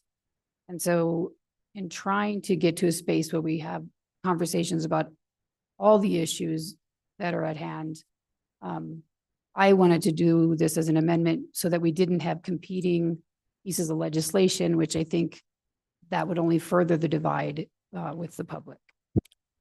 Thank you. Just gonna add something real fast. Yes, go ahead. So when I read the caption, I look at a few words like investigate and feasibility. I think that there's an investigation as to whether the monument can be moved to the National Cemetery. We are not saying that the monument will be put back in the plaza or it will be in a specific place. We mentioned the National Cemetery, but if we're talking about feasibility, which is what is mentioned here, I think that it is appropriate to discuss and explore, because that's what's going to come up in a feasibility report back to us, the other options if the National Cemetery isn't one. And I think we were trying to capture that in our amendment. And I think like based on public comment, that discussion has already occurred. If it can't be done at the National Cemetery, where are other places or what are other options? And I think it's this whole the word feasible, which we've discussed even as a governing body or have discussed in committees, like what does that mean? And we're just laying out the options of the possibilities in regards to what may be presented back to us when we get a feasibility assessment done for even just this option alone, the relocation at the National Cemetery. Let me try to summarize some of the things that I think have been expressed. Number one, I think there is, if not unanimity, a majority of folks who are ready to remove the fourth plaque. That seems not to be too controversial. I think there is I sense a consensus that we need, I'm not entirely, Councilor Garcia, I was listening to you read your ideas, and I was going by pretty quickly, whether it's specified what the skill set is of somebody. We do need somebody to assess the ability to reassemble the monument and what that would take. I don't know what the actual professional skills of such a person would be, but I know that it's feasible to find out, given the existing state of the monument, pieces that exist, what it would take to reassemble those pieces or other pieces into a rebuilt monument. I think there is a desire to discover through careful assessment of what it would take to move the monument if it were reassembled, to be able to be reassembled to the National Cemetery, and whether the National Cemetery, given conversations with people who are in responsible positions, would be amenable to such a proposal. Those seems to me, I mean, I don't have such an amendment that lays those out in that specific order, but I think the sense of the conversation is those are covered by many of these amendments. I think the other thing, and Councilor Mayor-Worth, I defer to you on this, and it's in the form of a question, is there's, I believe, folks are amenable to the idea of a two-step process where, after assessing, rebuilding, reassembling the monument, assessing its ability to be moved, assessing the accessibility of the monument being put into the cemetery, all those reports coming back to the governing body for a thorough review at that time, rather than having this resolution stipulate that it would, if it's feasible, it immediately happens. I think even, I believe you're amenable to breaking the process in half so that there's assessment followed by a debate over, or a discussion over whether it's, if it's feasible, is it desirable? I think those are many of the things that I've heard tonight from different voices as a way of having a process of careful assessment, and then the both of the reassembling of it and the moving of it and the location of it to the cemetery, and then a debate over whether that, if it were feasible, does this body want to make that happen? Yeah, Councilor Garcia. And the removal of the plaque is, I think, on everybody's list of things to do. Right. And I think really complicates the process is reaching out to the Veterans Affairs Department to see if they would accept it. Because as stated through the Veterans Advisory Board letter to us, to me, it's crystal clear they will not accept it. And even given those stipulations, going to the federal government for a request review is going to take a long time. And I don't want to slow down the process of the whole feasibility study of moving it. And I think we can do a feasibility study of moving it anywhere. That way it's open-ended. That way, if we want to move it to a different location than what's proposed here in the resolution, that information is there, because I think the hardest part is determining, is it feasible to be moved? The location to me is a non-factor because it just gets moved from point A to point B. The crux of it is, could it be moved? And I think, so I would not be in favor of reaching out to the Veterans Affairs Department at this time, because it will slow down this process that we can begin getting momentum of taking off the plaque, really understanding the structural integrity and feasibility of, could this be moved? And if it could be moved, then we have an open option of send your application to the Veterans Affairs Department, hear from the public from many other sites where it could be moved to. But then, on the flip side of the argument, you also have that information of, could it be rebuilt? And it allows for the governing body to make that decision without waiting on hearing back from the Veterans Affairs Department, which is going to take a long time. Thank you. Councilor Merriworth, and then I have a few thoughts on the matter myself. Okay. So I think, I thought that the amendment I had about removing the fourth plaque was non-controversial. I think we have to, I think we have to have a conversation about what it is. I mean, the monument's in storage somewhere, and I don't know what taking the plaque off at this moment does. And I don't think we have any, I think the idea is we wouldn't reconstruct it. And maybe that's what the language we need to use is, it should be reconstructed without the fourth plaque.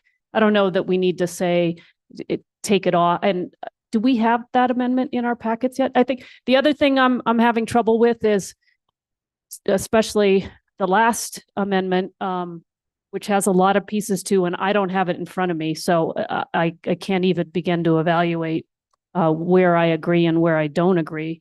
But so I thought that my amendment saying we'd move it without the fourth plaque was pretty simple, but then we have another amendment that says take off the fourth plaque immediately. I'm not sure what that does for us.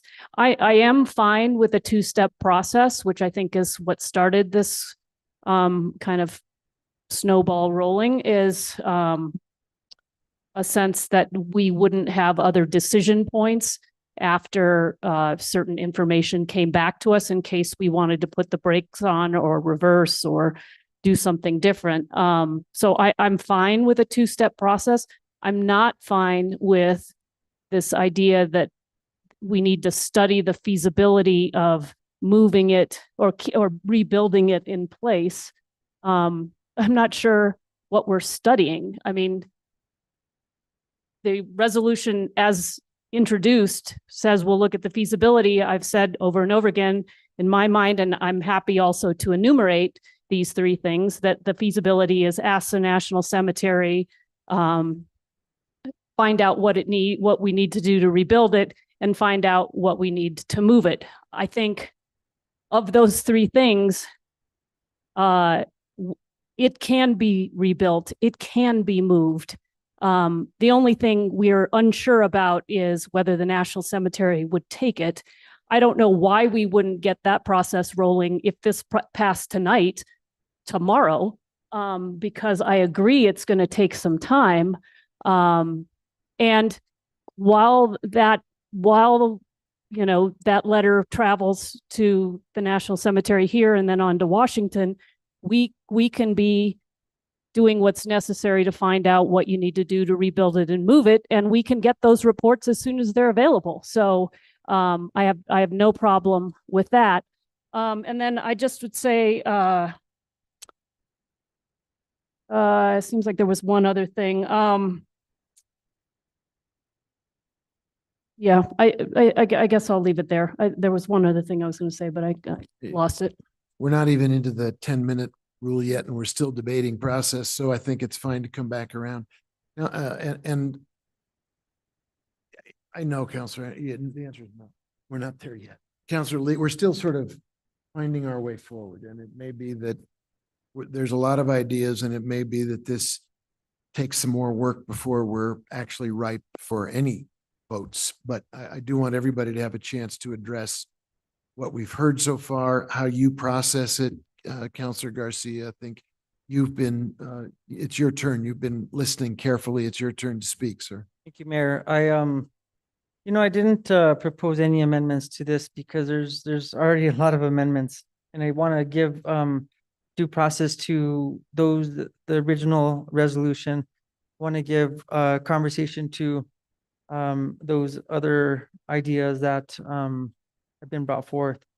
I do want to just kind of make a quick statement before I maybe go on a little bit more, and I won't be that long-winded. But I think there are some commenting on things that we don't know, and I think that's where we're at.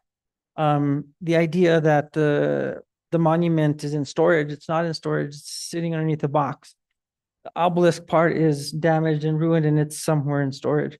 And those are, and I make that just based upon knowledge of video and what I've done in my own research.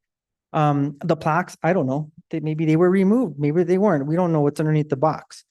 And so here again, these are the steps forward in regards to the data that we need as elected officials and those decision makers of our community to make the best decision that we can to go forward. And again, I think I applaud the sponsors of the original amendment because it gets us in forward motion. And again, I've always thought about when we do discuss things that there is compromise. I obviously I have my own feelings over this, and I'll make those known. But at the same time, I think that it is really important that we hear each other out, that we listen to each other. The last one question that I'll ask for right now in regards to all of the discussion, and I think I brought this question up in committees, is in regards to how does the lawsuit that we're in affect any of these decisions?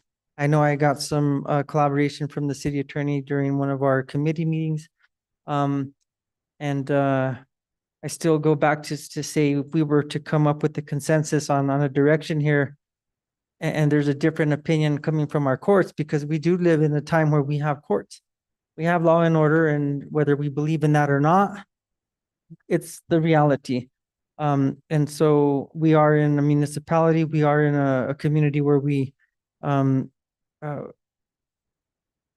we are court ordered by something, we're court ordered. And I would definitely be in support of whatever decision that is, as long as it's fair. in judgment. And so those are my comments. Going back to, I'm very interested in knowing what is able and what we can do. I don't think we're gonna solve the political sides of this because they're so polarizing. But I think that we do need to have a good deep discussion on how we do move forward to heal. I made the statement, you can put it in a closet. We can take it out of there. We can build it back. We're gonna have problems until we actually come together as a community and talk about that. And I think that's where we're at.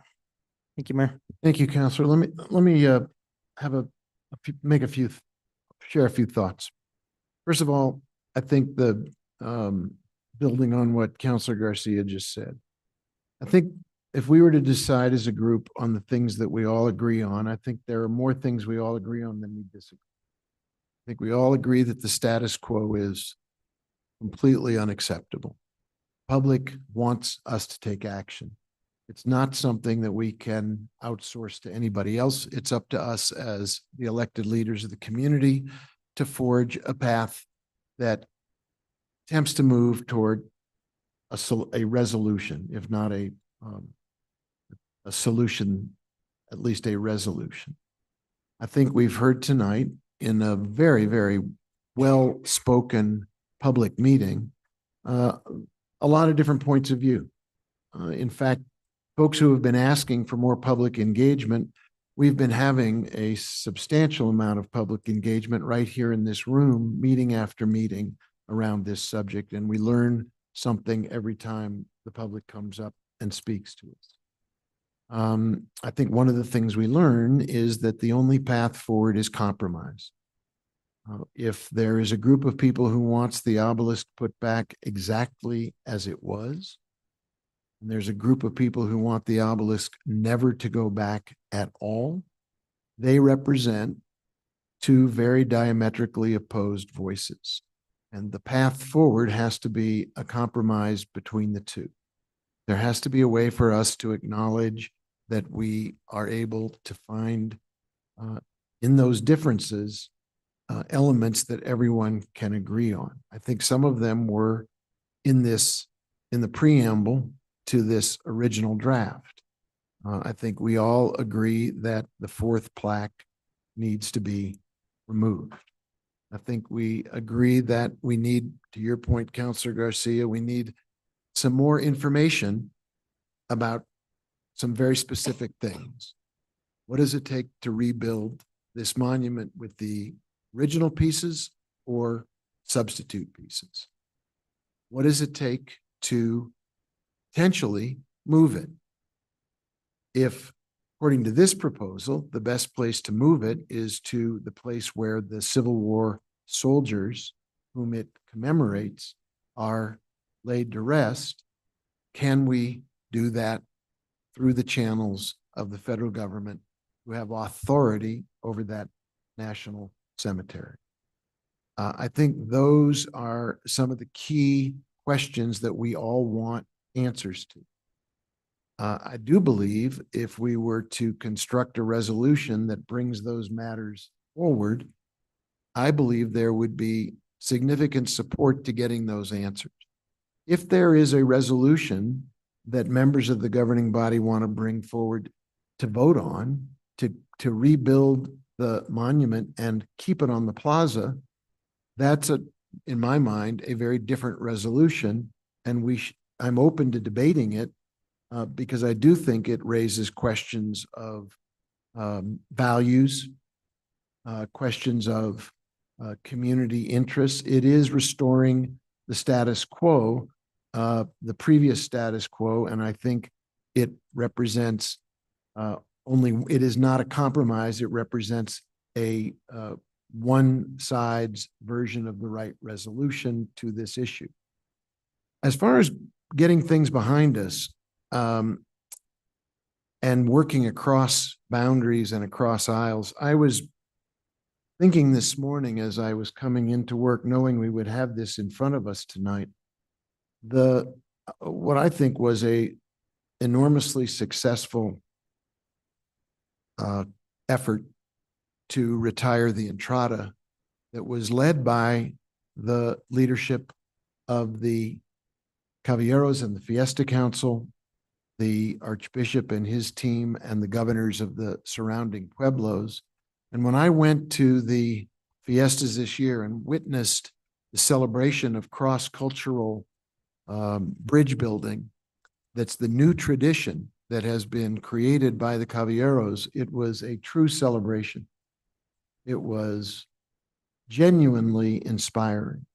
And it suggested to me that when we do find compromises that people can agree on, in order to recognize the validity of different points of view and then combine them in a solution that respects both points of view, we actually do come to a better place. We do arrive at a better outcome than the diametrically opposed voices of this versus that. And what I admire about this resolution, recognizing that I do think some amendments that would specifically call out the kinds of analysis that we need and the two-step process that Councillor Mara-Worth has acknowledged would add another checkpoint for all of us to weigh in. I think that's a compromise that makes sense, reflects our values, and can be implemented safely and securely for everybody's benefit in the community. And for that reason, I think this represents a path forward that is a compromise. And I would like to have the ability to take the steps to get the information, to direct the city manager to answer these questions so that when we get the answers, then we have an informed dialogue and a final vote over whether or not we want to put the pieces of the obelisk or new pieces together and then effectuate its relocation to the National Cemetery, having pursued that as rapidly as possible to find out what the Veterans Affairs Secretary or the authorities who have responsibility say when we approach them with our request to make that happen. I think that's a compromise, and it is based on information we need to have, and we can do it with relative speed, relatively quick. Councillor Cassidy, your hand is up. Thank you, Mr. Mayor. I do think this has been a really interesting conversation. I agree that there are a number of things that we do agree on. I do also think that there is a potential divergence of opinion as to how far the two-step process goes or where that second step is. What I really did want to comment on, though, was this concept of community engagement, because I think that we keep thinking that community coming to talk to us is community engagement, and it's not. I have heard from a lot of different people, a lot of different perspectives. It has been, over the last 4.5 years, an extremely educational, challenging, emotional issue. And I think one of the hardest parts of this issue that, I've said it 1,000 times is like, there's just so many different perspectives, and I find validity in all of these different perspectives because I can't tell somebody else how to feel about this. I can't tell somebody else what value to place on this. And people do keep coming to talk to us, which is wonderful. My concern is that a compromise, I'm not sure, happens from us hearing a number of different opinions and then kind of coming up with what we think is the middle ground. Our first proposal was precisely that. And as I said before, that was great legislation. Everybody got a little bit of what they wanted. Nobody got everything what they wanted. And the problem is that you can't legislate identity, and you can't legislate some of these deeper rooted issues. Your description of the entrada, I think, is actually relevant here in the sense that this was a conversation between some really crucial stakeholders. Obviously, there is still a number of people who disagree with those decisions, but the point is that there were some crucial stakeholders from the community specifically coming to talk about this piece.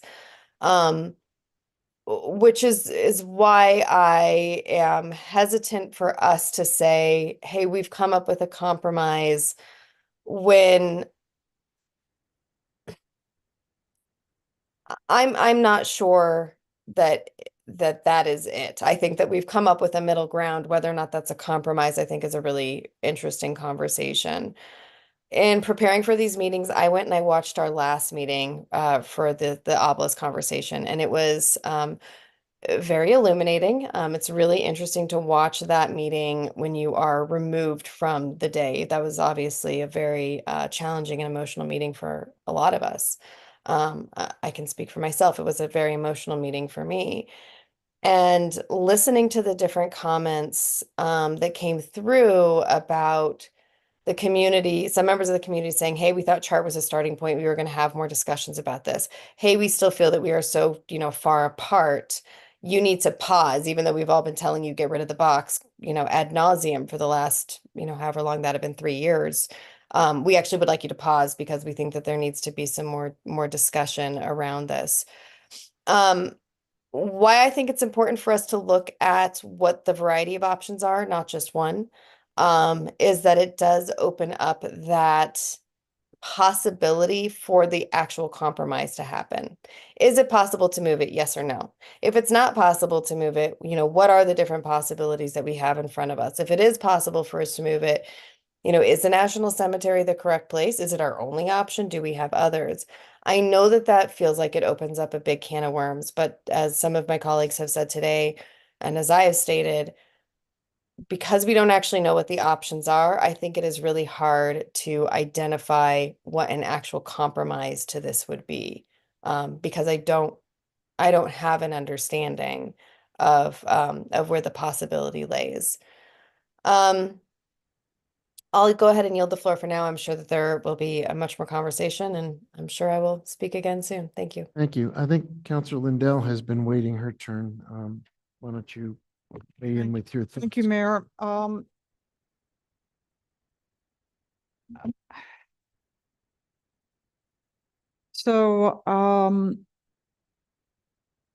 We keep talking about feasibility with this, moving it, can it be rebuilt?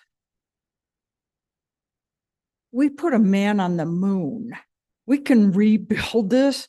We can move this. I mean, this feasibility, I don't know why we are stuck in the weeds on this. Clearly enough, it's a function of engineering and money. It can be rebuilt and it can be moved. I think that is a red herring, that it's just a sticking point. I also feel like, it's like we've got the Israelis and the Palestinians here. No one's given in. Nobody's given in. I think, Mayor, you said our options. You can rebuild it on the plaza, never rebuild it, or rebuild it somewhere else. And as leaders in this community, it's incumbent upon us to come up with what that compromise is. I have no thought that I'm going to get two factions to come into a room and say, yeah, this is great. This is the compromise that we're willing to have. I haven't seen it for 4 years. I've said it many times here, and it couldn't be more poignant. There's two things people don't like: the way things are now and change. And boy, this fits right into that. I think it's incumbent upon us as leaders to make a decision of what that compromise is that's best for the community. Not best for this group, not best for this group, best for the whole community. It's not about making speeches and political pandering to different groups. It's about what is best for this community. Spend a lot of time on it. Frustrated that we have big problems that we aren't talking about. We have fentanyl problems here. We have kids with problems.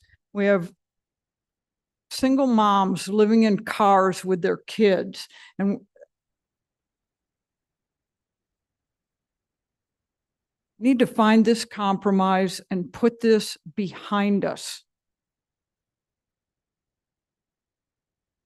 We can drag it out forever. We can drag it out until they throw dirt on us.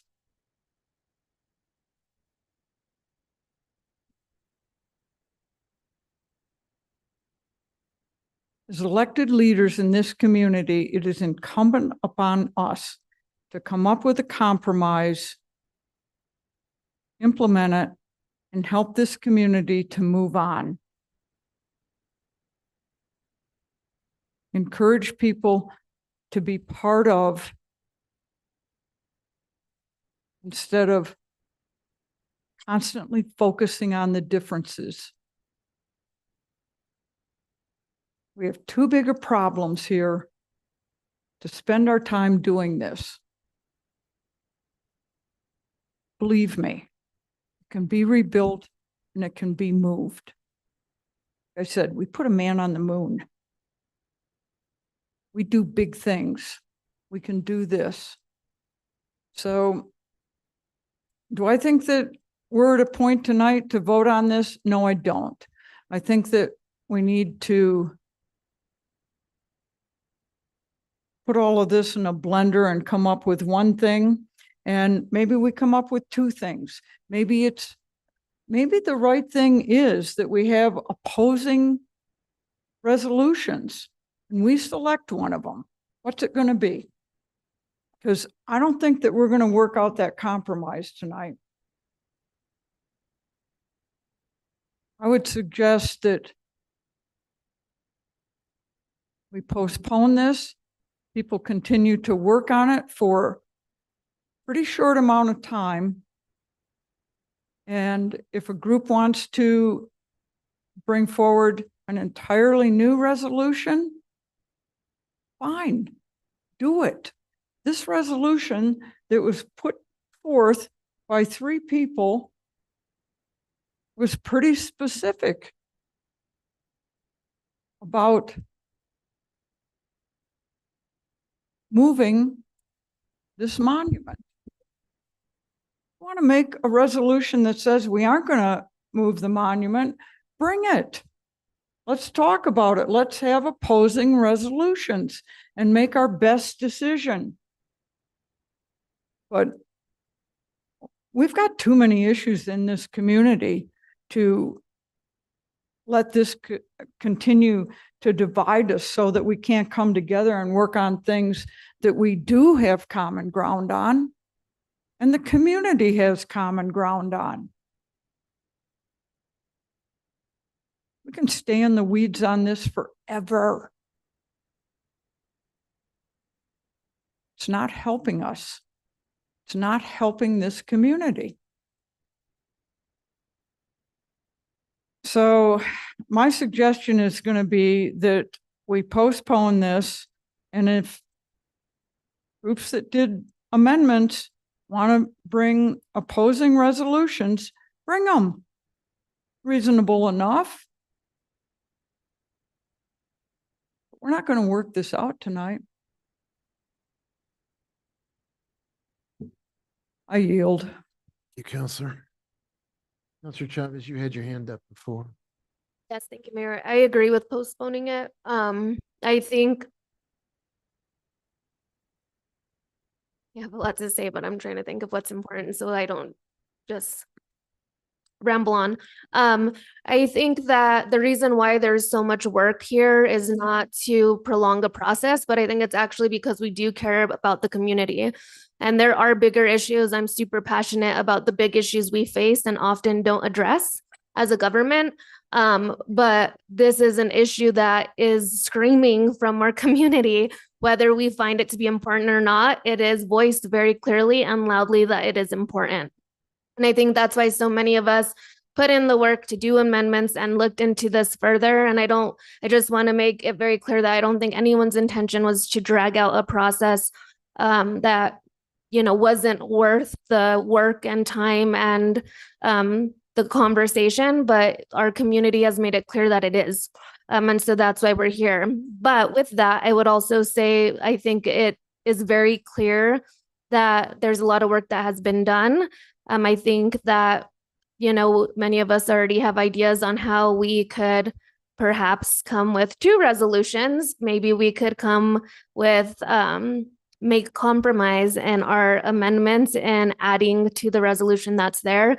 But I think that we have a lot of work here that we can make into something better and would help this conversation be more productive and coming to a solution. So I also agree with delaying it, postponing it. I think that we have a good foundation here and we will come to a solution. I think that's something that we can say confidently to the community.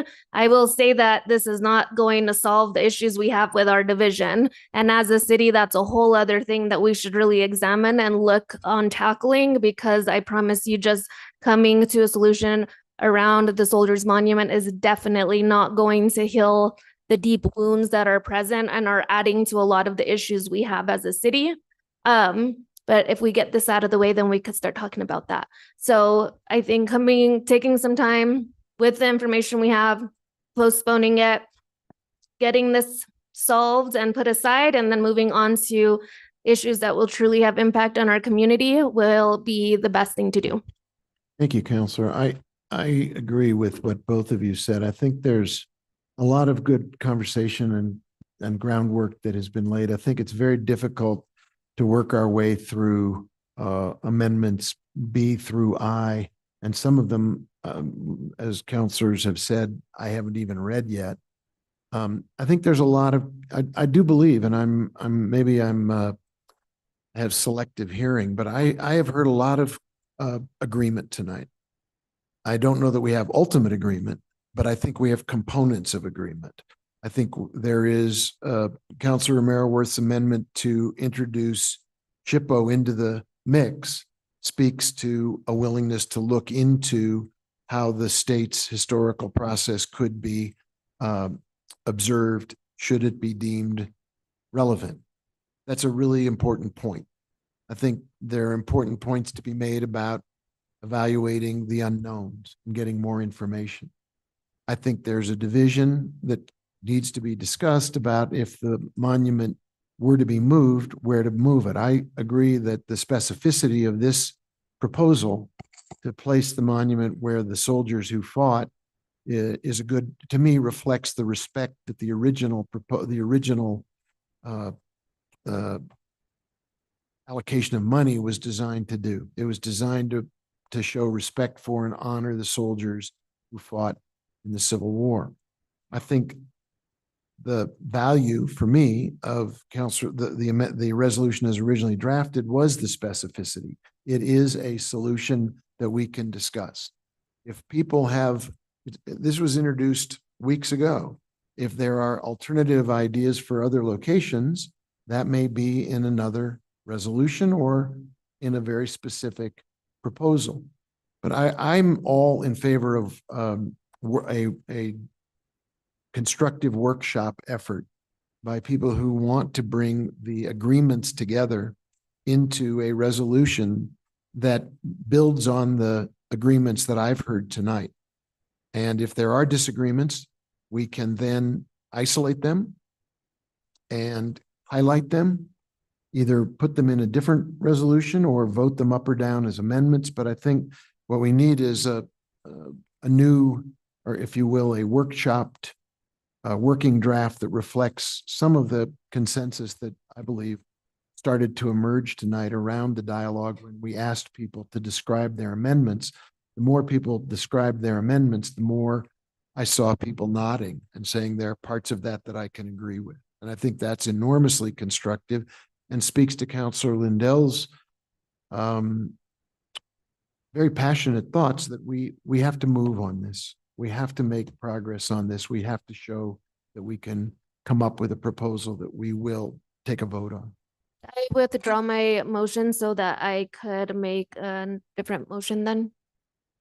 Withdraw the second. Yes, you may. So I would like to move to postpone this to October, was it October 30th? So that we as a governing body have some time to work, because I will say there was fast and furious work that took place on the amendment. Shout out to Marcy, who's now in the room and I see her. And Erin, thank you. So that will give us a little over a month to try to put this together so it's clear to the community. And we have a, clear vision as a governing body for a more solid discussion as well. So yes, I motion to postpone to October 30th. Second. Is there further discussion? I'm sorry, Councilor Garcia, I didn't see it. I think given we're all of the same sentiment of removing that north-facing plaque, I mean, is there anything that prohibits the city manager from taking action on that tomorrow? It doesn't require a governing body resolution to do so. I think unless somebody on the governing body is opposed to that, let's get that work started. I mean, I want to be able to show to the public that we're moving forward, and taking down that plaque is the first thing. Beginning to determine feasibility, whatever it looks like, the end of October, we'll figure that out. But I think we need to show to the public that we are serious about taking action. We are going to take action. And the first thing we're doing is beginning tomorrow, we're taking that plaque down. I think the city attorney has a comment on that, and also two of your colleagues. So let's take it in order. City Attorney McSherry. Mayor, councilors, I would recommend that you have something to that effect on an agenda before where the city manager takes that type of action and that you vote on it. Okay. We have two hands up, Councilor Merworth and then Councilor Falk. And do we know where the fourth plaque is? I mean, is it in the box? Yes. It's still on the monument. From the pictures I saw, it's So- half broken. Excuse me. It's still, the base is still intact. So, yeah, so I guess my concern about that would be that you'd have to dismantle some portion of the box in order to get at the plaque, which that seems to me sort of a waste of, like, it's not the most pressing thing. The most pressing thing is that we come up with a plan to move forward. And I don't know why we'd send our crews out there to dismantle part of the box to pull off a plaque that nobody's looking at now anyway. I mean, I think from this discussion, we're all in agreement that plaque needs to be taken off. And in fact, I think some reworked language should be, we'll rebuild, if we rebuild, no matter what we decide to do with it, we will rebuild it without the fourth plaque. And I'm not sure, again, I think that is a point that we all agree on. I think your hand was up, Councilor Faulkner. All right. Yeah. Councilor Cassett, your hand is up. Yeah, I think I apologize. I should have taken it down. I believe that most of what I would say has been stated by the city attorney. I do agree that's one that we do all clearly agree on. I do have concern about us setting a precedent of directing the city manager to do something, even if it's something that we are all in very much agreement on, without an official vote or something to officially vote on. As much as this does seem to be a non-controversial vote among the governing body, just in terms of other discussions that we've had, I would be uncomfortable with it solely for those procedural reasons and the precedent that it sets. Thank you. Thank you. So we have a motion and a second regarding a postponement, and I think the subtext, or the it's not even a subtext. The text is there's some work to be done to bring some of these ideas together in a either one or more reconstituted resolutions, building off of some of the amendments and some of the agreements that were beginning to be articulated tonight. Is there any further discussion about that motion? Madam Clerk, would you please call the roll? Yes, Mr. Mayor. Counselor Lee Garcia, Yes. Counselor Michael Garcia, Yes. Counselor Lindell, Yes. Counselor Romero Worth, Yes. Counselor Cassett, Yes. Counselor Castro, Counselor Chavez, Yes. Counselor Faulkner, Yes. Mayor Weber. Yes. Motion passed. Thank you, Madam Clerk, and thanks to everybody who participated in the dialogue earlier in the petitions from the floor. And also, I thought that was a very, really robust and constructive dialogue among the governing body. Appreciate everybody's contributions for that as well. Madam Clerk, can you take us to the next item on the agenda? Yes, Mayor. Item 18 is public comment on a bill. This is the first public comment, no action. 18A is consideration of Bill 2024-10 and adoption of an ordinance sponsored by Mayor Alan Weber.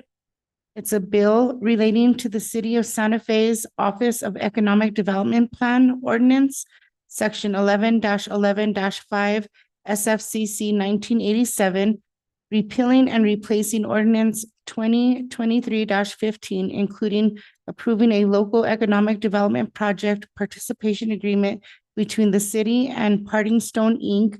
for design, development, and construction of tenant improvements, lease payments, and expansion of a corporate headquarters, a local economic development project. Thank you. This is a opportunity for public comment on this piece of legislation. I don't know if there's anyone either on the Zoom room or here in the chamber who wants to voice their thoughts on this bill. This is public comment. Is there anybody in the Zoom room, Madam Clerk?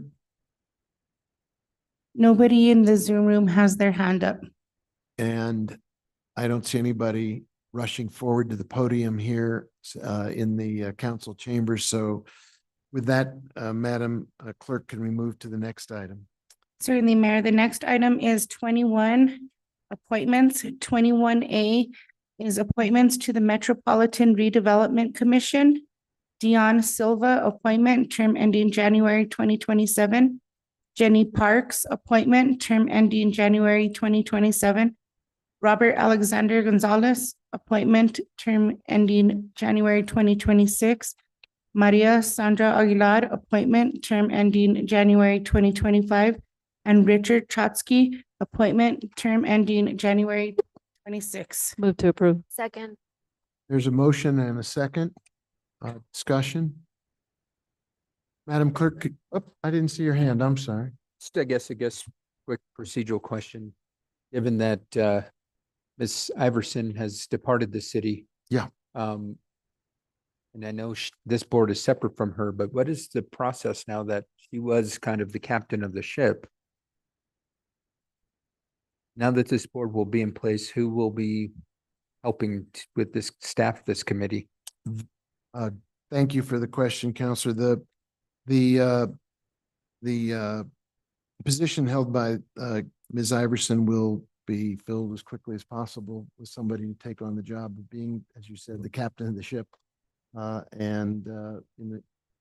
These appointments, God bless you, these appointments will simply create the commission that then the new person will be able to begin to work with, onboarding them and introducing them to the process that's already underway that Ms. Iverson, who we should have said something about earlier. I appreciate you raising that. She did a really good job for us while she was here, and I'm sorry we lost her. There's a lot of work already underway regarding next steps with regard to the MRA, and the next step after these people are appointed will be to onboard them, bring all the documents to them, get them to begin to function, and then take up the process as laid out in the resolution around the MRA. Okay, but given that Ms. Iverson's not with the city anymore, who is her interim position that's overseeing this project? And who would be working in collaboration with this committee? At the moment, I think it's a vacant position, Counselor. We need to fill it. Okay, thank you, Mr. Any other questions or comments about the candidates? Madam Clerk, can you call the roll? Certainly, Mayor. Counselor Michael Garcia, Yes. Counselor Lindell, Counselor Romero Worth, Yes. Counselor Cassett, Yes. Counselor Castro, Yes. Counselor Chavez, Counselor Faulkner, Yes. Counselor Lee Garcia, Yes. Mayor Weber, Yes. motion passed. Thank you. And that brings us to one more appointment, Madam Clerk. 21B is appointment to the Bicycle and Pedestrian Advisory Committee. Gary Schiffmiller, appointment, term ending June 2026. Move to approve? There's a motion and a second. Counselor Garcia, you want to tell us about Mr. Schiffmeyer? I think he was your nominee. Sure.